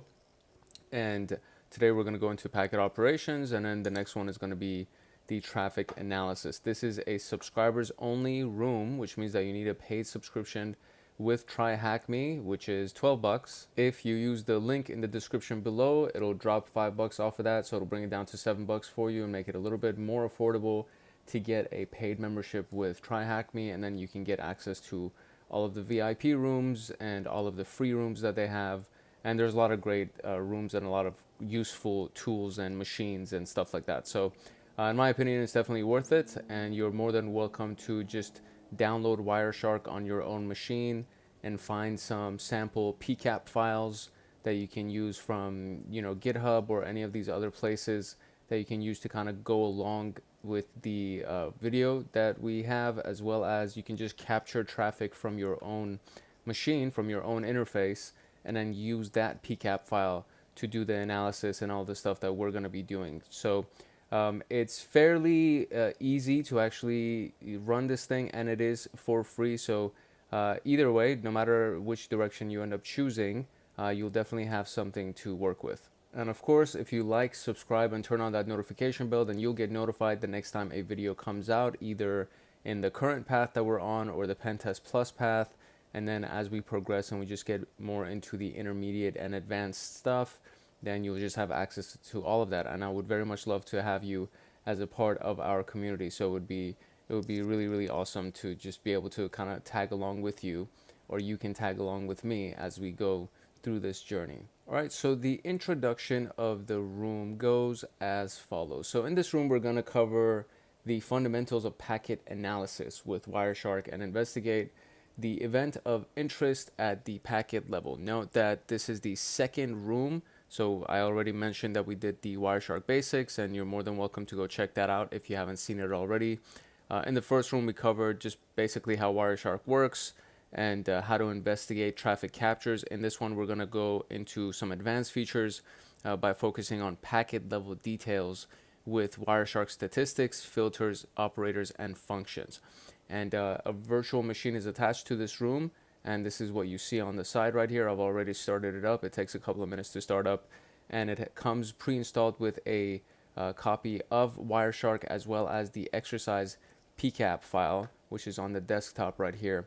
And that's, I think, what we're going to be working with. There was no other PCAP file to work with, so I think that's basically what we're going to work with. And yeah, that being said, let's jump into the actual content of the room.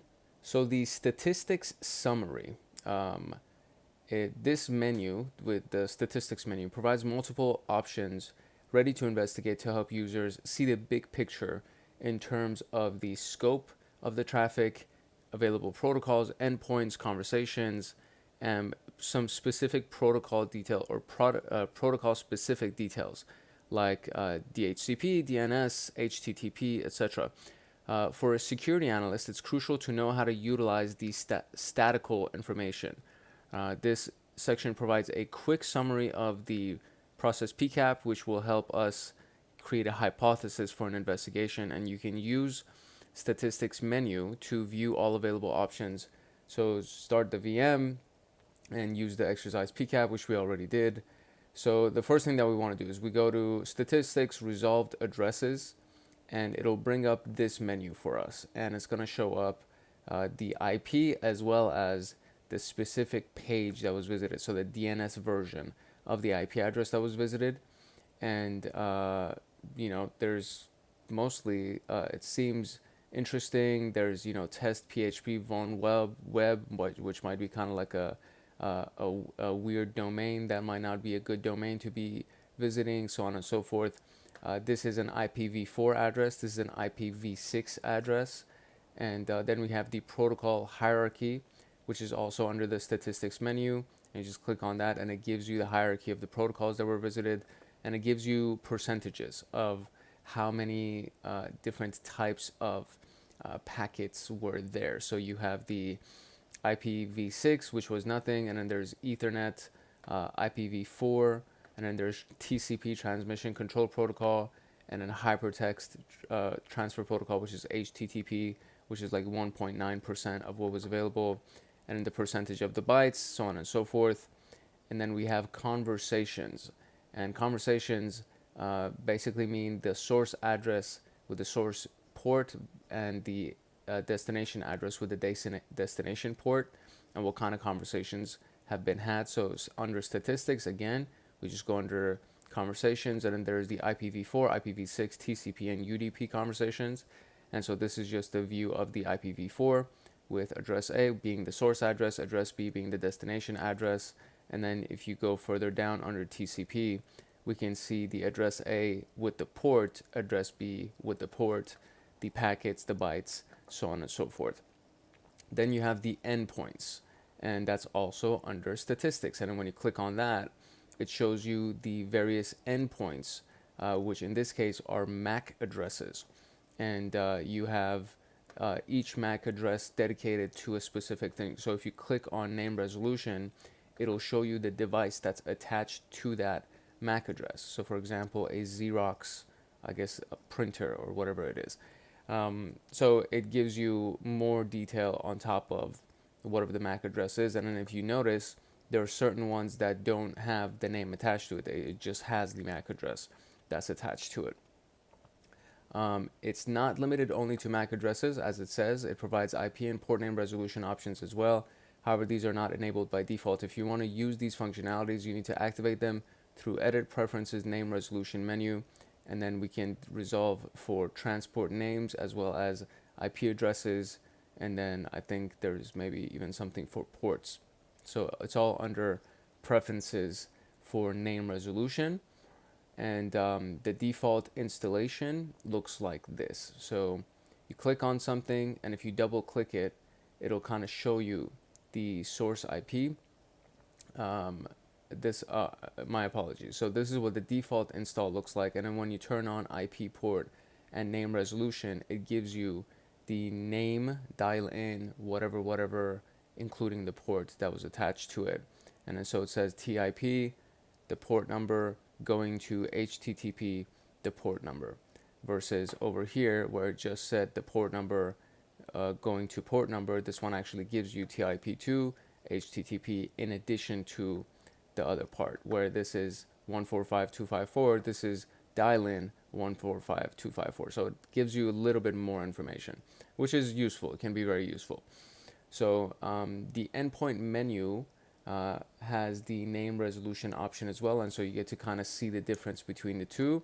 So on this side we have the without name resolution, and on the right side we have with name resolution. So 4222 ends up resolving to bresolvers lever3.net. 10.10.47.123 ends up resolving to whatever this is right here, compute internal Eurobest. It seems like a name server that it was sent to, and so on and so forth. And so you have both versions of it that can be just turned on with the click of a button, which is a little bit more useful. And of course, if you want So let's just read this piece right here. It says, beside name resolution, Wireshark also provides an IP geolocation mapping that helps identify the map's source and destination addresses, but this feature is not activated by default and needs supplementary data like the GeoIP database. Currently, Wireshark supports MaxMine databases, and the latest versions of the Wireshark come configured with MaxMine DB Resolver. However, you still need MaxMine files and provide the database path to Wireshark using edit preferences, name resolution, MaxMine database directories. Once you download and indicate the path, Wireshark will automatically provide GeoIP information under the IP protocol details. So this is where it would fall under. So when you go to IP version 4, there's several layers to this, several options to this. When you click on IPv4, it'll give you at the bottom source GeoIP, so on and so forth, destination GeoIP, so on and so forth. And then we have endpoints and the GeoIP view.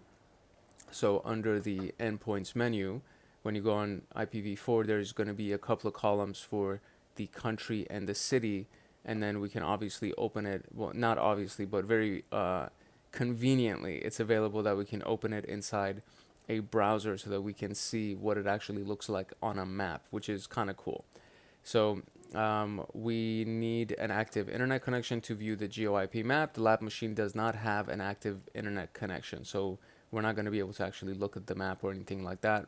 We're just going to be able to analyze the packet and try to get the answers to these questions. So that being said, I'm going to jump into the actual exercise itself, and we can kind of go from the top just to see what kind of answers we can generate here.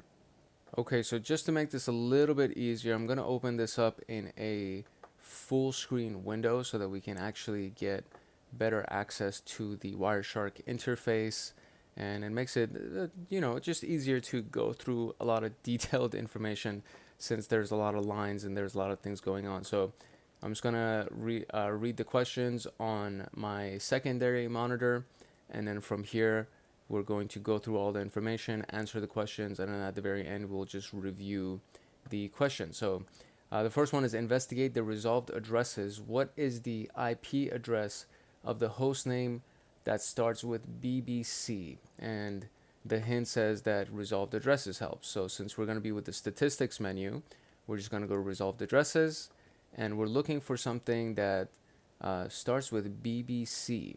So let's see what we can find.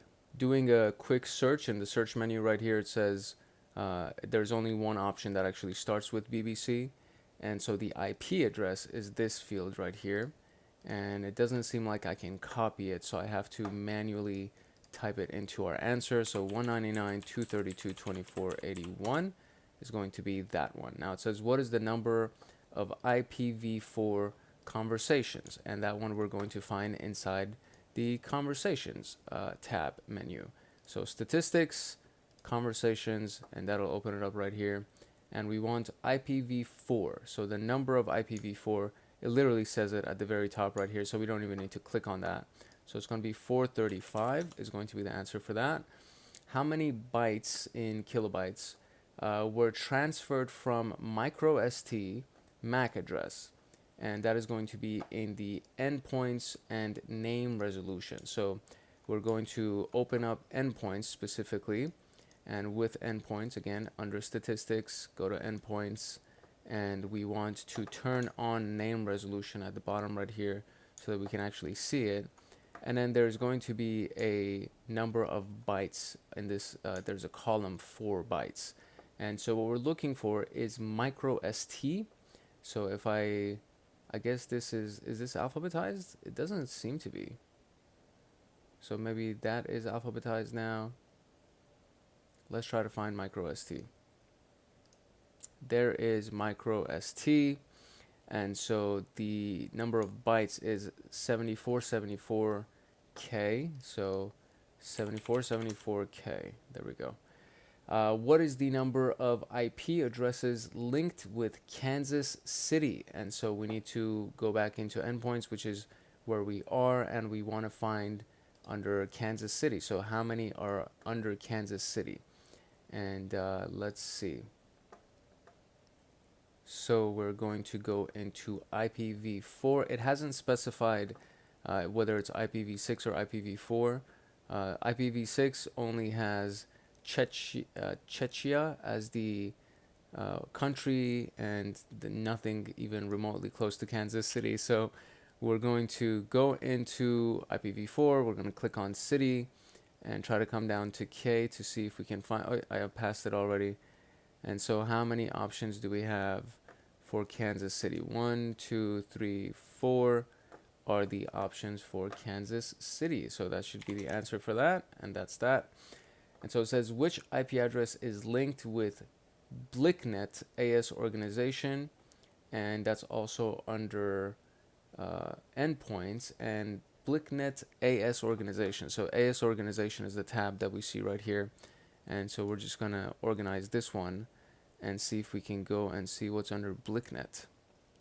So there is one thing under BlickNet, and that's going to be this IP address. Can I copy this? I can't copy this. So we're just going to type that in manually. It's going to be 188.246.82.7. And that is correct. So very quickly, we just answered the first set of questions, and I'm just going to reload this page just so you can also see what we did. And it's going to be under statistics summary. So right here, these are all the answers.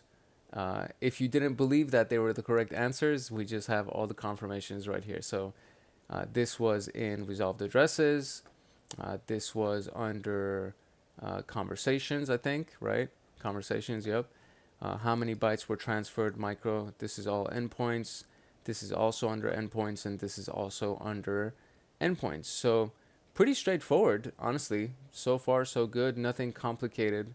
And we can now move on to the next section, which is the statistics protocol details. All right, protocol details. So you have two versions of IP addresses. You have IPv4 and IPv6. And so under statistics, again, we can just go to IPv4 statistics, and we can view all addresses, which is what this looks like. This is all the addresses. Then you can do destinations and ports, which will show you only the destinations and ports that are associated with them. And you can do IP protocol types. So if you open that up, it'll show you under the different protocol types, UDP, TCP, or no protocol. And then we have source and destination addresses, which is the combination of the two, right? So you have the source address as well as the destination address right here. And so it's kind of interesting that there's destinations and ports, but there is no sources and ports, but there is sources and destinations, whatever. But this is kind of what it looks like. So this is I mean, we don't really need to go crazy into trying to figure out what all of these things mean yet, because we're just going to go through it through the exercise. And then there is DNS information. So that's under DNS under statistics. And so you click on that, and it gives you the individual topic / item that comes in, and then the count that is associated with that. So response query, service statistics, response stats, number of questions, authorities, etc. Fourth level, third level. So all these different things, payload size, all of this stuff falls under the topic item column. And then you have of course, the time associated with it, the minimum value, maximum value, so on and so forth. But it doesn't seem to be of note because they haven't put a little red line around it. And then we have HTTP, and under HTTP you have the packet counter, which is what this thing looks like. Shows you the total number of HTTP packets and then how it breaks down accordingly. And then we have the load distribution, which is what this looks like, and the number of counts associated with that. Then you have requests, which is what this looks like right here. There is no counts associated with it, but it does show you what was requested within each domain and within each HTTP request. And then you have request sequences, which is what this looks like. And so I'm guessing it goes from test PHP to Vuln web categories, and then under categories you go to artists, and under artists I guess there's more categories or another click that was made that went back to categories, but it's just within this entire sequence of stuff that was done. and then there was a bunch of images that was viewed, and then went back to artists, so on and so forth. So it's the sequence of requests that was done on a particular website in a particular session. I'm going to say this is one session that this whole thing happened, and then after that they went into this IP address. So that's what that looks like. And so now we're going to start answering some more questions here, which is, what is the most used IPv4 destination address? What is the max service request response time of DNS packets? And what is the number of HTTP requests accomplished by radmsn.com? And if you don't know what this means, this is a defanged DNS or defanged URL. And you can do this also with IP addresses, where you just put square brackets around the dots so that it's not clickable. That's basically what that is. So that's what we're going to try to answer right now. So let me zoom out of this and go into our packets right here, and we can close this. And so the first one is, what is the most used IPv4 destination address, which is going to be under statistics, IPv4 statistics, and we're going to do most used destination address. So we'll just do destinations and ports, and we're going to go right here, and then we'll have a bunch of counts associated with it. So if I click on counts, I think it's still loading. There's a little bar down here that shows like it might still be loading. So we'll see. Yeah, it's still loading. I'm going to give this a quick second so that it can finish loading, and then once it's done loading, we'll try to find which one the most viewed IPv4 destination address is. Okay, there we go. So we got that. So now we're going to click on count one more time, and then click on count one more time, and there we go. So we have the most used, which is this thing right here, 10.133. That's going to be the answer. So 10.133. Very good. And what is the max service request response time of the DNS packets? And since they mentioned DNS, we're going to go into DNS statistics, which is right here. And we want, that loaded pretty quickly. So we want the max service request response time. So let's see what that falls under. Service, there we go. Request response time, that's what we're looking for. Okay, that's what we're looking for. So request response time in seconds, what is the maximum value? It's this thing, so 0.467897. That's what that is. 0.467897, and that is indeed the correct answer here. And so, last question, what is the number of HTTP requests accomplished by radmsn.com? And that is going to be under HTTP statistics. So we're going to close this out, go to statistics, and do HTTP. And what do we want? We want requests. So we're going to go to requests, and it should open this up for us right here. And we want the max under radmsn.com. So let's let it load real quick. And there's that. And so now I need to find radmsn.com. So just to kind of give ourselves a little bit more room to work with, I'm going to shrink down this menu because it's a very, they did it because I'm sure there's some very long IP addresses that are in there. I think I might need to actually maximize this just to make it a little bit easier. We're going to maximize that. I'm going to bring this all the way down. There we go. That's easier.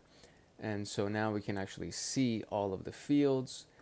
And the big thing that we're looking for is radmsn.com.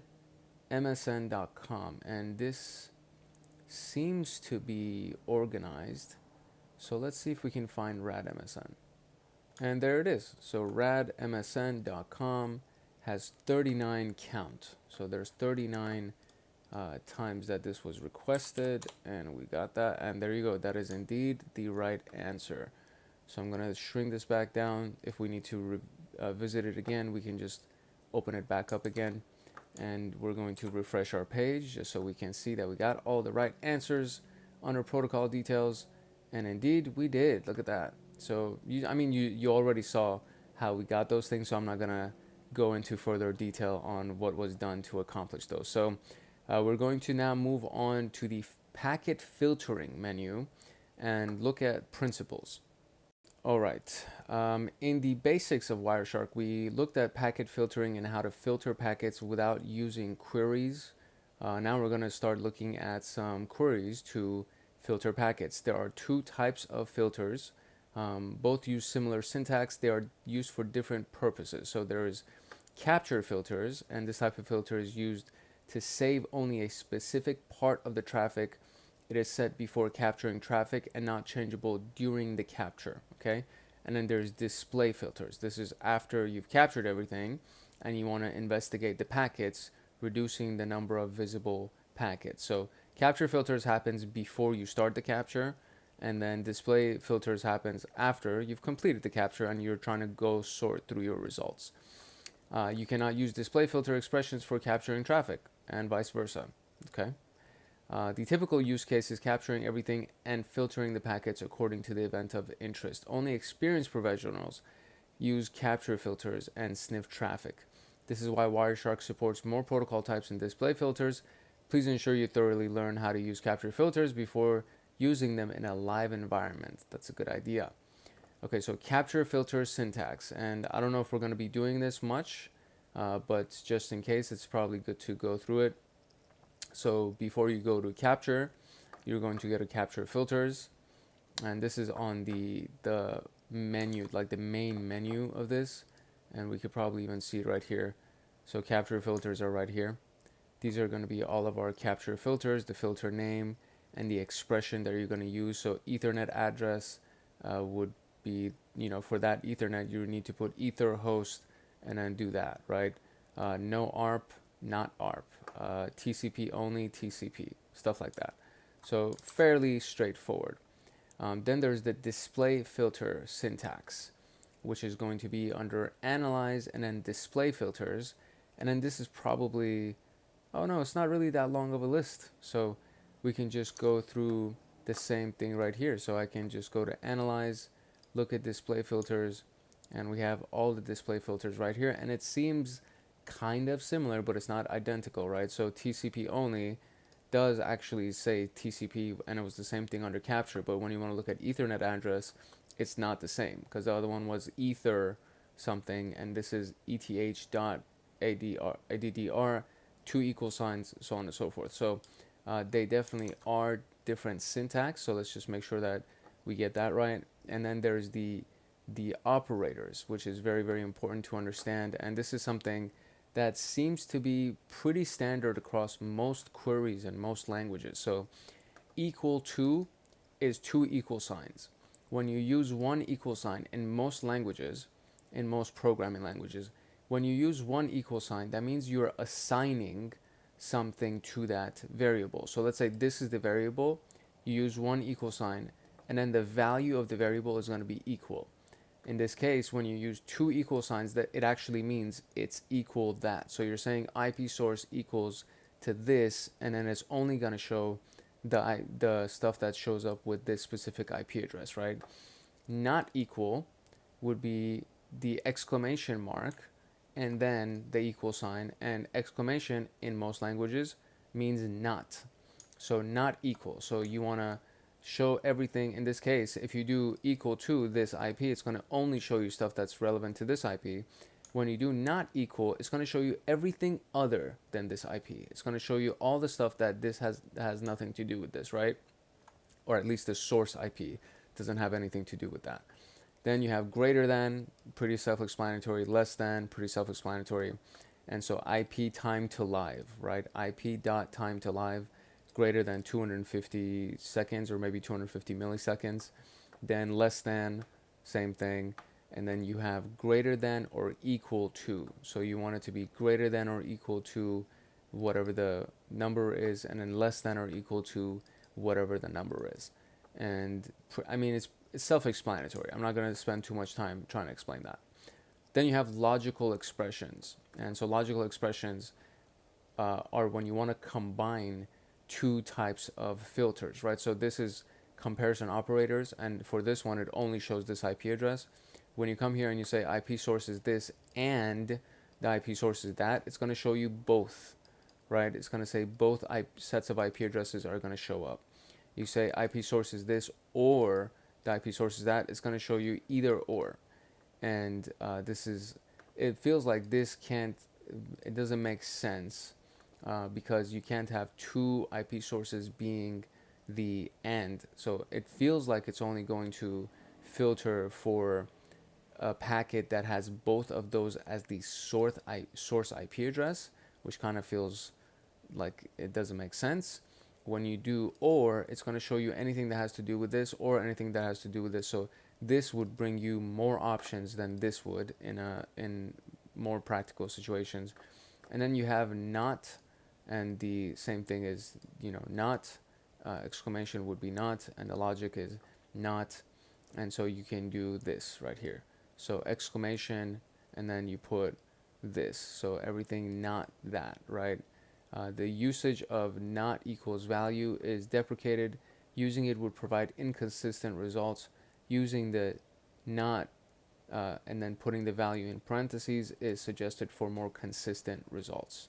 So we can't do not equals anymore, especially for this case. We would just do not and then put whatever the value is. For example, IP source equals yada yada yada is going to be inside the parentheses. And this specific thing should give you the same result as if you did a query like this, where IP source is not equal to that. It should give you a similar result, a similar set of results. And then we have the toolbar. So if it's green, that means you actually put in a valid filter. If it's red, that means it is not a valid filter. If it's yellow, it means it's a warning filter. It works, but it's unreliable, and it's suggested to be changed with a valid filter. So potentially this would probably work, but it would give you a yellow response. Let's actually try that, right? Well, no, I'm not going to jump ahead. I don't want to jump ahead because when I do that, I get distracted. So I'm gonna stay on task here. So filter toolbar features are shown below. So when you type in IP, it'll give you all of the different options that are relevant to IP, and then you can use that as an autocomplete option. Then there is the clear filter, so it clears the filter. And then when you do the drop down menu, it'll show you what all of the different IPs or filters was that you ended up using and you actually searched for. So pretty self-explanatory. I'm not gonna really jump too deep into that. This was fairly understandable. And if you've done anything even remotely close to queries or stuff like that, this should be very familiar to you. All of this stuff should be familiar to you. The and or and all of that stuff should be very familiar to you. It's similar to searching through SQL and a lot of those things. They use similar types of things. Python uses similar types of syntax. So, it's good to know, good refresher, but I hope that you've seen stuff like that before and it's not your first time. All right, protocol filters. So still under packet filtering, but now we're looking at protocol filters. It supports 3,000 protocols, Wireshark does. That's a lot. And allows packet level investigation by filtering the protocol fields. And this task shows the creation and usage of filters against different protocol fields. So IP would show all IP packets. IP.address equals this would show all packets containing the IP address, so on and so forth. IP address equals that, and then notice this right here where it puts 024. It would show all of the IP addresses in this subnet, right? Which could be anything from 0.2 to 0.255, I believe. So it's a lot of different IP addresses that could show up. And then you have IP source, so it's no longer IP address. You have IP source equals this, so it shows you everything that originated from that IP address, and an IP destination shows you everything that was sent to that address. And then you have IP address versus IP source or destination. The IP address filter in the traffic, the IP address filters the traffic without considering the direction. The IP source and destination filters the packet depending on the packet direction, which should be also self-explanatory. So when you do IP address, it shows you everything that has to do with this address, whether it's a destination or a source, right? Interestingly enough. And it's going to be 58,000 plus results. But when we go here and we do IP source, it drops down to 58. What? That can't be right. That doesn't seem like it would be right. It should be a different number of IP addresses that are shown. But this says, oh, no, no, no, I am so sorry. I apologize. I read the wrong number. So my bad. So IP address equals so on and so forth. It says there's a total of 58,000 packets, but there's been only 43 displayed. And then when you do IP address, IP source, there's only 20 displayed. And then when you do IP destination, there's 23 displayed. So that's my bad. I read the wrong digit. And so now we're going to look at TCP and UDP filters. So you have a TCP port equals 80. So everything that has to do with port 80. TCP source port equals that. So it's going to show all TCP packets originating from that port. Destination port shows everything going to that port. And then same thing with UDP. You have the UDP port, UDP source port, UDP destination port. So let me see if I can actually read this correct this time. We have, TCP port equals 80. It shows you everything that has to do with the TCP port equaling 80. So it would be a total of 58,000 packets. Then you do UDP port equals 53. Shows you a total of 103 packets displayed. So it is filtering. So out of 58,653, there was 58,421 that was TCP, and then out of 58,653, there was 103 that was UDP, right? Then you have application level protocol filters, which would be HTTP and DNS. So HTTP response code 200 shows everything that has to do with the response code 200. HTTP request method GET will show you everything that has to do with a GET request. Post will show you everything that has to do with a POST request. DNS flag response equals 0 shows all DNS requests. DNS flag response equals 1 shows all DNS responses, because there's only one or the other. And then you have DNS query type equals 1. It shows you all DNS A records, right?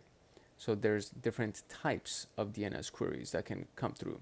There's two different types of flags, and then there's different types of queries that were done during DNS. And so if we look at this a little bit more in detail, you have HTTP response code equals 200, which means it was done okay, there was no problem with it.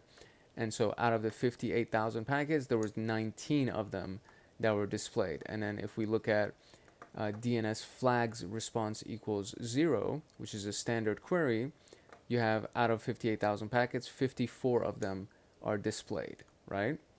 Then you have display filter expressions. So as mentioned earlier, there's a built-in option for display filter expressions that stores all supported protocol structures to help analysts create display filters. When an analyst can't recall the required filter or is unsure, the display filter expressions menu provides an easy-to-use display for a builder guide. It's available under Analyze Display Filter Expressions, different from display filters, because there's three actually: display filters, display filter macros, and then the expressions. And then when you go through this, it kind of shows you what all of these different potential options are. So IP proto is protocol, so, and then IP proto equals is present, is not equal, greater than, less than, so on and so forth. So all of those things can work.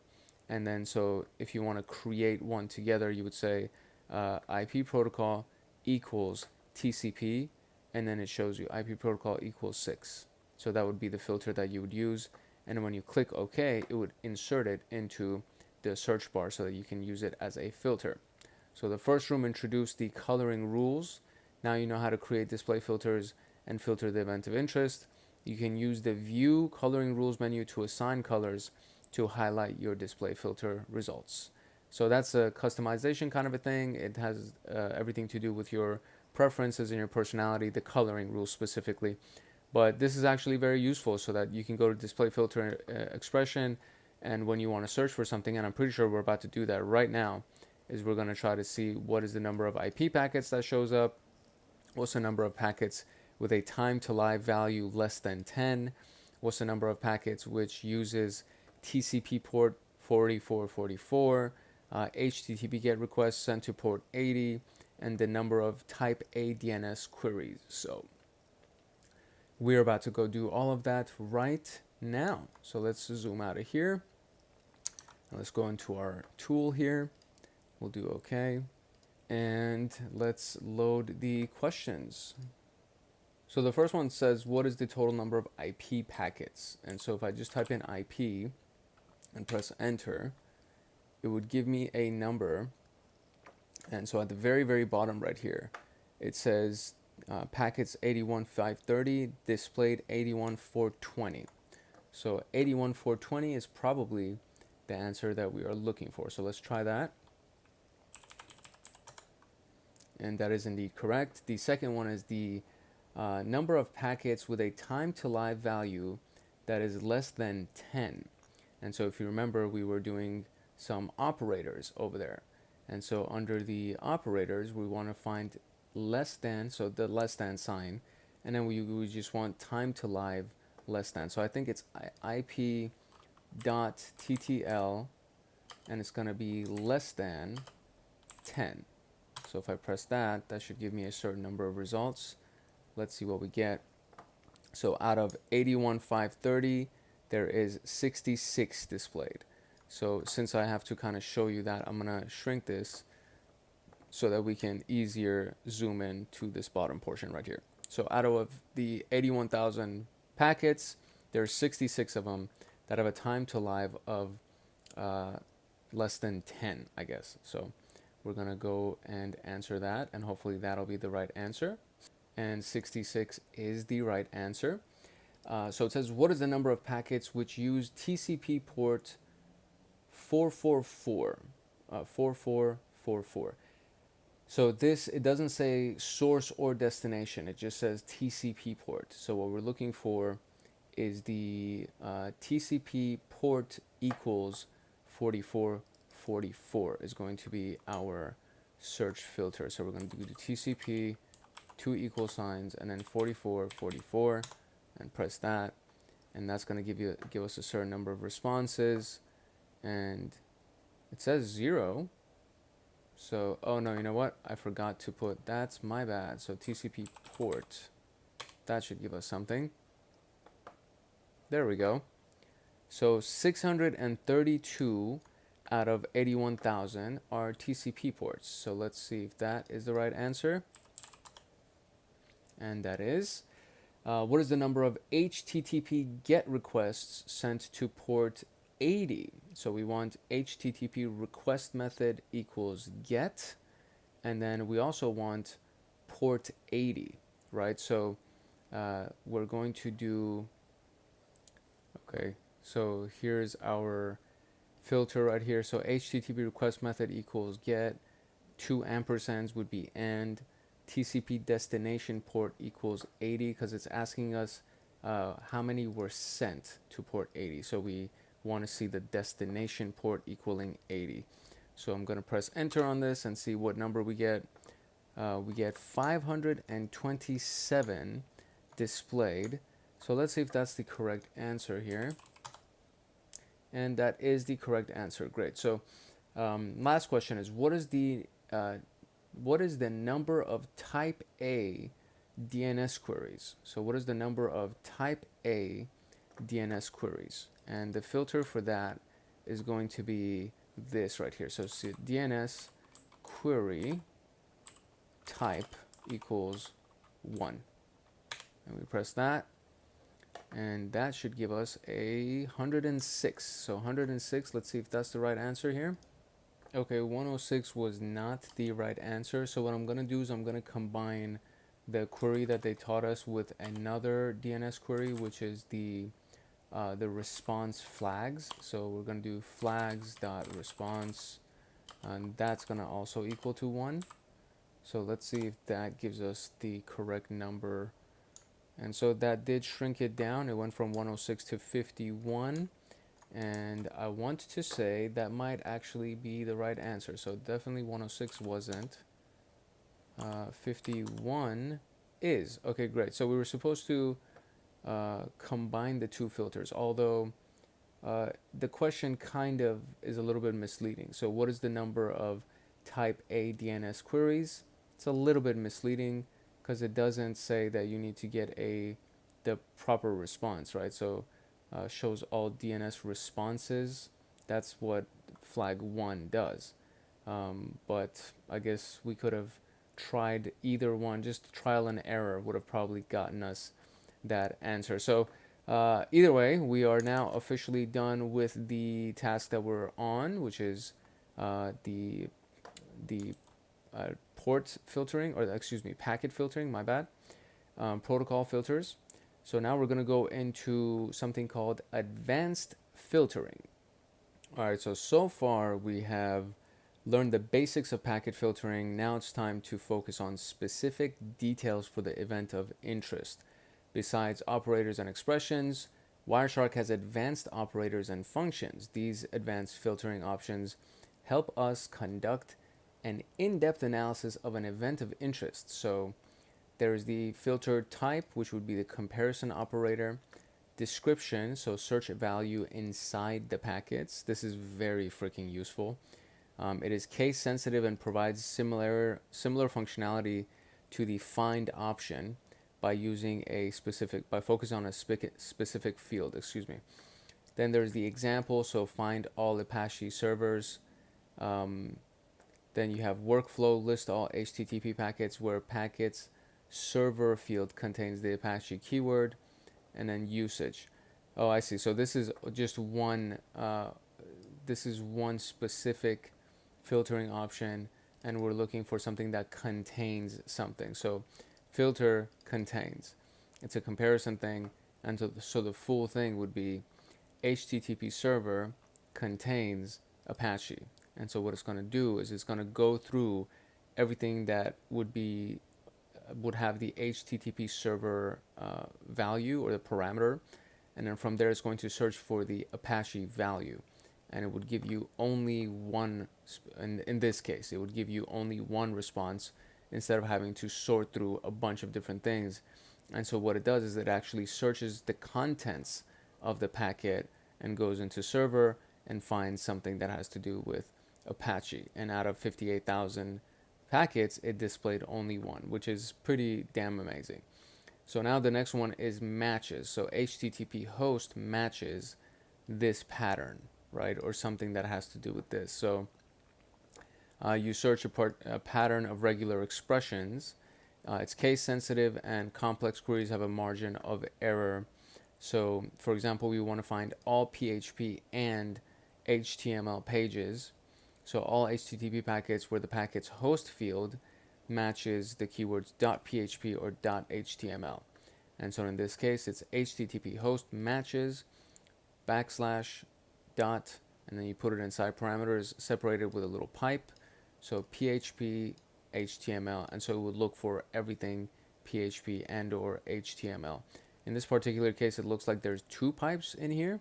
So we might need to keep that in mind for the future. And then so it goes into the HTTP protocol right here, and it gets download, .html. It'll pull that up for you. And so out of 58,000 packets, we only got 20 displayed. And the next filter is in. So it says set membership. So TCP port in these different options, right? So list all TCP packets where packets port fields have values 80, 443, or 8080, right? Let's make sure that we extend the timer on our machine so it doesn't die on us too quickly. And so there we go. It's going to look for TCP port in, and then this is a list value. And so the list value itself, it's list formatting. In Python, they also use something like this, but it's separated by commas. And in this particular case, we're just using squiggly packets with no, or squiggly brackets with no comma separators. So this is what it would look like inside the actual search bar. Then it's going to look through the destination ports, going to give this particular packet is port 80. And then out of the 58,000, 58,489. So out of 58,653, there was 58,489 that showed up, which is the majority of the packets showed up, which means because port 80 is HTTP, port 443 is HTTPS, and then 8080 typically is attached to some kind of a server. So they're very, very common ports and they're used very frequently. So obviously out of the 58,653, 58,489, 99.7% of them are freaking showing up here. So then we have the upper function or the upper filter that converts all HTTP packets server fields to an uppercase and lists packets that contain the Apache keyword in uppercase. So upper HTTP server contains Apache. So now we're combining two filters, right? We're turning upper to the HTTP server value, and then we're saying it contains Apache as the term, and then it filters everything and it looks for a capital Apache for you. And so in this case, I mean, it's still showing the same freaking file. So this one doesn't seem normal to me, doesn't seem logical, because I would think that it would search for something that's in capitalized or caps lock, but maybe what it means is that it will convert the field. Yeah, it doesn't make sense. This doesn't make sense. This one kind of doesn't make sense to me, but I'm pretty sure we're going to have to use it in a little bit. Now we have lower. So lower HTTP contains Apache, and then you just go through that, and it now shows you the same freaking packet. So maybe what it means is that if the search term is all lowercase, we can make sure that it searches for it. Doesn't matter, because they said the first one was case sensitive. So maybe in this case, what we can do is we can say, hey, listen, this whole thing is in uppercase, and I just want you to know that I'm submitting in uppercase, and I don't want you to be case sensitive. And so it will respond with something that, is not exactly all uppercase or not exactly all lowercase. Maybe that's what the use of that is. And then we're going to filter for a string, so it converts all frame number fields to string values and lists the frame list frames end with odd values. It's kind of odd, no pun intended. So string frame number, so whatever the frame number is, as we wanted to match this and search for this as a string, I think. So string matches this inside the frame. And so what it would do is it would look for 1, 3, 5, 7, 9, and 1, 3, 11, 13, 15, 17, 19, 21, 23, 25, 27, 29, so on and so forth. And it will show you, what else does it show? No, that's specific. That's basically it. So we're filtering the frame number, and it matches any of these things, being that it ends with any of those things. I think that's what this whole thing means. So, and list frames end with odd values. That's what this means. So if this was 24680, it would show anything that ended with a 2468 or a 0. That's what that means. And so it displays 29,000 filters out of 58,650, which is basically half of them, right? And then we have bookmarks and filtering buttons. So creating and using bookmarks would be probably something very useful. So if you want to save a filter, you can click on the little bookmark button and you could save the filter, and it will save it to you as a new display filter. And we can come down here probably and change the name of it later on so that we can search for it later, or we can just pull it up from the list that we have. So that's always very useful. And creating and using display filter buttons. So we would add a display filter button over here. That's the little plus sign right there. And then we would label it odd frames. Then we would attach that to that, and the comment would be such and such, and you would save that. And so now you have a odd frames button. That's how you would apply, or that's how you would quickly search for your filter. And then the odd frames button, you can click on it and it would say apply as filter, and then you can apply it as the filter, and it would now show up everything as such. Then we can go to edit configuration profiles and create a profile for configurations. And we could switch to any of these. So the default profile, the CTF for CTF exercises, network troubleshooting, threat hunting, Bluetooth classic, no reassembly, and these are previously made profiles, and you can create a new profile. So if we created a new profile, oh, it doesn't show us what that looks like, but I guess we could create a new profile. We may be able to add what we just did. So it has a multifunctional tool that helps analysts to accomplish an in-depth analysis. As we covered, multiple preferences need to be configured to analyze a specific event of interest. It is cumbersome to rechange the configuration for each investigation case, which requires a different set of coloring rules and filtering buttons. This is where profiles come into play. You can create multiple profiles for different investigation cases and use them accordingly. You can use the Edit Configuration Profiles menu or the lower right button of the status bar to get to the profile section to create, modify, and change the profile configuration. And so now we have the questions for this particular task. Find all Microsoft IIS servers. What is the number of packets that did not originate from port 80? So we would use 2 filters most likely for this. Find all servers. What is the number of packets that have version 7.5? We'd probably use 2 filters for that.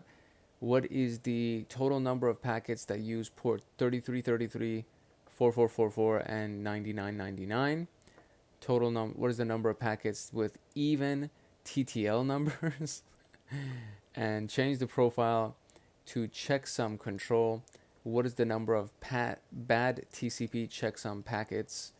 And then use the existing filtering button to filter the traffic. What is the number of displayed packets? So let's go through this. This is kind of getting advanced as the name of the task implied. So let's go into our tool here, and now we are going to go into our second monitor and load the questions from the beginning so I know what the heck I'm looking for. Okay, so the first one seems to be kind of simple, which is what is all of them that are Microsoft IIS. Okay, let's try this one.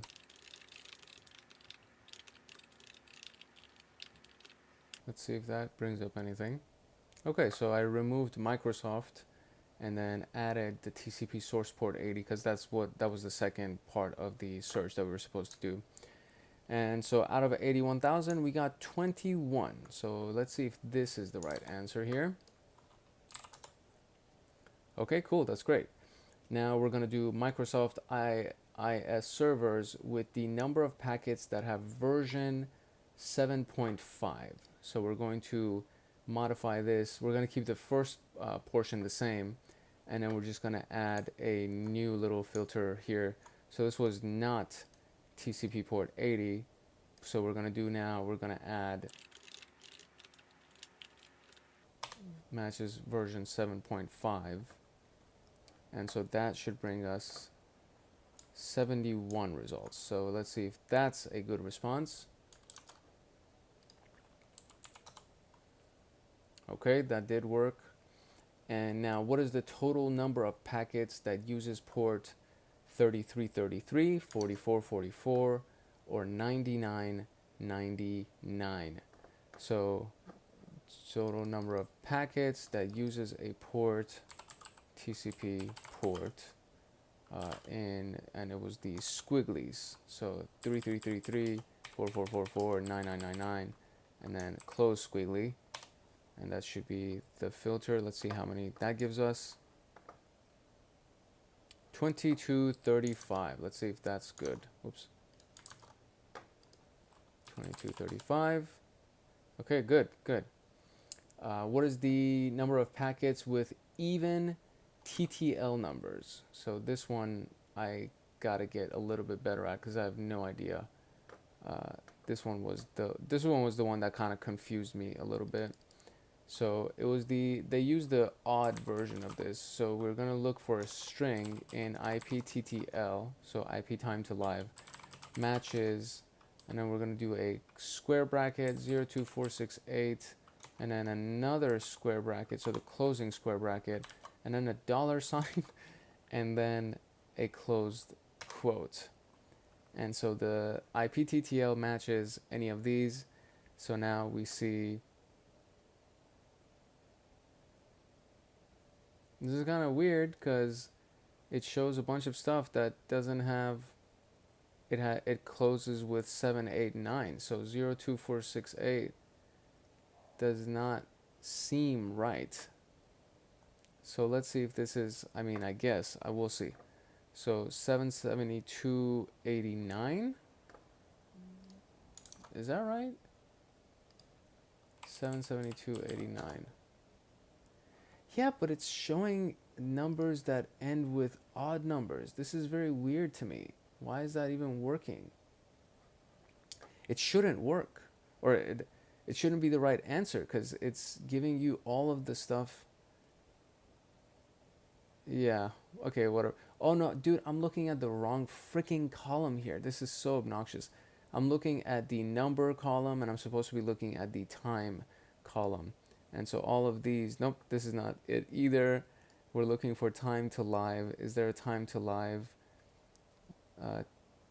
value? It's probably under here somewhere. Yeah, so time to live for this one ends in 8.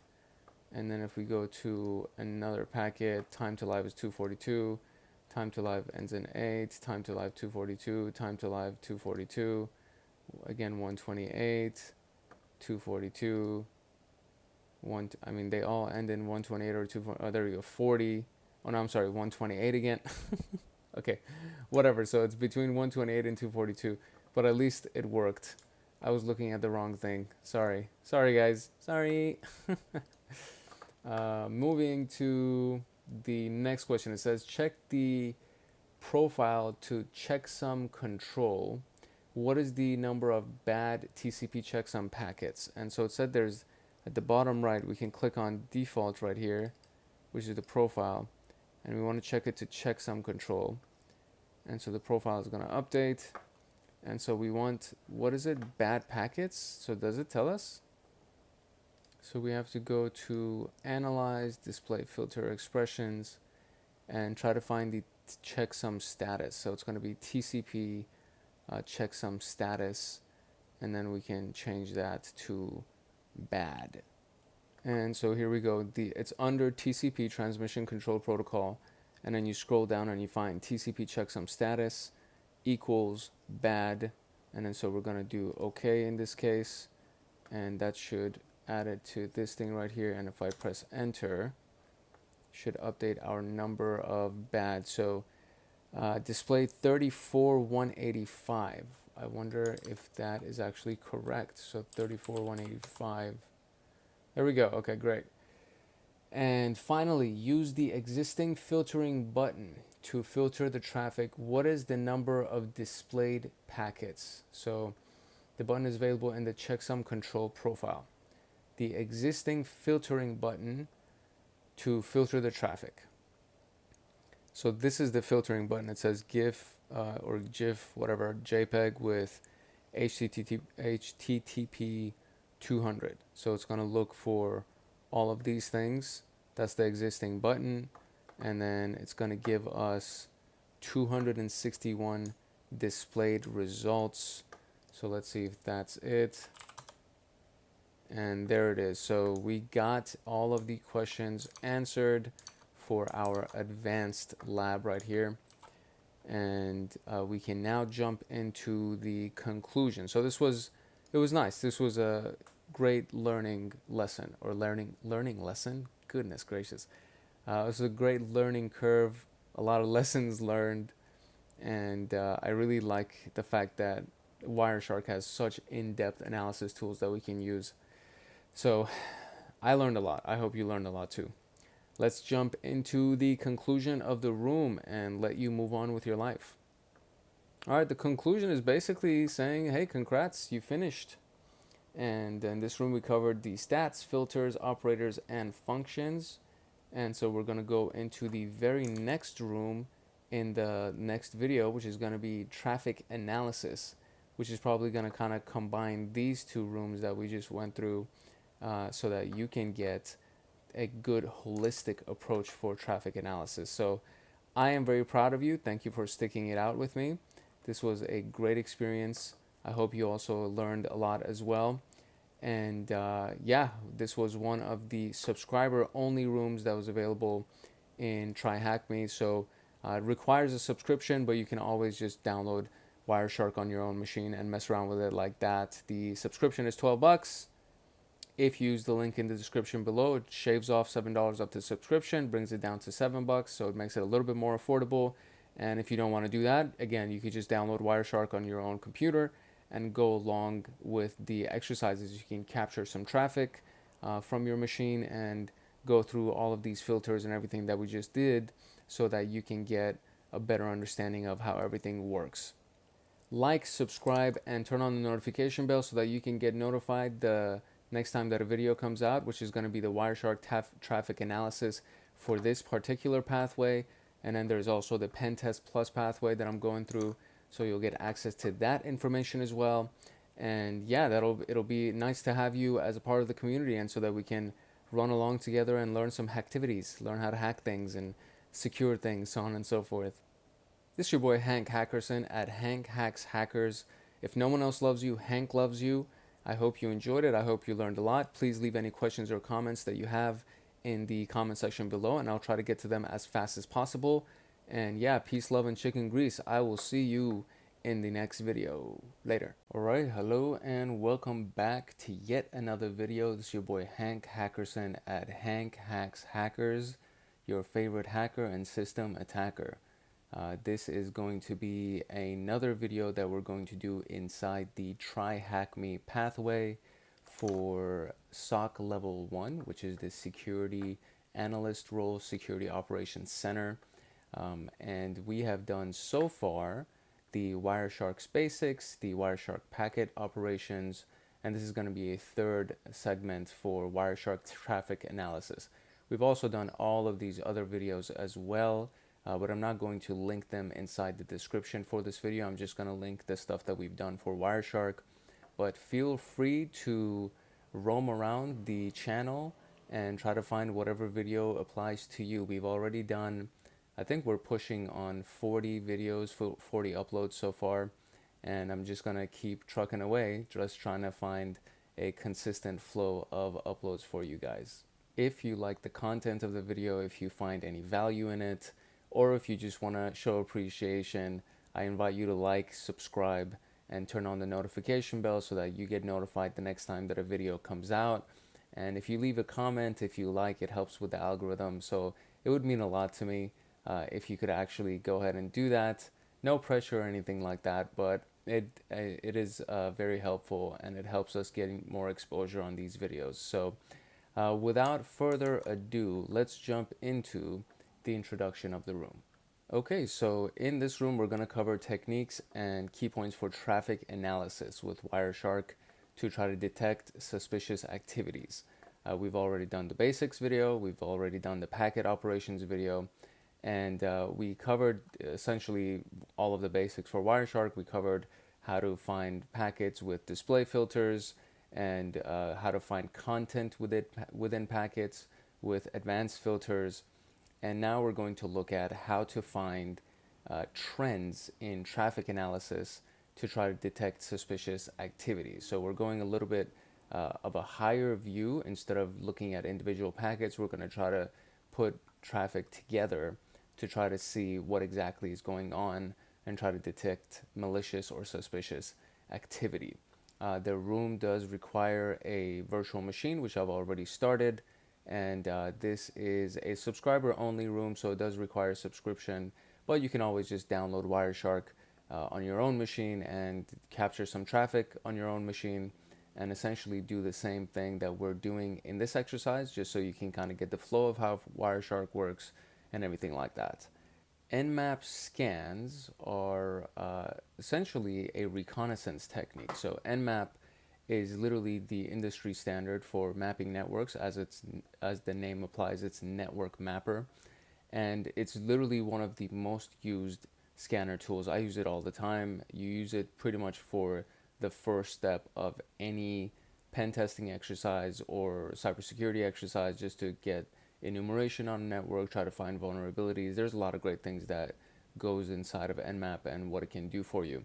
But specifically, there are three very commonly used scans in Nmap. There is the TCP Connect, SYN scan, and UDP scans. These things happen all the time. It's kind of like the first level, the first step of scanning in Nmap.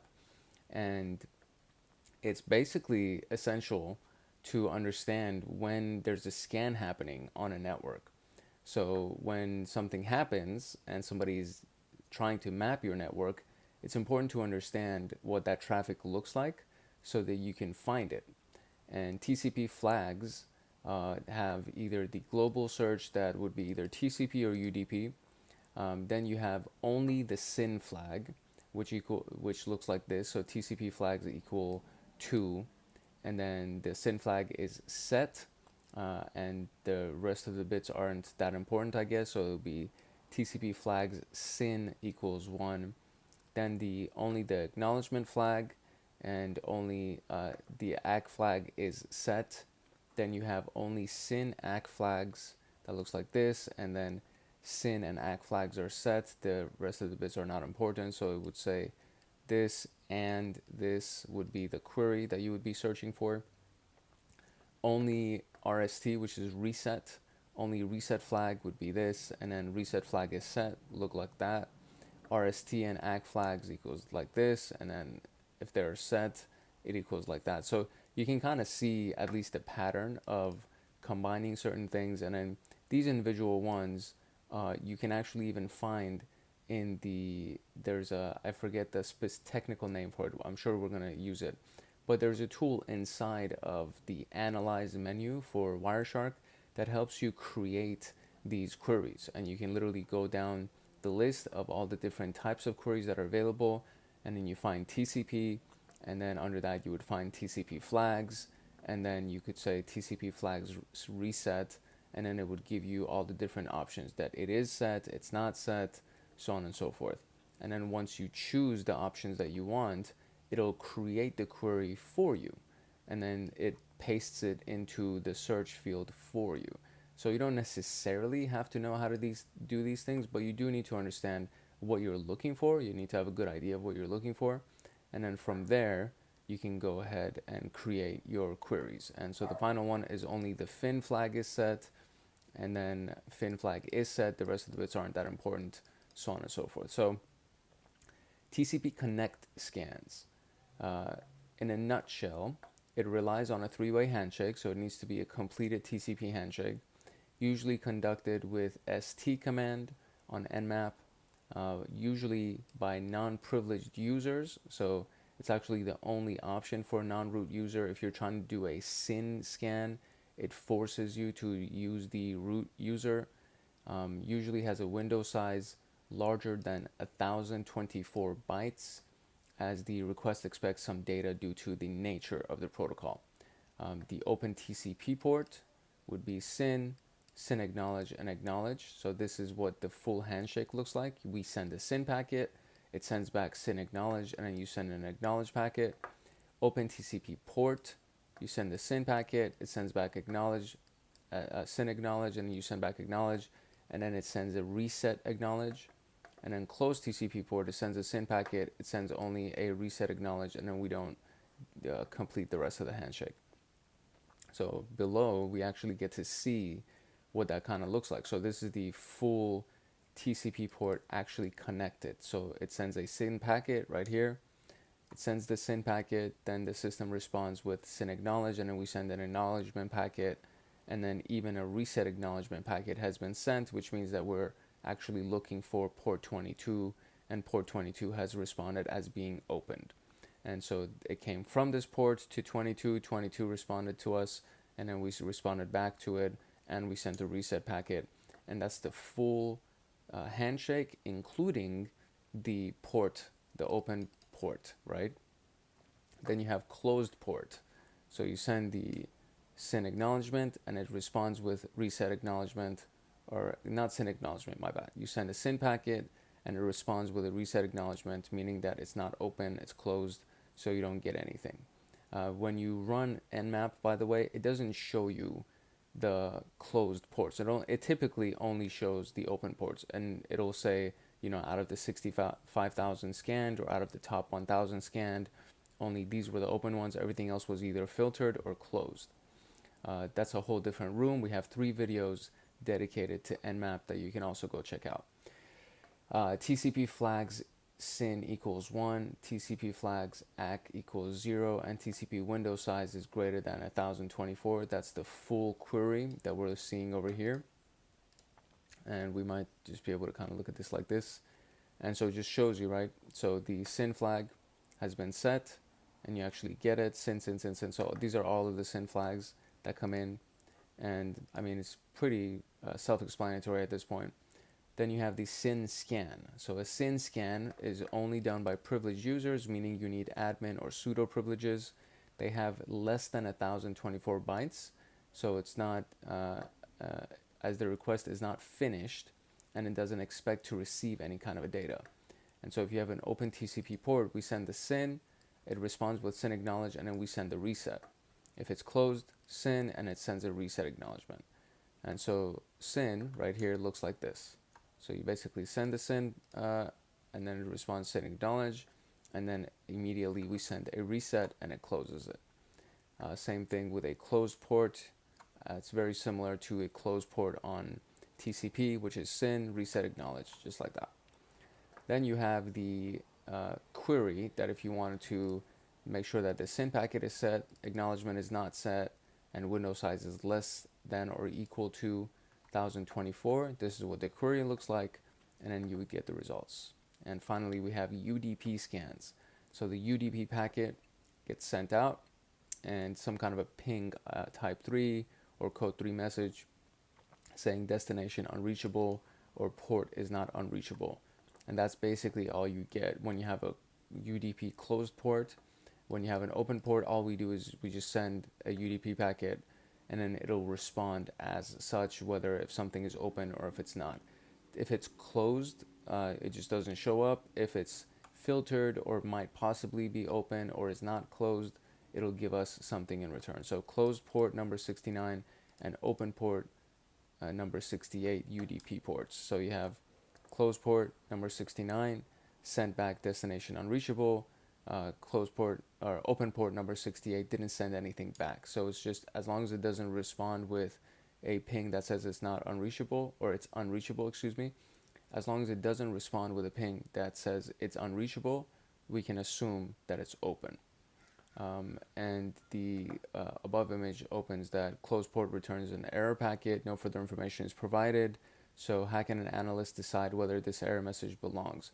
The ICMP error message uses the original request as encapsulated data to show the source reason of the packet. Once you expand the ICMP section in the packet details, you will see the encapsulated data and the original request. So that's the data that we sent. If we clicked on this thing and we tried to open it, it would show you under the IPv4, and then it says under the ICMP section. So the ICMP section of IPv4, it would be, where is that? I see, my apologies. So this is the actual packet that we're looking at right here, and this is the results of the packet. And then when you click on the next one, which is this thing, the ICMP, when you click on that, it would actually show you the details of the packet, including where it was from and what the original source destination ports were. So you can connect it back to what was happening. And it also shows you obviously the source and destination IP addresses. We can be tracked back to these two right here. So it shows you at least the IP addresses and the ports that were trying to be reached. At least you can track it back accordingly so that you can see which one it belongs to. The given filter shows UDP scans in a capture file. So you do this filter, ICMP type 3 and ICMP code equals 3, and you include both of them together, and it goes like so. It actually shows you the results of it, and it says destination unreachable, port unreachable, unreachable, excuse me. And the ICMP type equals 3, I believe, is declaring UDP, and code equals 3 is the destination unreachable type that comes back. So let's answer some of these questions. It says, use the desktop nmap exercise file that's in the machine. What is the total number of TCP connect scans? And then which type is used to scan TCP port 80? And then it says how many UDP closed ports messages are there, and which UDP port in the 55 to 70 port range is open. So we're going to open up our VM, our virtual machine, and then from there we're going to try to answer some of these questions. And so what I'm going to do is I'm just going to open these questions on a separate page in a separate monitor, and then we're just going to work out of the VM until we have all the questions answered, and then we'll come back to the exercise and go through the rest of the tasks. So let's do show split view so that we can actually see the machine. It should be open by now. And once we have that, we will open this up in full screen because it's a little bit easier. And from here, we can actually run through the question. So the first one was open it and see how many TCP connect scans are there.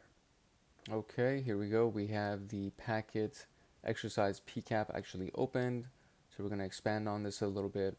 And now we're going to create our filter, our query, that only looks for TCP connect scans. Okay, so for this one, I actually shrunk the window back down so I can show you the answer at the bottom right here. But for this one, we used exactly the filter that or the query that they provided us, and I just copy pasted it in here. TCP flag SYN equals 1, flags acknowledge equals 0, and TCP window size is greater than 1024. And so what that looks like on the results is that it says out of the 6544 packets, we have 1,000 that's been displayed. And so the answer is 1,000.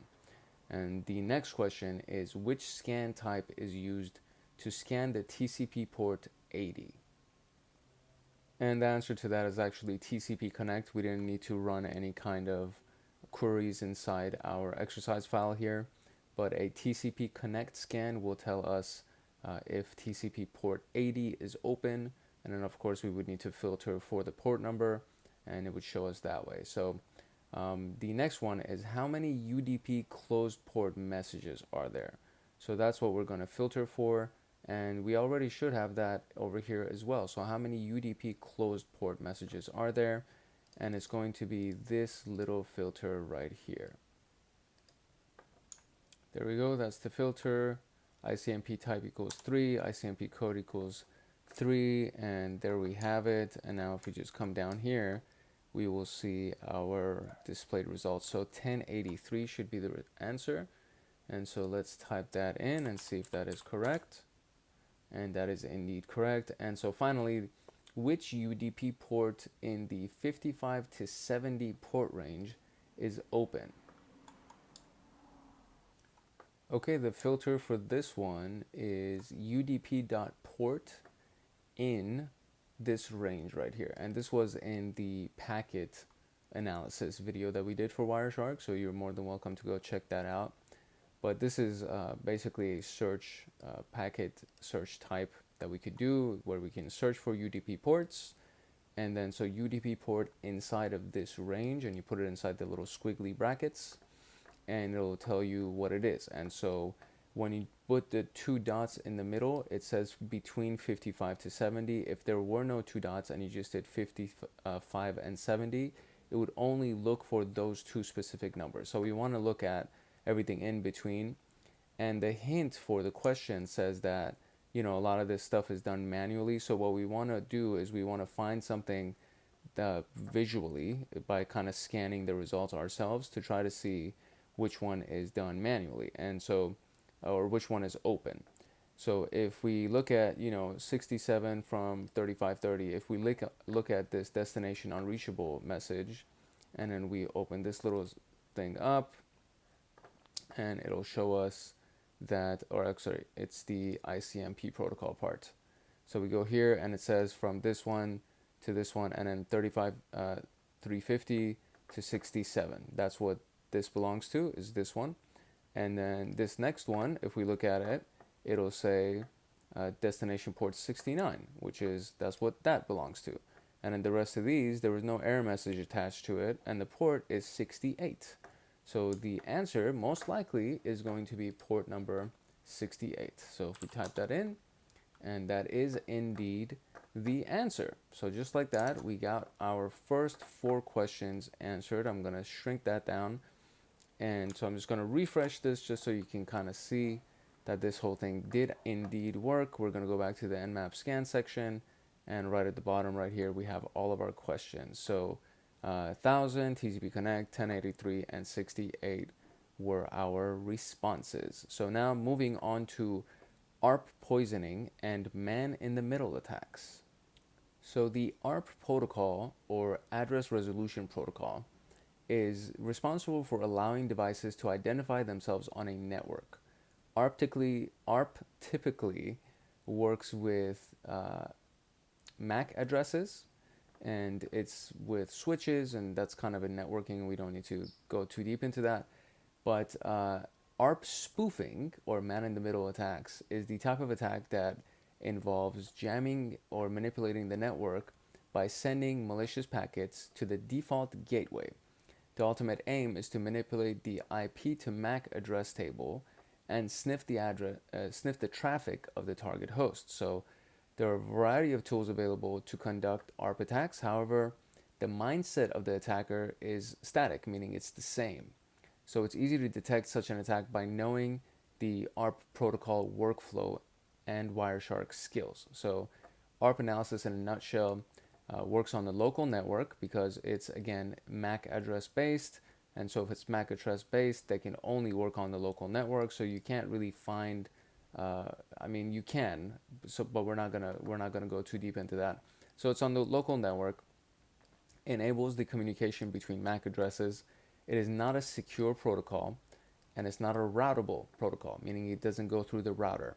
It doesn't have an authentication function, and common patterns are request and response, announcement, and gratuitous packets. So 4 types of packets. And so the global search is ARP. So you just do ARP, and it'll show you everything that has to do with ARP. And then you have ARP options.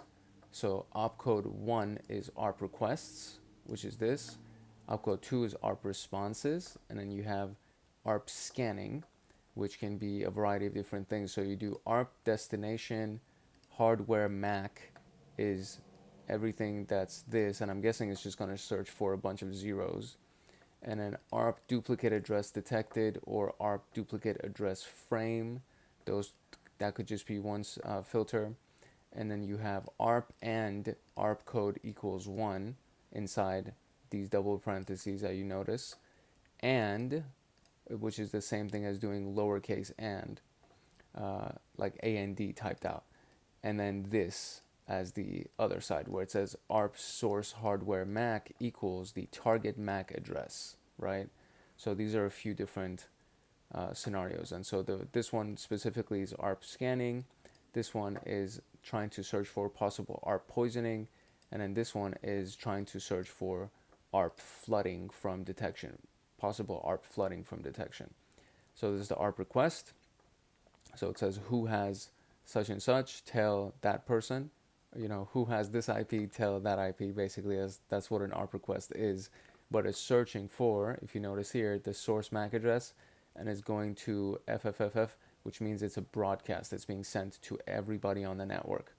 And then whoever does have it responds, and typically it's the actual MAC address of the machine that responds and goes back to this MAC address and says, hey, this belongs to this thing, right? And so if we went to address resolution protocol and then drop that down, it shows you ARP request equals 1, sender MAC address, sender IP, target MAC address was unknown, and the target IP came back as such.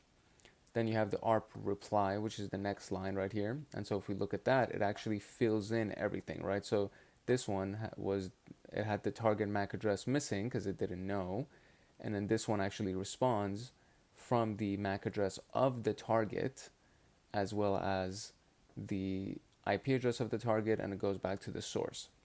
So a suspicious situation means having 2 different ARP responses conflict for a particular IP address. In that case, Wireshark's expert info tab warns the analyst. However, it only shows the second occurrence of the duplicate value to highlight the conflict. Therefore, identifying the malicious packet from legitimate one is the analyst challenge. A possible IP spoofing case is shown in the situation below. So it sends from a source MAC to a destination MAC, says who has this IP, tell this IP. And a destination MAC responds to source MAC and it says this one is at this, but then exactly the same response. So it says this one is at this. So now it's saying that that IP address is at two different MAC addresses. And so when you try to do that, that probably means that there's something being detected or there's something malicious happening. And so this is highlighting the third item here, and it says duplicate IP address detected for this at this MAC address. It's also in use by that MAC address, and now we have a little bit of an issue here, right?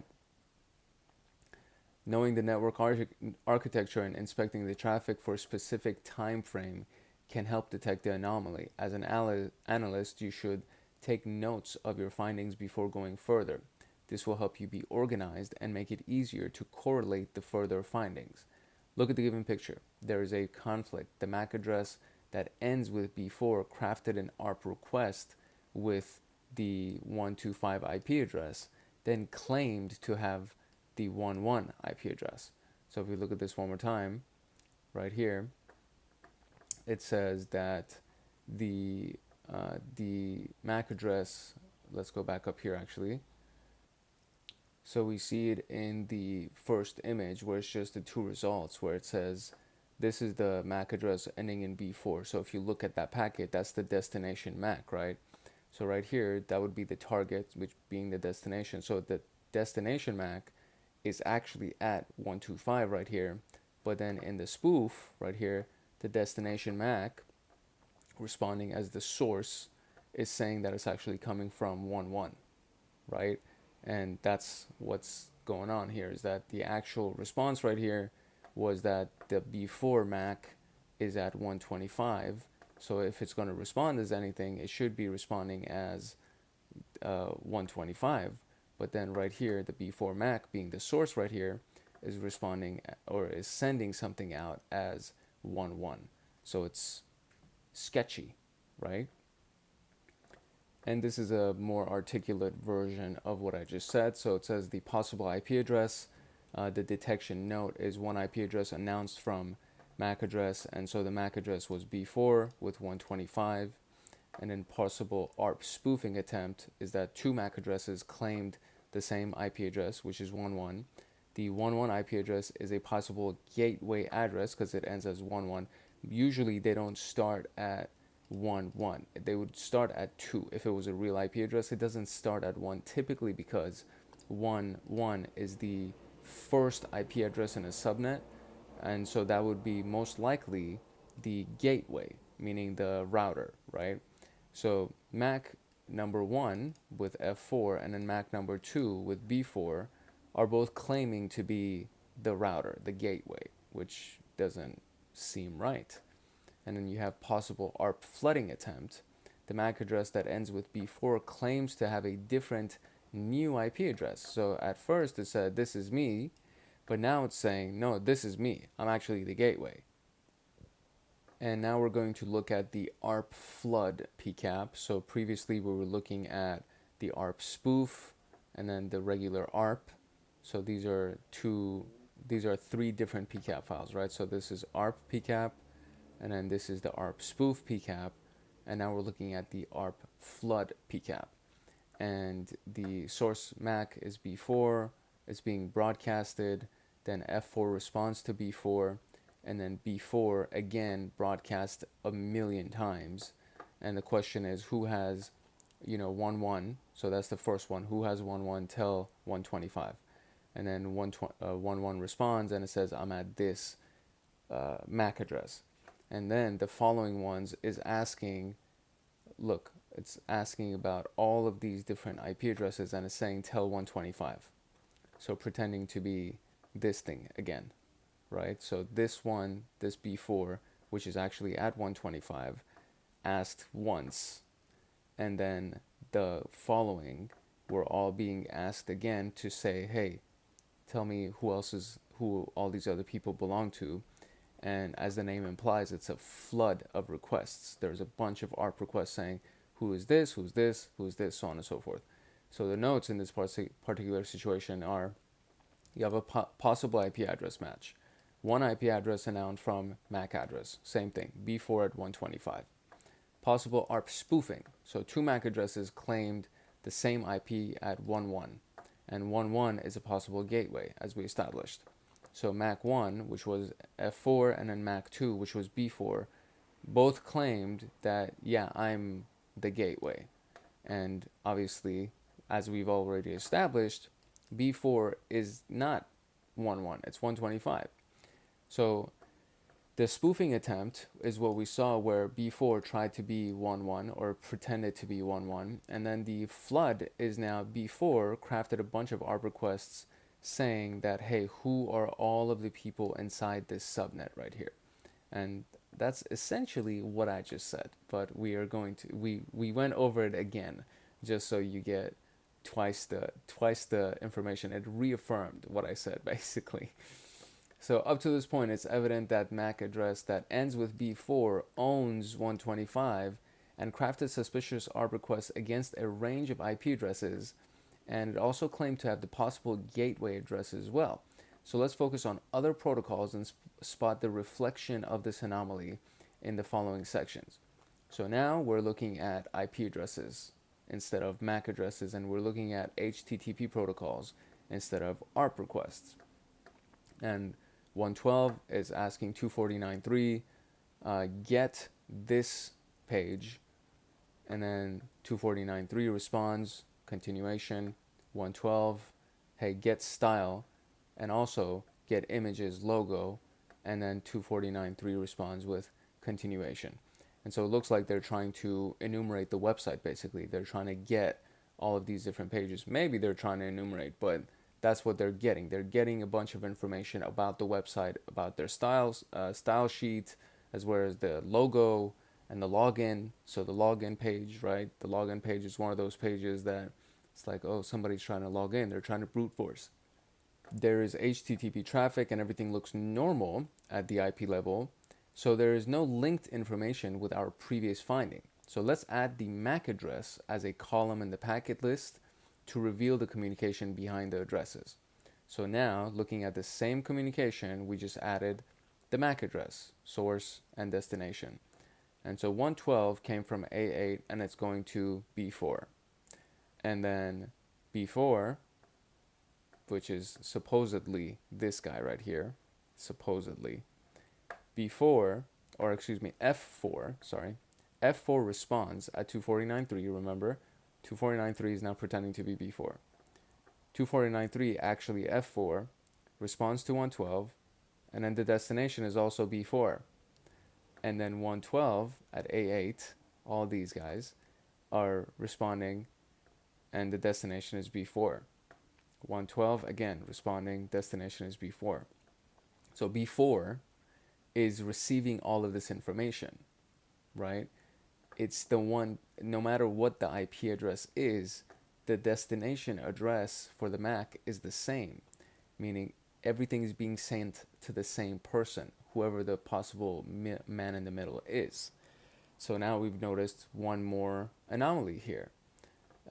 The address that ends with B4 is the destination of all of the HTTP packets. It's evident that there is a man in the middle attack, and the attacker is the host with the MAC address that ends with B4. All traffic linked to 112 IP addresses is forwarded to the malicious host. So let's summarize the findings. So IP to MAC matches 3 IPs to the MAC. And so 3 IPs matched. So B4 is 125, F4 is 11, A8 is 112. The attacker created noise with ARP packets. So B4 being at 125, the gateway address is F4 at 11, and the victim, which is F4 at 112, right? The attacker sniffed all the traffic of the victim, which is actually this guy at this address, and caught everything and forwarded it to that address, 125. So this is actually kind of complicated. It's a man in the middle attack, so we got to be a little bit aware. So detecting these bits of and pieces of information in a big capture file is challenging. However, in real life cases, you will not have tailored data ready for investigation. Therefore, you need to have the analysis mindset, the analyst mindset, knowledge and tools to filter and detect the anomalies. In traffic analysis, there are always alternative solutions available. The solution type and the approach depend on the analyst's knowledge and skill level and the available data sources. Detecting suspicious activities in chunked files is easy and a great way to learn how to focus on the details. Now use the exercises to put the skills to practice against a single capture file, which is going to be the ARP exercise PCAP. So previously we were in Nmap, now we're going to go to ARP, and then we're going to answer these questions. What is the number of ARP requests crafted?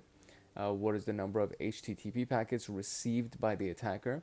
What is the number of sniffed username and password entries? What is the password of client 96? Ooh. And what is the comment provided by client 354? Let's try to find all this stuff. Okay, we have now opened our exercise PCAP file, and the filter that we're looking for here is trying to find the stuff that has to do with the attacker, right? So the 000 is the no filter or non-existent, and then the attacker MAC address that we've established was before, and the question is what is the ARP number of requests crafted by the attacker? Let me just pull this to the side a little bit. So it says, what is the ARP number of requests? What is the number of ARP requests crafted by the attacker? So we're looking for the attacker because they told us that this is basically the MAC address of the attacker. So we're going to search for both of those filters, and we're going to press this, and then we're going to come down here, and it says out of the 2866, there's 284 that are displayed. So let's see if that is the answer, 284. Okay, and that is the answer. So now the next question is, what is the number of HTTP packets received by the attacker?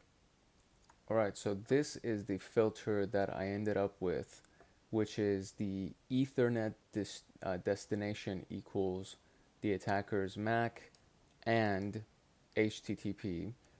Previously, I tried the ARP destination hardware address, which was one of the original queries that we found, and that didn't bring anything, or a hardware MAC, excuse me. So arp.dst.hw_MAC didn't bring up anything, so ended up going with eth.dst, so Ethernet destination equals the MAC address and then the HTTP protocol.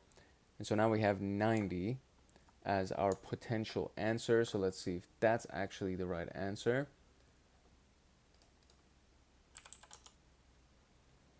And it is. Great. So now we can move on to the next question, which is, what is the number of sniffed username and password entries?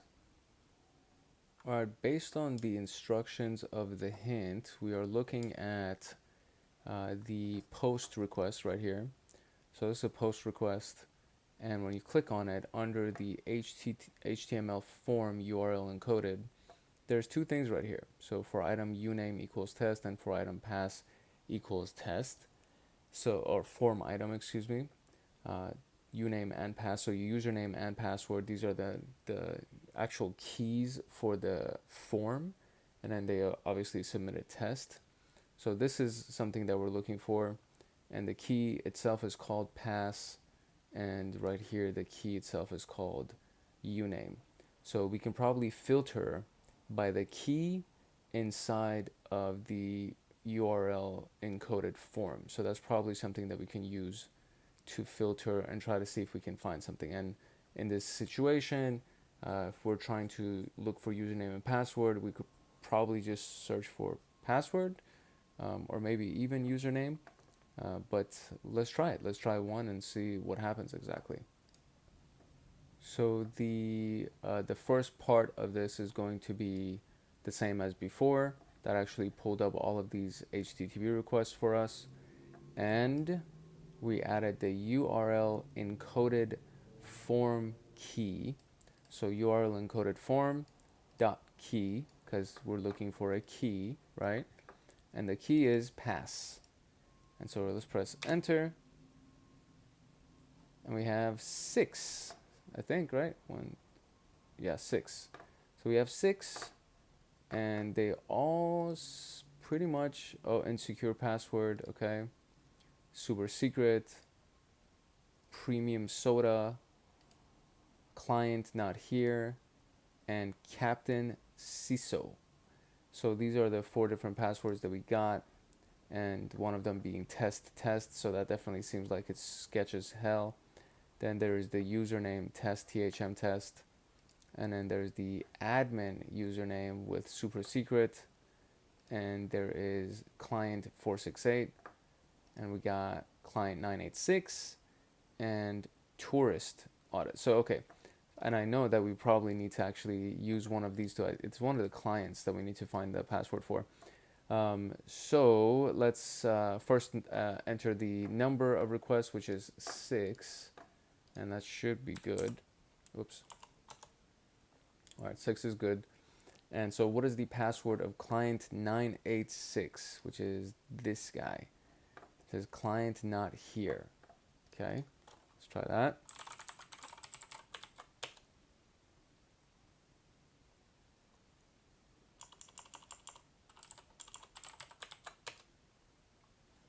And that is all good. And lastly, it says, what is the comment provided by client 354? So it's this person. And so we're looking for a comment here. In the comment for this particular question, it was saying that, or in the hint, excuse me, it was saying that special characters are displaced in hex format. Make sure that you convert them to ASCII. Now, the issue that I was having was that I couldn't even find client 54 or 354, especially with the last query that we ran with the key for password and the key for uname. And there's another trick where you can filter through or search through packets, and it's under edit and find packet. So basically control F really.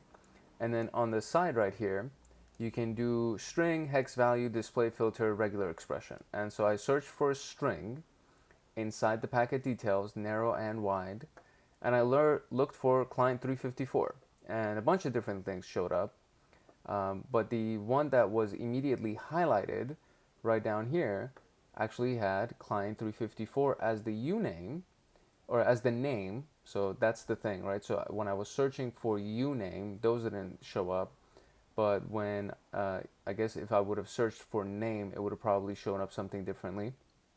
And then name is client 354. And right here in the comment is nice work. So, and then submit, value, so on and so forth. So the form item, and this is what's kind of interesting about this, is that this doesn't need to be decoded or anything like that. It's not in hex format. It's literally plain text. So I'm just going to type in nice work, and that is actually the answer. So there we go. We got the answer for that. I guess kind of unfortunate that I wasn't able to find the way that it was meant to be found. It feels like I maybe cheated, but I mean, if you can do something easier rather than having to decode some hex code, maybe that's even better, you know? But yeah, we got the answers. So we got all of the answers for this particular task, and now we're going to move on to identifying hosts for DHCP, NetBIOS, and Kerberos. So let's try to see what we can find there. When investigating a compromise or malware infection activity, a security analyst should know how to identify the hosts on the network apart from IP to MAC address match. One of the best methods is identifying the hosts and users on the network to decide the investigation starting point and list the hosts and users associated. Usually, enterprise networks use a predefined pattern to name users and hosts. While this makes knowing and following the inventory easier, it has a good and bad sides. The good side is that it will be easy to identify a user or host by looking at the name. The bad side is it's easy to clone that pattern and live in the network for adversaries. There are multiple solutions to avoid these kind of activities, but for a security analyst, it is still essential to have host and user identification skills. So, what can be found in host and user identification is dynamic host configuration protocol, NetBIOS, and Kerberos. And I'm guessing that these are the specific acronyms that we're going to be searching for. So DHCP analysis is for managing DHCP is for managing IP addresses automatically and requires communication parameters. The global search would be DHCP or bootp, and then if we're searching for DHCP request packets, it would be option 3. If we're looking for ACK packets, it's option 5. If you're looking for NAC packets, it's option 6. And due to the nature of the protocol, only option 53, request type, has predefined static values. You should filter the packet type first, and then you can filter the rest of the options by applying as column or use the advanced filters like contains and matches. So we would filter for these first, and then based on the results, we can kind of apply the column as a filter or use something like contains or matches. DHCP request options for grabbing low-hanging fruits. So you have option 12, which is the host name. So the host name contains the keyword. The option 50 is the requested IP address. 51 is IP lease time, and 61 is the client MAC address. Then you have DHCP ACK options for grabbing the low-hanging fruits, which is the domain name. So option domain name contains keyword. And then 51 would be assigned IP lease time. And then you have NAC options for low-hanging fruit, which is option 56, which is the message. It's either rejection details and the reason. As the message could be unique according to the case situation, it's suggested to read the message instead of filtering it. Thus, the analyst could create a more reliable hypothesis result by understanding the event circumstances.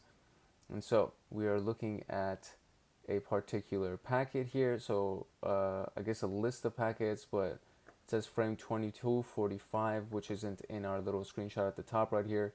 But in frame 2245, option host name librarian PC, right? So we found that. Then you have the NetBIOS analysis, which the global search would be NBNS. And then you can query details, which is NB name contains the keyword. Query details could contain name, time to live, which is TTL, and IP address details. So NBNS name contains that keyword, so on and so forth. And so if you just search for NBNS, name query for Xerox, for conveyancing, so on and so forth. And then for this particular packet, the query is the name, is the convex, Xerox, whatever, workstation redirector, right? Then you have Kerberos analysis, which is a security, specifically it's security for Microsoft for user authentication and accessing systems and servers and stuff like that. So there's the CNAME string, so looking for the username. The global search is Kerberos. CNAME string would be Kerberos. CNAME contains this word. Then it says some packets could provide hostname information in this field. To avoid this confusion, filter this, because that could be the host name instead of the user name. And the values that ending with $ would be host names. And then the ones without it are usernames. So if you want a host name, you would say this and not, so that's the exclamation mark. It says not this, meaning there's no $ in it, so that we can try to find usernames, for example, instead of host names and usernames.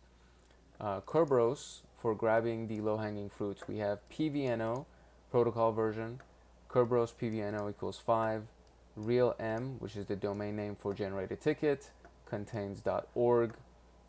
S-name, the service name, and domain name for the generated ticket. S-name string is Kerber TG. Addresses, so a client address and NetBIOS. Address information is only available in request packets. And so if we just do a Kerberos search, it'll bring up this information. And under Kerberos, the CNAME, you would see that the CNAME string is U1. So user1 would be that CNAME for that user under Kerberos. And this is on this packet right here, right? So now detecting suspicious activities in chunked files is easy and a great way to learn how to focus on the details. So we're going to now do this. So we're going to go into the exercise files, NetBIOS Kerberos DHCP, and then we're going to open up the PCAP, and we're going to answer this. So what is the MAC address of the host Galaxy A30? And then how many NetBIOS registration requests does LiveLjam workstation have? And which host requested the IP address 172 ending with 85? And use another PCAP file, the Kerberos PCAP file. What is the IP address of the user U5?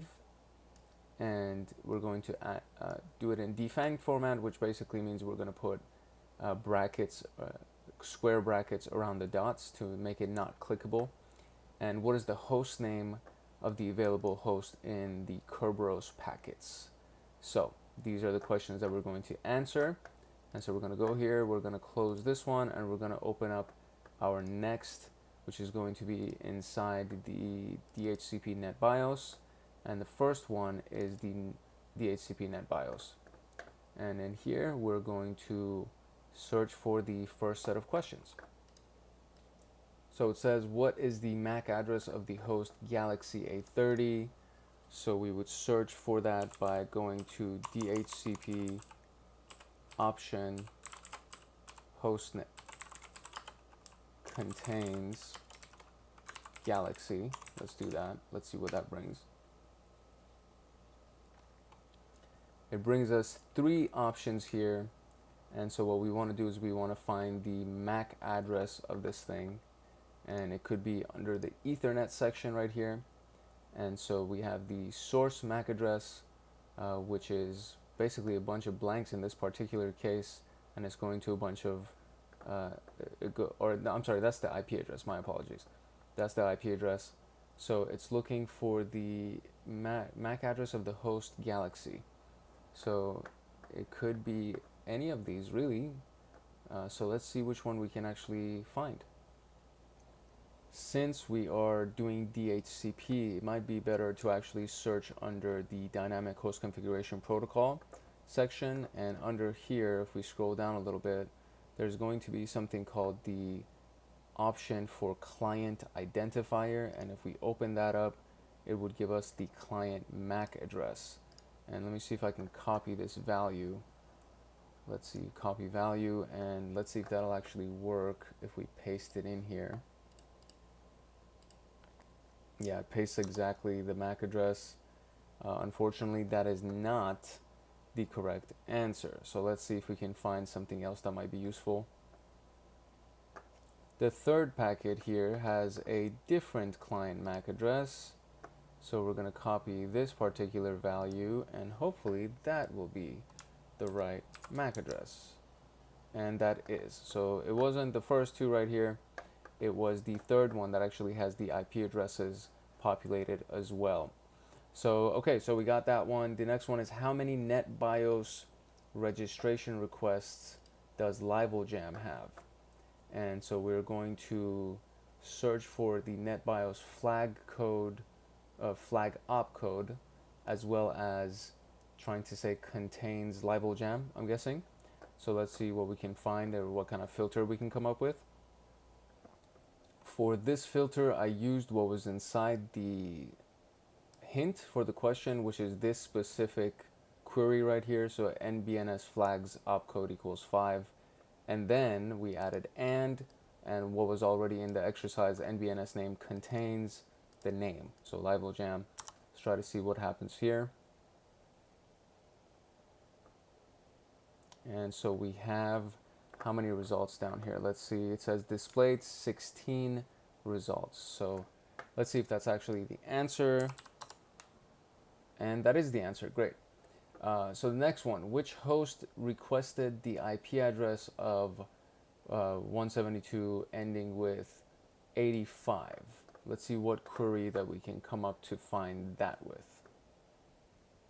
Okay, so searching for dhcp.option dot, and I'm just scrolling down. There's something down here that says requested IP address.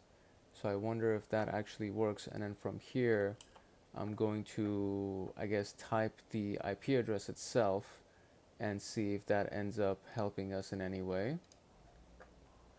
For this one, it was a combination of a few things. So I didn't actually put the IP address right here. I just pressed enter right here. And then under the filter right here, so Control F or Command F, depending on what system you're on, brings this up. And then I put the IP address inside here, searching for a string through the packet details, and I clicked find. And it took me immediately to that packet, which is actually frame 72529. And then from this one, we just scroll down to the host name option under DHCP. And host name is Galaxy A12. And I just copied that, copied the value, and that was actually the answer. So we combined two strategies together. And now we're going to use the Kerberos PCAP file to answer the remaining two questions. For the first one, it says what is the IP address of the user U5, and we're going to use the CNAME string search. So I'm going to just paste that in here and then change it to U5.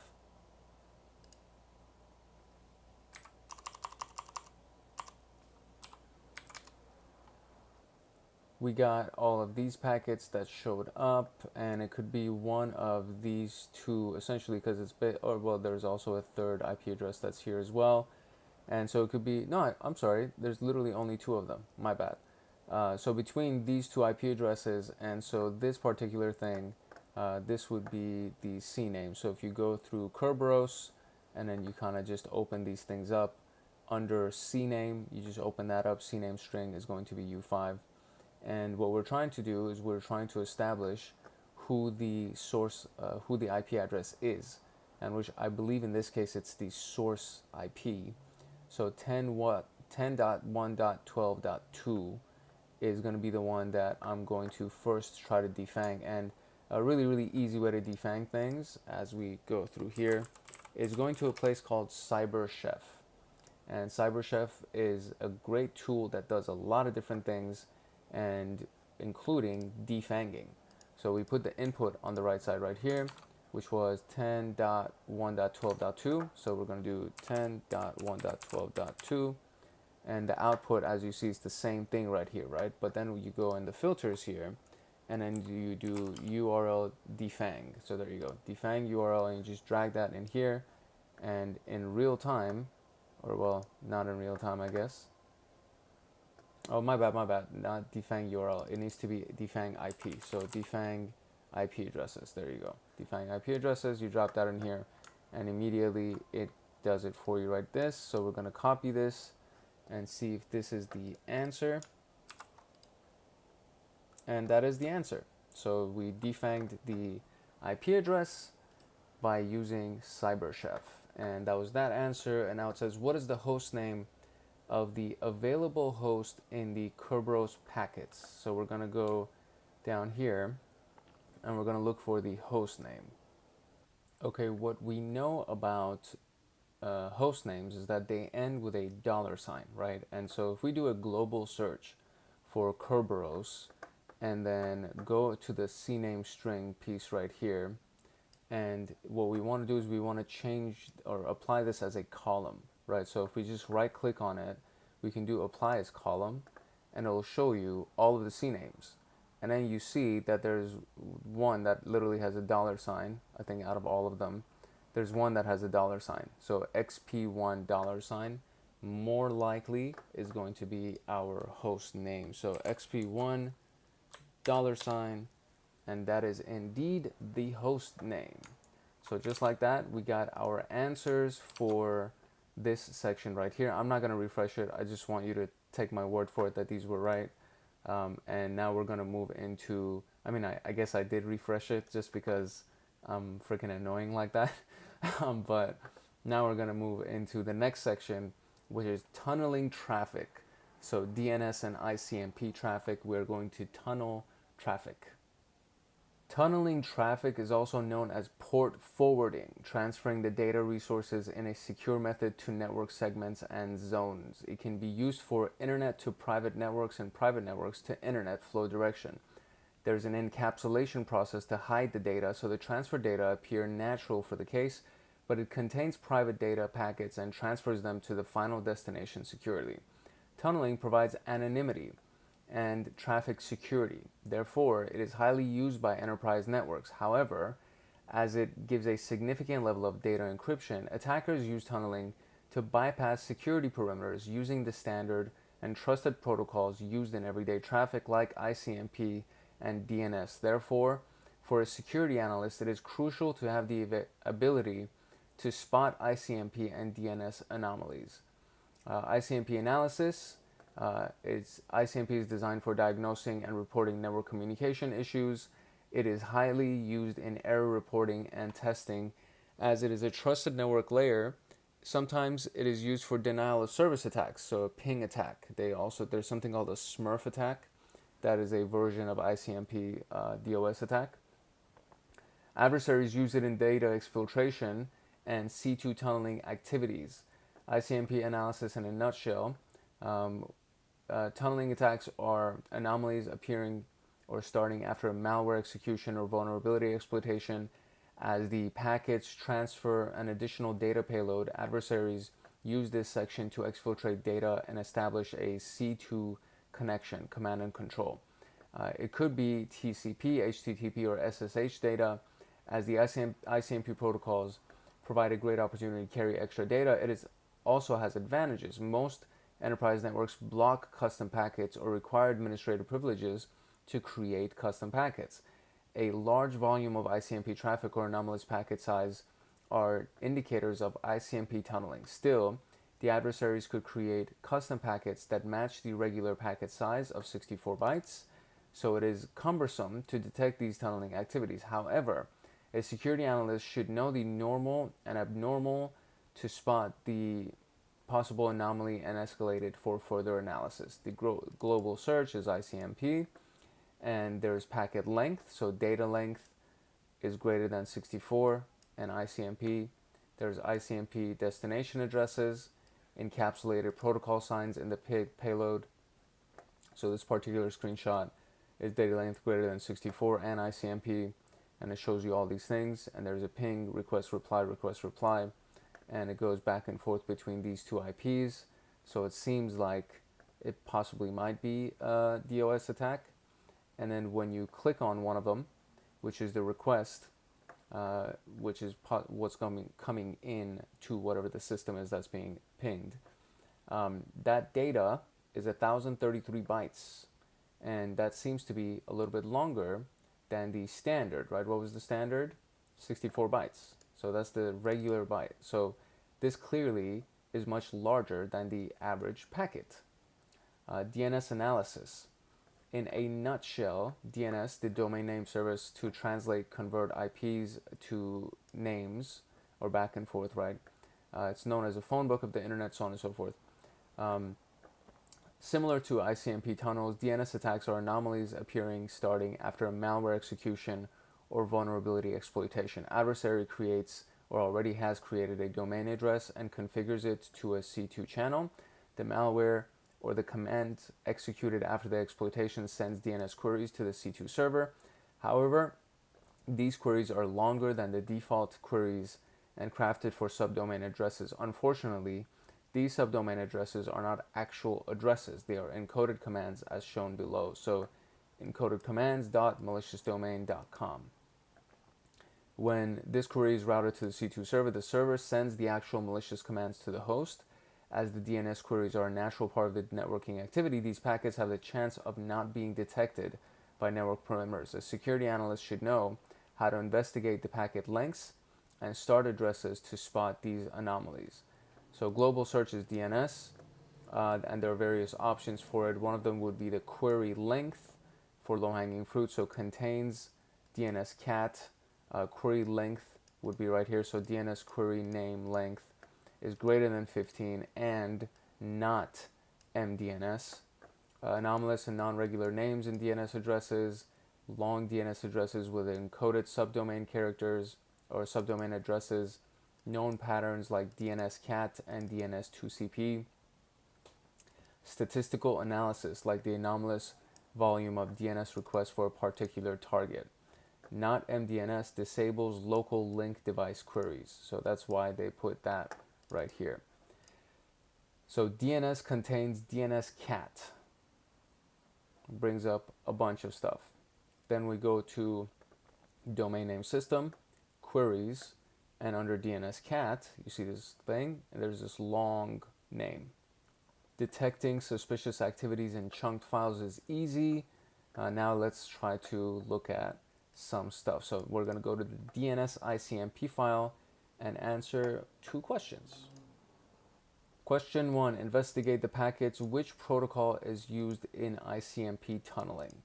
And we're most likely going to be looking for a size variable right here.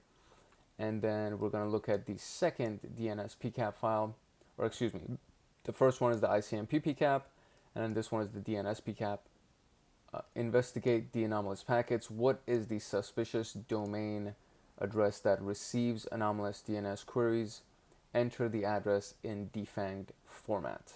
So what's the hint here? Remember, Wireshark is not an IPS or IDS. A security analyst should know how to filter the packets and investigate the results manually. Filtering anomalous packets and investigating the packet details, including payload data, could help. And the next one is, after filtering the packets, focus on the payload data in the packets byte section. You might need to use the tool in full screen mode, so full screen the VM, which we've already done. So part 1, we're going to go into the ICMP tunnel PCAP. Alright, for this one we had to go into full screen mode as the comment recommended, or the hint recommended, and to be able to find the payload, it's in this right section right here, this like the hex format of everything. And so if you click through things, you can kind of see certain things, and you'll see whatever on the right hand side. So if I click enough, there might be able to something that shows up. So right here, real quick, this thing right here, it says SSH right here. And then if we try to go further, maybe we can find something else. There's another one that mentions it, and then here's the full format. I think, yeah, this is it. So it also says right here. So this seems like the actual SSH was completed, because obviously it's a much larger payload. But then inside it, it shows you, you know, CBC at Lysa something something, and then the what is it, AES 128. So that might be the encryption of the password, or the algorithm of the password. SSH cripe md 160 at openssh.com. So the specific question, what it's asking is, what protocol is used in the tunneling? And they taught us at the very beginning of this room that it could be a variety of protocols, several, or at least several protocols. And it said it could be TCP, HTTP, or SSH data. And so it could be that the answer is actually SSH, and it is. The answer is SSH. So now what we're going to do is go into the DNS PCAP file. And from the DNS PCAP file, we're going to answer the second question. So let's load that up. Had to restart the machine real quick because it died on me. So let's start this search right here. Since we're looking for DNS, we could just type in DNS, and then we know that we're looking for a domain name. So we can go down here, and inside the queries, there's going to be something called name.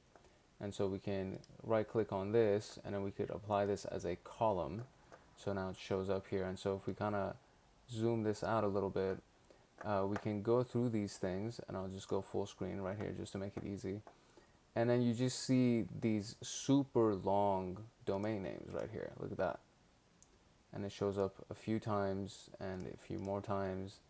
And then when you look at the domain itself, that looks pretty scary. So data exfil, so data exfiltration, basically. That does not sound like a good name. So what we need to do is we need to enter it as a defanged format, and for this I don't really need to use CyberChef, but I guess I can. So dataexfil.com, just to kind of show you what that looks like. So if I just go here and just do dataexfil.com, right at the bottom, it just does it for you. And it's, I mean, that one's kind of easy because there's only one dot that you have to defang, so it's not that difficult to do. And then from there we just go and we paste it inside our answer. Oh, it didn't even take my full .com because it didn't take the full thing. So there we go, copy that and then paste that. And that should be the answer, and that is indeed the answer. Okay, very good. So now that we have done these two right here for DNS and ICMP, we can move on to the clear text protocol of FTP. Clear text protocol is basically, as the name implies, we're investigating clear text. But when the time comes to investigate a big network trace for analysis and response, the game changes. So proper analysis is more than following the stream and reading the clear text data. For a security analyst, it's important to create statistics. Okay, so clear text, as the name implies, is that we're going to go through clear text and try to find that data. It sounds easy, but apparently it's not. And in this case, we're going to be analyzing FTP, which is designed to transfer files easily. And it focuses more on simplicity rather than security. So we can use this protocol in a lot of unsecured environments, or if it's used in unsecure environments, it could create a lot of security issues like man-in-the-middle, phishing, credential stealing, malware, data exfiltration, so on and so forth. So in a nutshell, if we do FTP, we can bring up all the FTP results. Then for grabbing the low-hanging fruits would be X1X series, X2X series, X3X series, information on request responses, connection, authentication. 200 means that it was successful, so keep that in mind. X1X for grabbing low-hanging. So FTP response code 211 would be system status, 212 is directory status, and 213 is file status. X2X, so it would be the 220 service ready, 227 entering passive mode, long passive mode, extended passive mode. Then we have X3, which is user login, user log out, valid username, invalid username or password, and no login, invalid password. So as they imply, so the X number X would be the second number. So everything is supposed to be 200. It falls under the 200 category, which means it was successful. So 210, 211, 12, 13 has to do with the system status or any kind of status. The 20s would have to do with services, it seems like, and the 30s have to do with the login and the username and password, and then you have the 430 and 530 that have a bad login. And then you have FTP commands for grabbing low-hanging fruit, so the user, the pass, CWD, current working directory, and list. So command user, command pass, command, or the argument password. And then you have brute force signals, so list failed login attempts, code 530. So show me all the ones that were invalid login. Code 530 and the response argument contains username. The request command is pass in it, and the request argument has password. So these types of things. And then if we just do a global search for FTP, you get a bunch of stuff, and then you see the 530 failed login, password required for admin, and then pass Merlin, and then login incorrect, password required for admin, pass Mercury, password required for admin, pass Mets. And so you see that if somebody's trying to log in for admin, clearly, and they keep having failed login requests or login responses, which means that they're brute forcing and they're trying a bunch of different passwords. So FTP, file transfer protocol, the incorrect login and response code, so on and so forth. It just shows it right here, and that's on the 4th packet, right? So now what we're going to do is go through the FTP PCAP, and we're going to answer these questions. How many incorrect login attempts are there? What is the size of the file accessed by the FTP account? And the adversary uploaded a document to the server. What is the file name? The adversary tried to assign special flags to change the executing permissions of the uploaded file. What is the command used by the adversary? And so let us go into our app right here, and then we're going to close this out, and we're going to go to the FTP. Okay, so the first one is how many failed login attempts were there? And so out of the 20,000 packets, down here it says that 3,800 of them are FTP, so it's going to be a little bit tough to try to find out what the passwords are, and I think the name is still here from the last thing that I did, so I could probably just remove this as a column. So let's see. Yeah, remove this column, there we go. And so now we have our request responses, and then as we saw that the response 530 means that it was an incorrect login. So if we do FTP response code and then that equals to 530, that should give us a bunch of response 530s, and the total number down here is 737. So we're just going to go over here and we're going to do 737, and that is the correct answer. Now the next one would be, what is the size of the file accessed by the FTP account? So we need to try to find the FTP account that was actually logged in. And so if we do 230, it will show you the successful login attempts. And in this situation, we only have one, and it's anonymous access granted. And let's see what we find under the FTP right here. There was nothing in this bottom section right here, so the next thing that we're going to do is we're going to try to see what this conversation was. So we're going to go to follow and do the TCP stream following of this file, and it shows you a new window that has a bunch of things here. So it'll say, you know, 230 or 220 user FTP, so on, and then 230, and then we got a login. And then if we just go down and then see what is the file that they're trying to access, you see that there's a resume document, so size resume document, and they try to access, it seems like, a document called resume. And so what we're going to do is we're just going to take the size of that document. It literally says it right under it. So 39,424 would be the size of this document. So let's see if that's the right answer.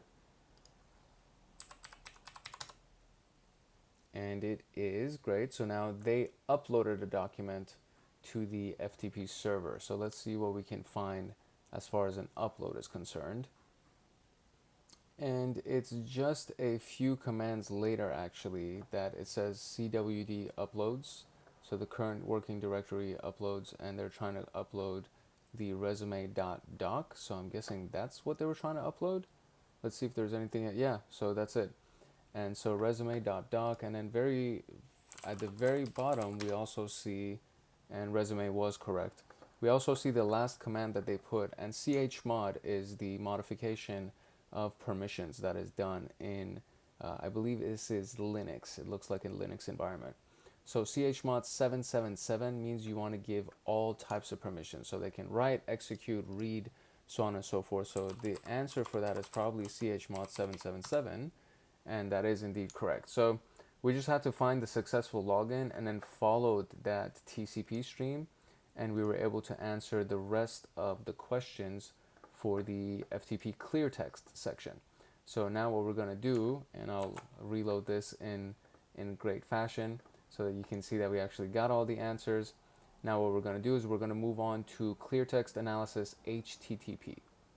So HTTP is for the web, and so it does anything that has to do with the web browser as well as any other service that runs under HTTP. So you could create a Python HTTP server and really anything else that would have to do with the transfer protocol of the internet, pretty much.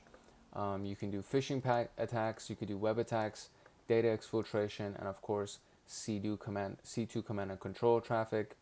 And so you have HTTP, that could be it, or HTTP2, which is a revision of HTTP for better performance and security. It supports binary data transfer and request response multiplexing. And then you have the request method. So we have a get, post, there's also put, there's also delete. And so get means you want to get the information, post is you're trying to send information, and then you can also do put, which is updating, and deleting, as you know, you're deleting. Request lists all requests, and so you do HTTP request, and then it will list everything, and then if you do dot, it probably shows you the rest of the options that are available after that. And then you have the response codes. So 200 is all good. 301 is it moved permanently to a new URL. 302 is it moved temporarily and it's moved to a new URL. 400 is a bad request. The server didn't get your request or understand. 402 is unauthorized. So URL needs authorization to log in or to get access to it, and it could be the login page or everything after the login page. 403 is forbidden, so there's no access, or at least no public access to that. 404, they couldn't find the URL. 405 is the method is not allowed, so user method is not suitable or it's blocked. 408 is that it timed out, so it took longer than the server wait time. 500 is an internal server error, and 503 is that the service is not available. And so you can just do response codes accordingly, and it will show you everything according to those responses. Then you have the parameters, which is the user agent, which is the browser that was used to make the request. The request URI is the points the request to the source of the server. So it's essentially, it could be admin URL, or it could just be a page, so the login page or a content page, so on and so forth. And then you have the full URI. So if you do full URI contains admin, it'll show you everything like that. So uniform source identifier, uniform resource identifier is what URI stands for. And then you have the parameters continued. And so you have server with the service name, host, the host name, connection, status, line-based text data, clear text data provided by the server, and HTML form URL. I just literally forgot how to speak for a second. HTML form URL encoded, and we already did a couple of searches trying to find the users and the passwords because they submitted it through a form. So this is what it looks like right here. So server contains Apache, host contains the keyword, host equals the keyword, connection equals keep alive, that's a connection status. Data text lines contains keyword, and we've already done the URL. So user agent analysis, it would be the SQL map, or it could be WFuzz, or it could be Nikto, it could also be Mozilla Firefox, it could be Google Chrome. So there's a lot of different stuff that you could try to find under the user agent. And so the notes here says different user agent information from the same host in a short time, non-standard and customer agent info, subtle spelling differences, so Mozilla is not the same as Mozlila or Mozlila, audit tools info like Nmap, Nikto, WFuzz, and SQL map in the user agent field, and payload data in the user agent field. And so this is some examples. So if we look at the user agents, and there's a bunch of Mozilla, which seems to be fine, and then you have WFuzz, which is a fuzzing tool, and WFuzz right here, it also shows in the hexadecimal that there's a user agent WFuzz in there, and that's a no-no. Log4, Log4j is the name of a specific threat, or an attack, excuse me, that has happened before, and now there is documentation available on it in the vulnerability database, so on and so forth. So in this particular case, we're looking at the analysis for Log4j, and the research outcomes for grabbing new low-hanging fruits. The attack starts with a post request. So they made a post request, And then there are known clear text patterns like JNDI, LDAP, and exploit class. So IP contains JNDI or IP contains exploit. Then the frame contains JNDI or the frame contains exploit. And then you have the user agent contains $, which means that they're trying to access a host, or the user agent contains two equal signs, meaning they're trying to equal some kind of variable or some kind of command. And so right here, it shows it in the bottom right where there's an equal sign in there. There's also a $, or two equal signs at the bottom. There's a $, at the top. And what else shows up that is not good? There is the JNDI that shows inside that, and that's also a no-no. So JNDI, LDAP, these are clear text patterns, and exploit class, all those things. So inside it definitely says JNDI at the beginning, but it also shows you the $, for the user agent, so on and so forth. So these are some examples, obviously not everything, and let's go see what we can find through these questions. So we have the desktop exercise PCAP's user agent PCAP, and then we have the HTTP PCAP, and we're going to try to find the answers for these questions. So let's jump into it. We're going to go into HTTP user agent PCAP. Okay, so the first question says, investigate the user agents. What is the number of anomalous user agent types? And so if we went to the hypertext transfer protocol and we turned user agent into a column, we should be able to see a bunch of things over here. And I'm going to try to kind of shrink this down a little bit to make it more visible. So we have, let's see what the hint also gives us. It says the answer is not the number of packets, it's the number of anomalous user agent types. You need to filter the user agent as a column and conduct a manual investigation to spot the anomalies. In addition to the obvious non-standard and modified user agent types, does Windows NT 6.4 exist? I'm guessing it doesn't. So if it doesn't, or we could even do this, right? We could even search for, does Windows NT 6.4 exist? Okay, so just a basic search for Windows NT versions gets us to their Wikipedia page.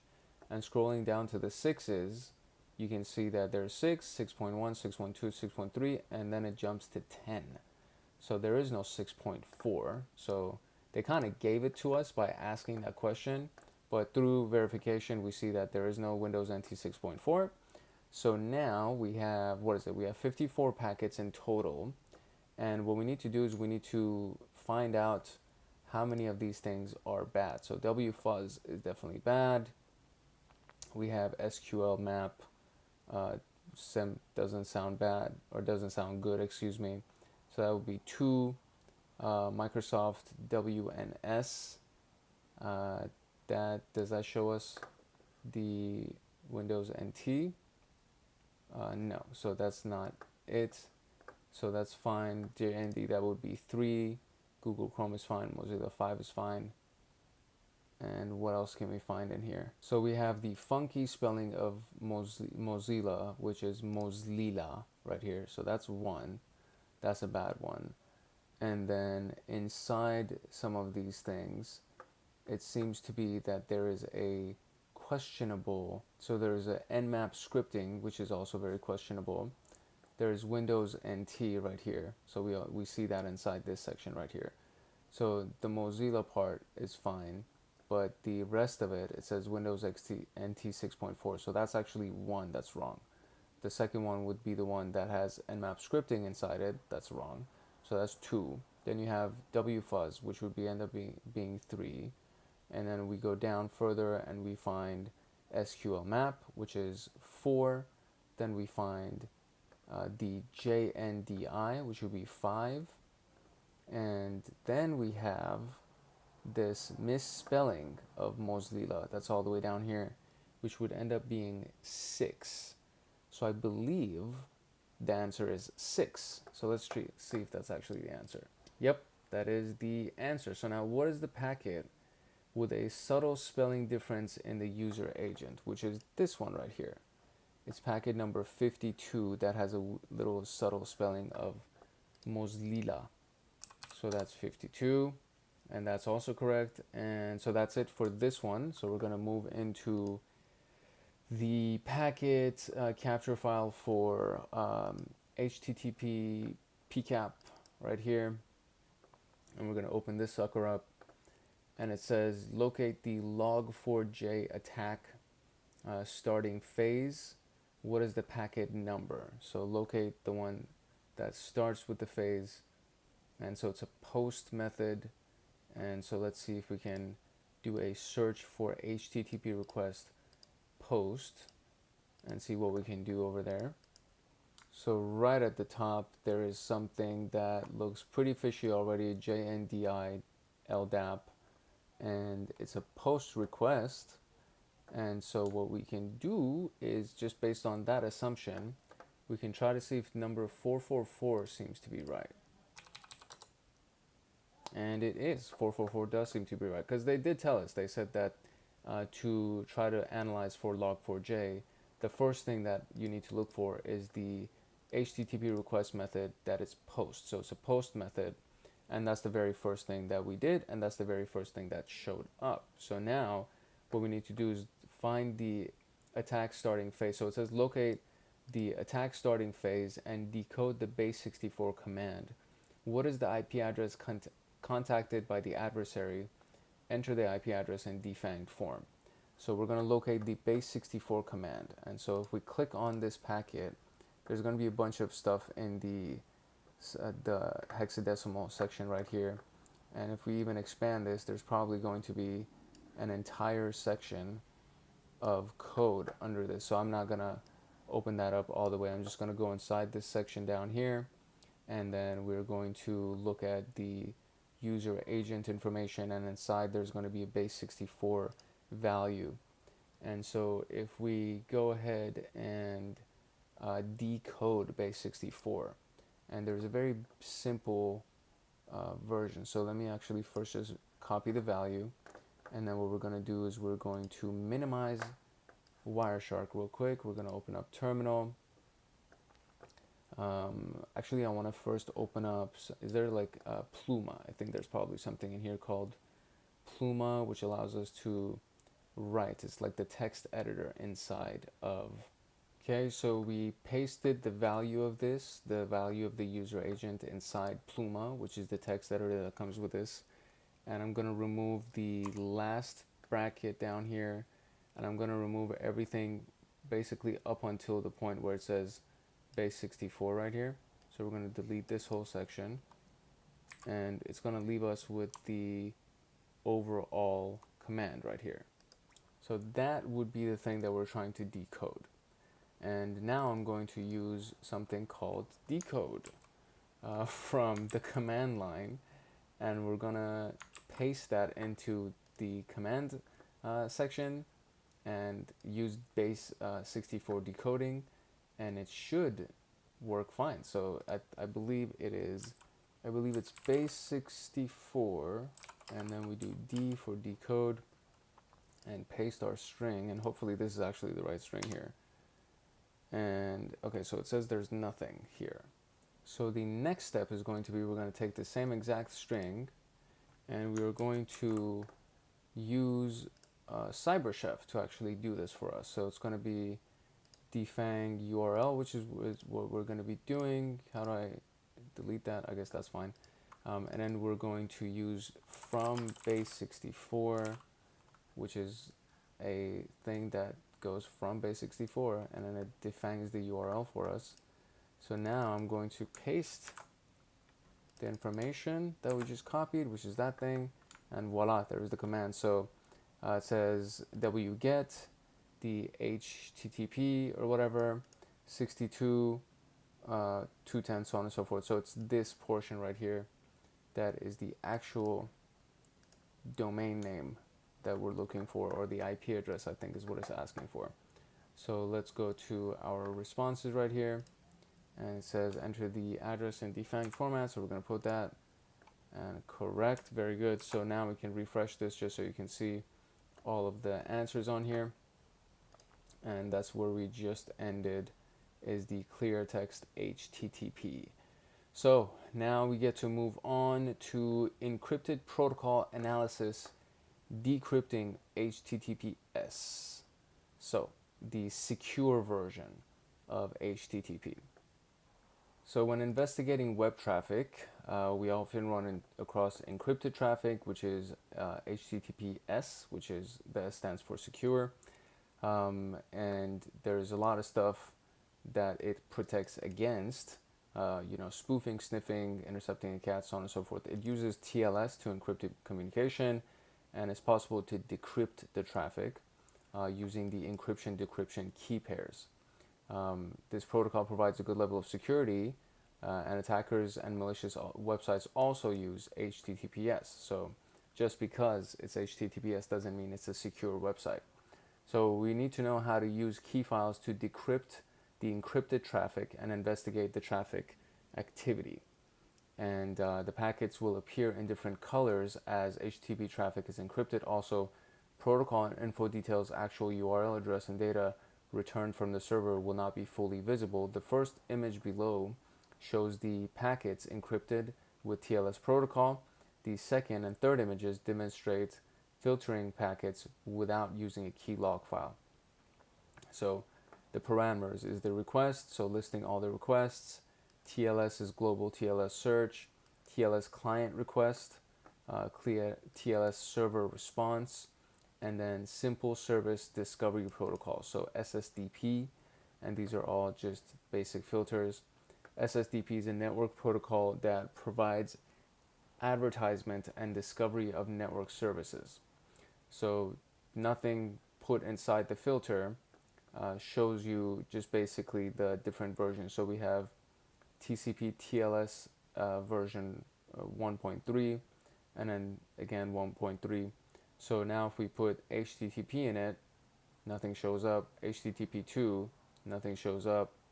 And that's kind of I think this is all one image. Yeah, this is all one image. So this is image 1. And then when we do so it says similar to the three-way handshake, the TLS protocol has a handshake process. The first two steps contain client hello and server hello. The given filters show the initial hello packets in a captured file.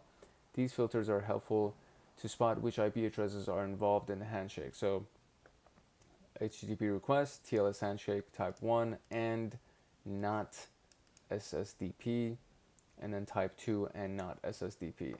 And so this one is type 1, where it's looking for the client hello, and then TLS 1.3, client hello. And if you click on one of the packets under the transport layer, it shows you the information. So record layer handshake protocol client hello, and handshake protocol client hello. So then if you do type 2, it'll show you server hello, and as you know, pretty much the same thing in the messages right here.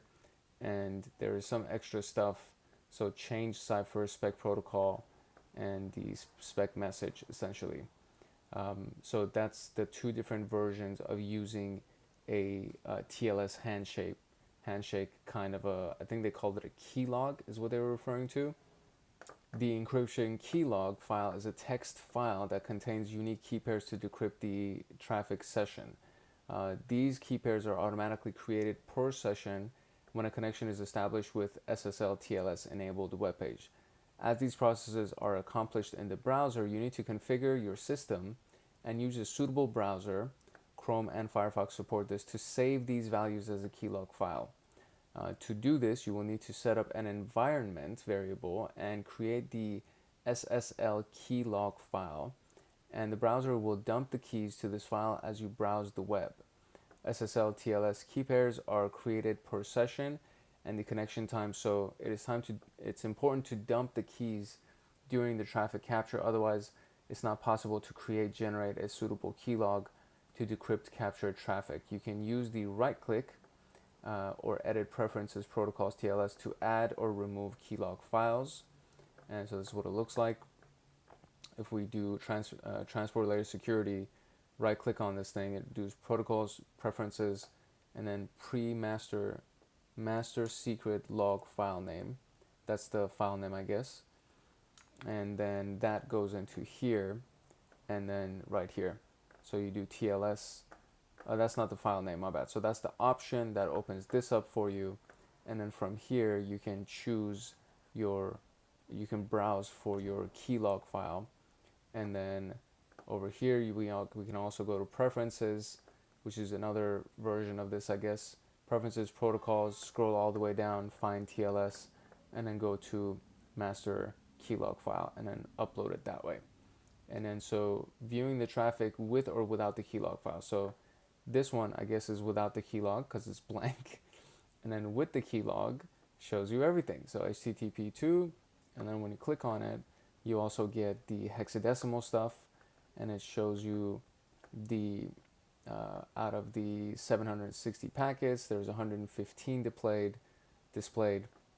Inside the encrypted application data, we see the number of frames, the decrypted TLS frames, and the decompressed header, and the number of bytes, and then of course we see all the hex information in here.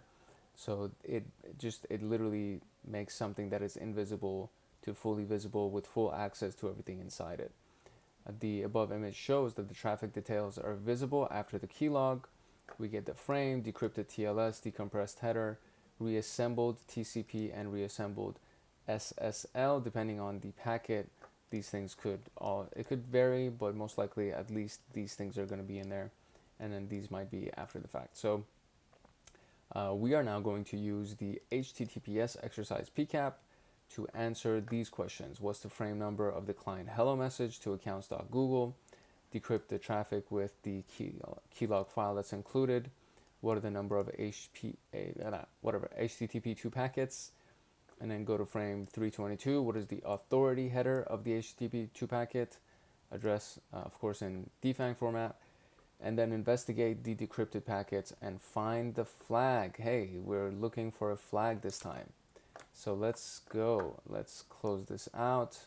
Actually, you know what? I might need this, so I'm going to leave that open. We're just going to minimize this.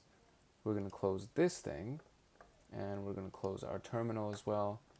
And now we're going to go to the exercise PCAP HTTPS, and we're going to open up the PCAP. So the basic filter that we had from the task was to do HTTP request or TLS handshake 1, and then the not SSDP, and it would give us our TLS handshakes. I'm going to remove this column that was here before. And so as you can see, these are a bunch of client hello. And so in the task itself, there's a hint that says the protocol details pane will allow us to do TLS handshake protocol extension server name. So we need to find the protocol details page right here, TLS handshake protocol, and we need to find the extension server name. So we're going to come down here and find extension server name and server name indication. So let's see. And so that right here is the server name. So we're going to apply this as a column. So now we have that. And so what we're looking for is accounts.google.com. And so it says, what is the frame of the client hello to accounts.google.com? And it's this one right here. So frame number 16. And that is indeed the right answer. So now the next one is decrypt the traffic with the keylog file, and what are the number of packets that show up for HTTP2? So we're going to give you the version right here, HTTP2, press enter, nothing shows up. So now what we want to do is we want to go add our keylog file, which can be done from the, I think the edit menu, or yeah, the edit menu. We're going to go into preferences, and then from here we're going to go into the protocols. There we go, and open this here, and then we're going to go and find TLS under the protocols, and then we can browse and attach our keylog.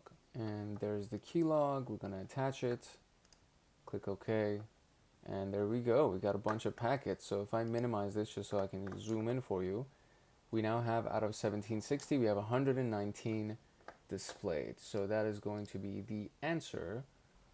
So 119 is actually not the answer, because when you scroll through it, there are these three sneaky little packets that are TLS v1. So it would be, what is it? 115. It's either 115 or 112.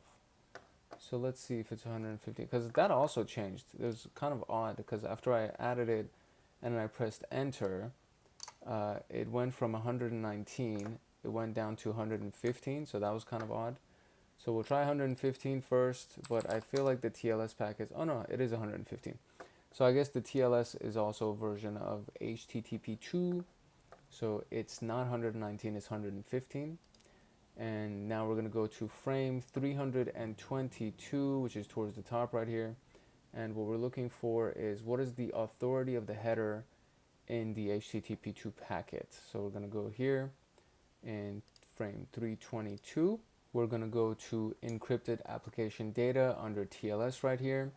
And then we're going to click on decompressed header. And then now we want the authority of the packet. And it says enter the address and define format. So I guess we're looking for a domain name, what it looks like right here. So that's authority. And it says safe browsing googleapis.com. Is that the full thing? Safe browsing dot googleapis.com. That's what it is. So if I go to defang URL right here and just turn this off, and we do safe browsing dot googleapis.com, we would have this thing down here, and we're going to copy that. Oh, whoops. Copy that. And that should be it, hopefully. And that is the answer. Yes. Okay, great. So investigate the encrypted packets and find the flag. What is the flag? So let's find encrypted packets. Or excuse me, decrypted, my bad. Investigate the decrypted packets and find the flag. The hint tells us that we can export objects after decrypting the traffic. So if we go to file right here, there's an export options button, our option, and then we do HTTP probably. And so it'll bring this thing for us, and there's two objects.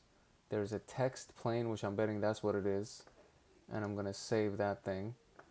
And we'll just save it onto the desktop. And let's see what's inside this thing. So there it is, and then we open it up. There we go. Hey, look at that. And they call us a flag master. Isn't that nice? That's a sweet thing to say. Even though I'm still barely understanding most of the stuff. But we're learning together. That's what's exciting about this. So, okay, that was the right answer for the last one right here. So let's refresh this, and then we're going to go to the bonuses now.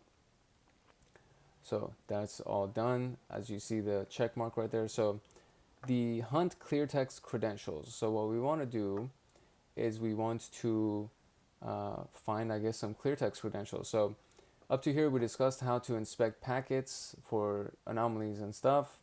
As mentioned in the first room, it's not an ADS. Wireshark is not an ADS, but it provides suggestions for cases under expert info. So sometimes anomalies replicate the legitimate traffic, so the detection becomes harder. For example, in a clear text credential hunting case, it is not easy to spot the multiple credential inputs and decide if there's a brute force attack or if it's a standard user who mistyped their credentials.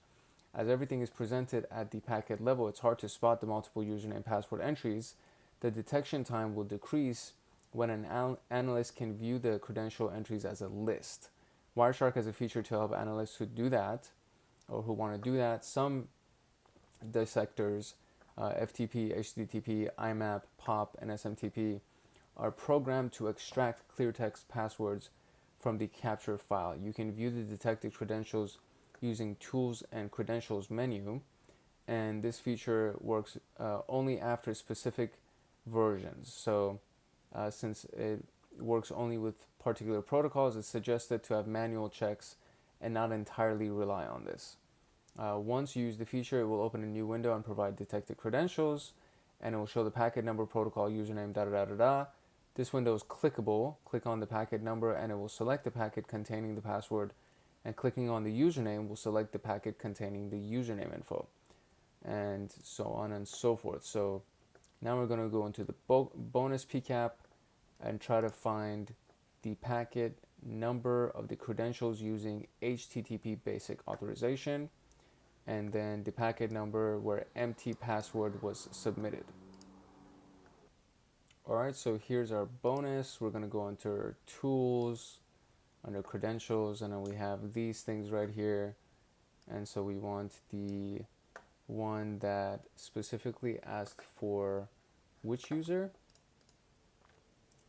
It says, what is the packet number of the credentials using HTTP basic authorization? So this is the file right here, and the packet number is 237. So 237, and that is correct. What is the packet number where empty password was submitted? And so that we have to do a little bit of searching and see where an empty password was submitted. Okay, so basically all we need to do is just click through the packet numbers. And so when you click on a packet number, if you're under the protocol itself, it'll show you under credentials, authorization credentials. So this one specifically because it was HTTP, but the other ones don't show it like that. So under FTP, it says, request command, pass, request argument, academia, right? So if we just keep that open, as you click through them, it'll show you what all of the arguments are for that. And then there's one that doesn't have one.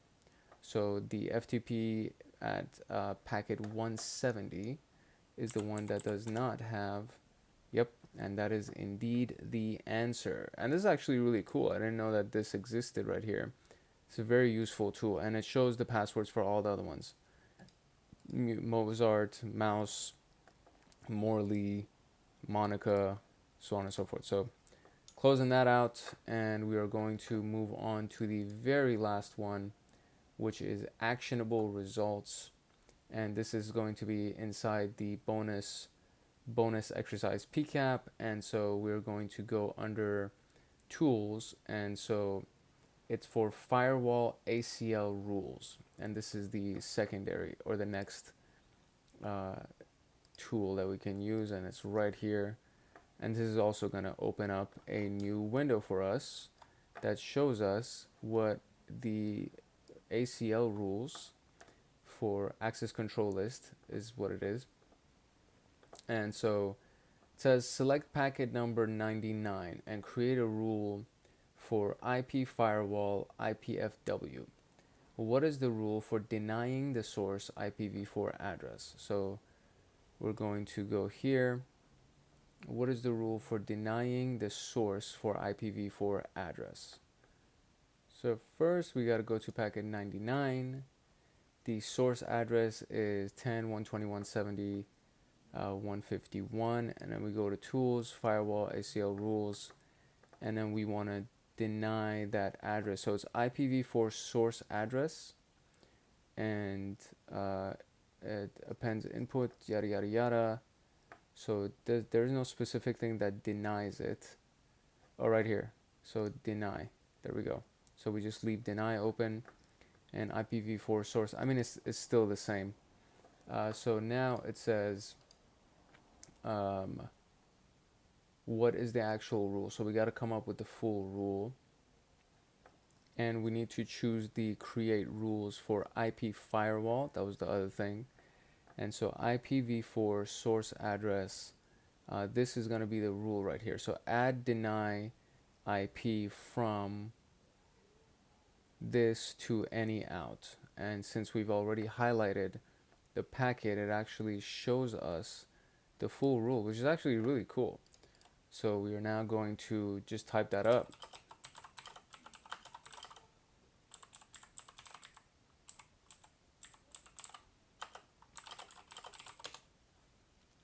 And would you believe it? It's actually the correct answer. So that full thing, add deny IP from 10.234.125, or I'm sorry, right here. Add deny IP from 10.121.70.151 to any out. that full string is going to be the rule. And the next one is select packet number 231 and create a firewall rule. What is the rule for allowing destination MAC address? So I'm going to close this real quick and go to that packet 231.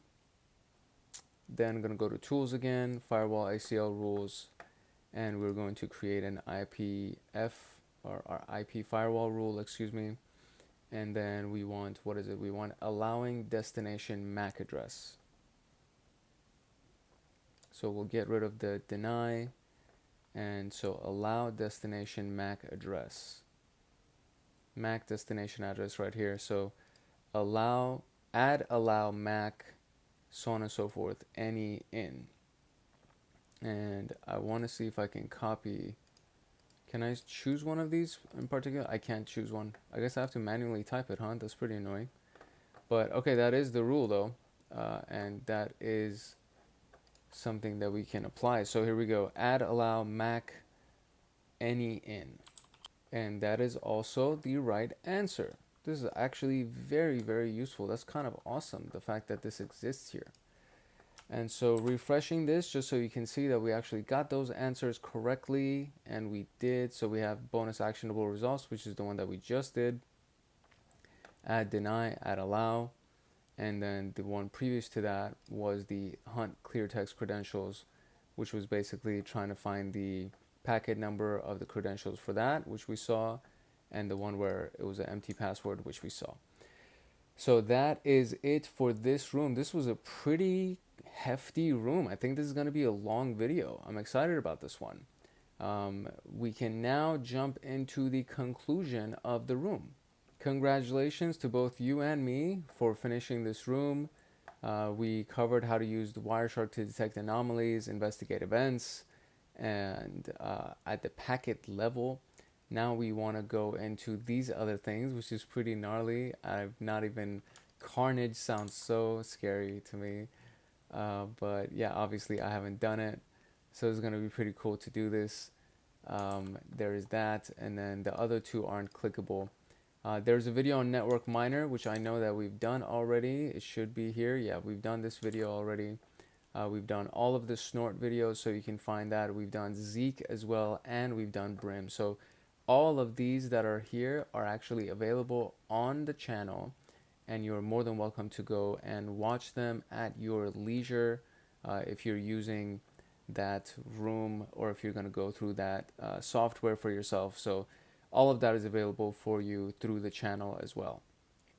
If you like this video, or if you got any value from this video, I very much encourage you to like, subscribe, and turn on the notification bell, and even leave a comment, even if it's just to say hi or to say what's up. There's people who do that. There's somebody who commented first just so they can be the first one to comment.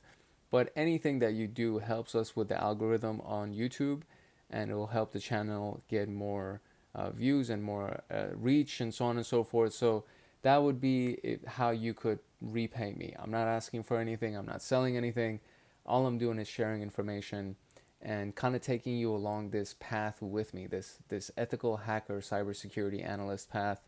And you know, if you got any value from it, please do like, subscribe, turn on notification, and comment. Definitely comment. That helps out a lot. So that was it for this room.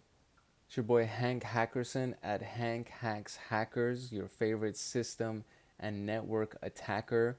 I hope you got value from this video, and I hope you learned something. And I will definitely see you in the next one. So peace, love, and chicken grease. If no one else loves you, Hank loves you. Talk to you later.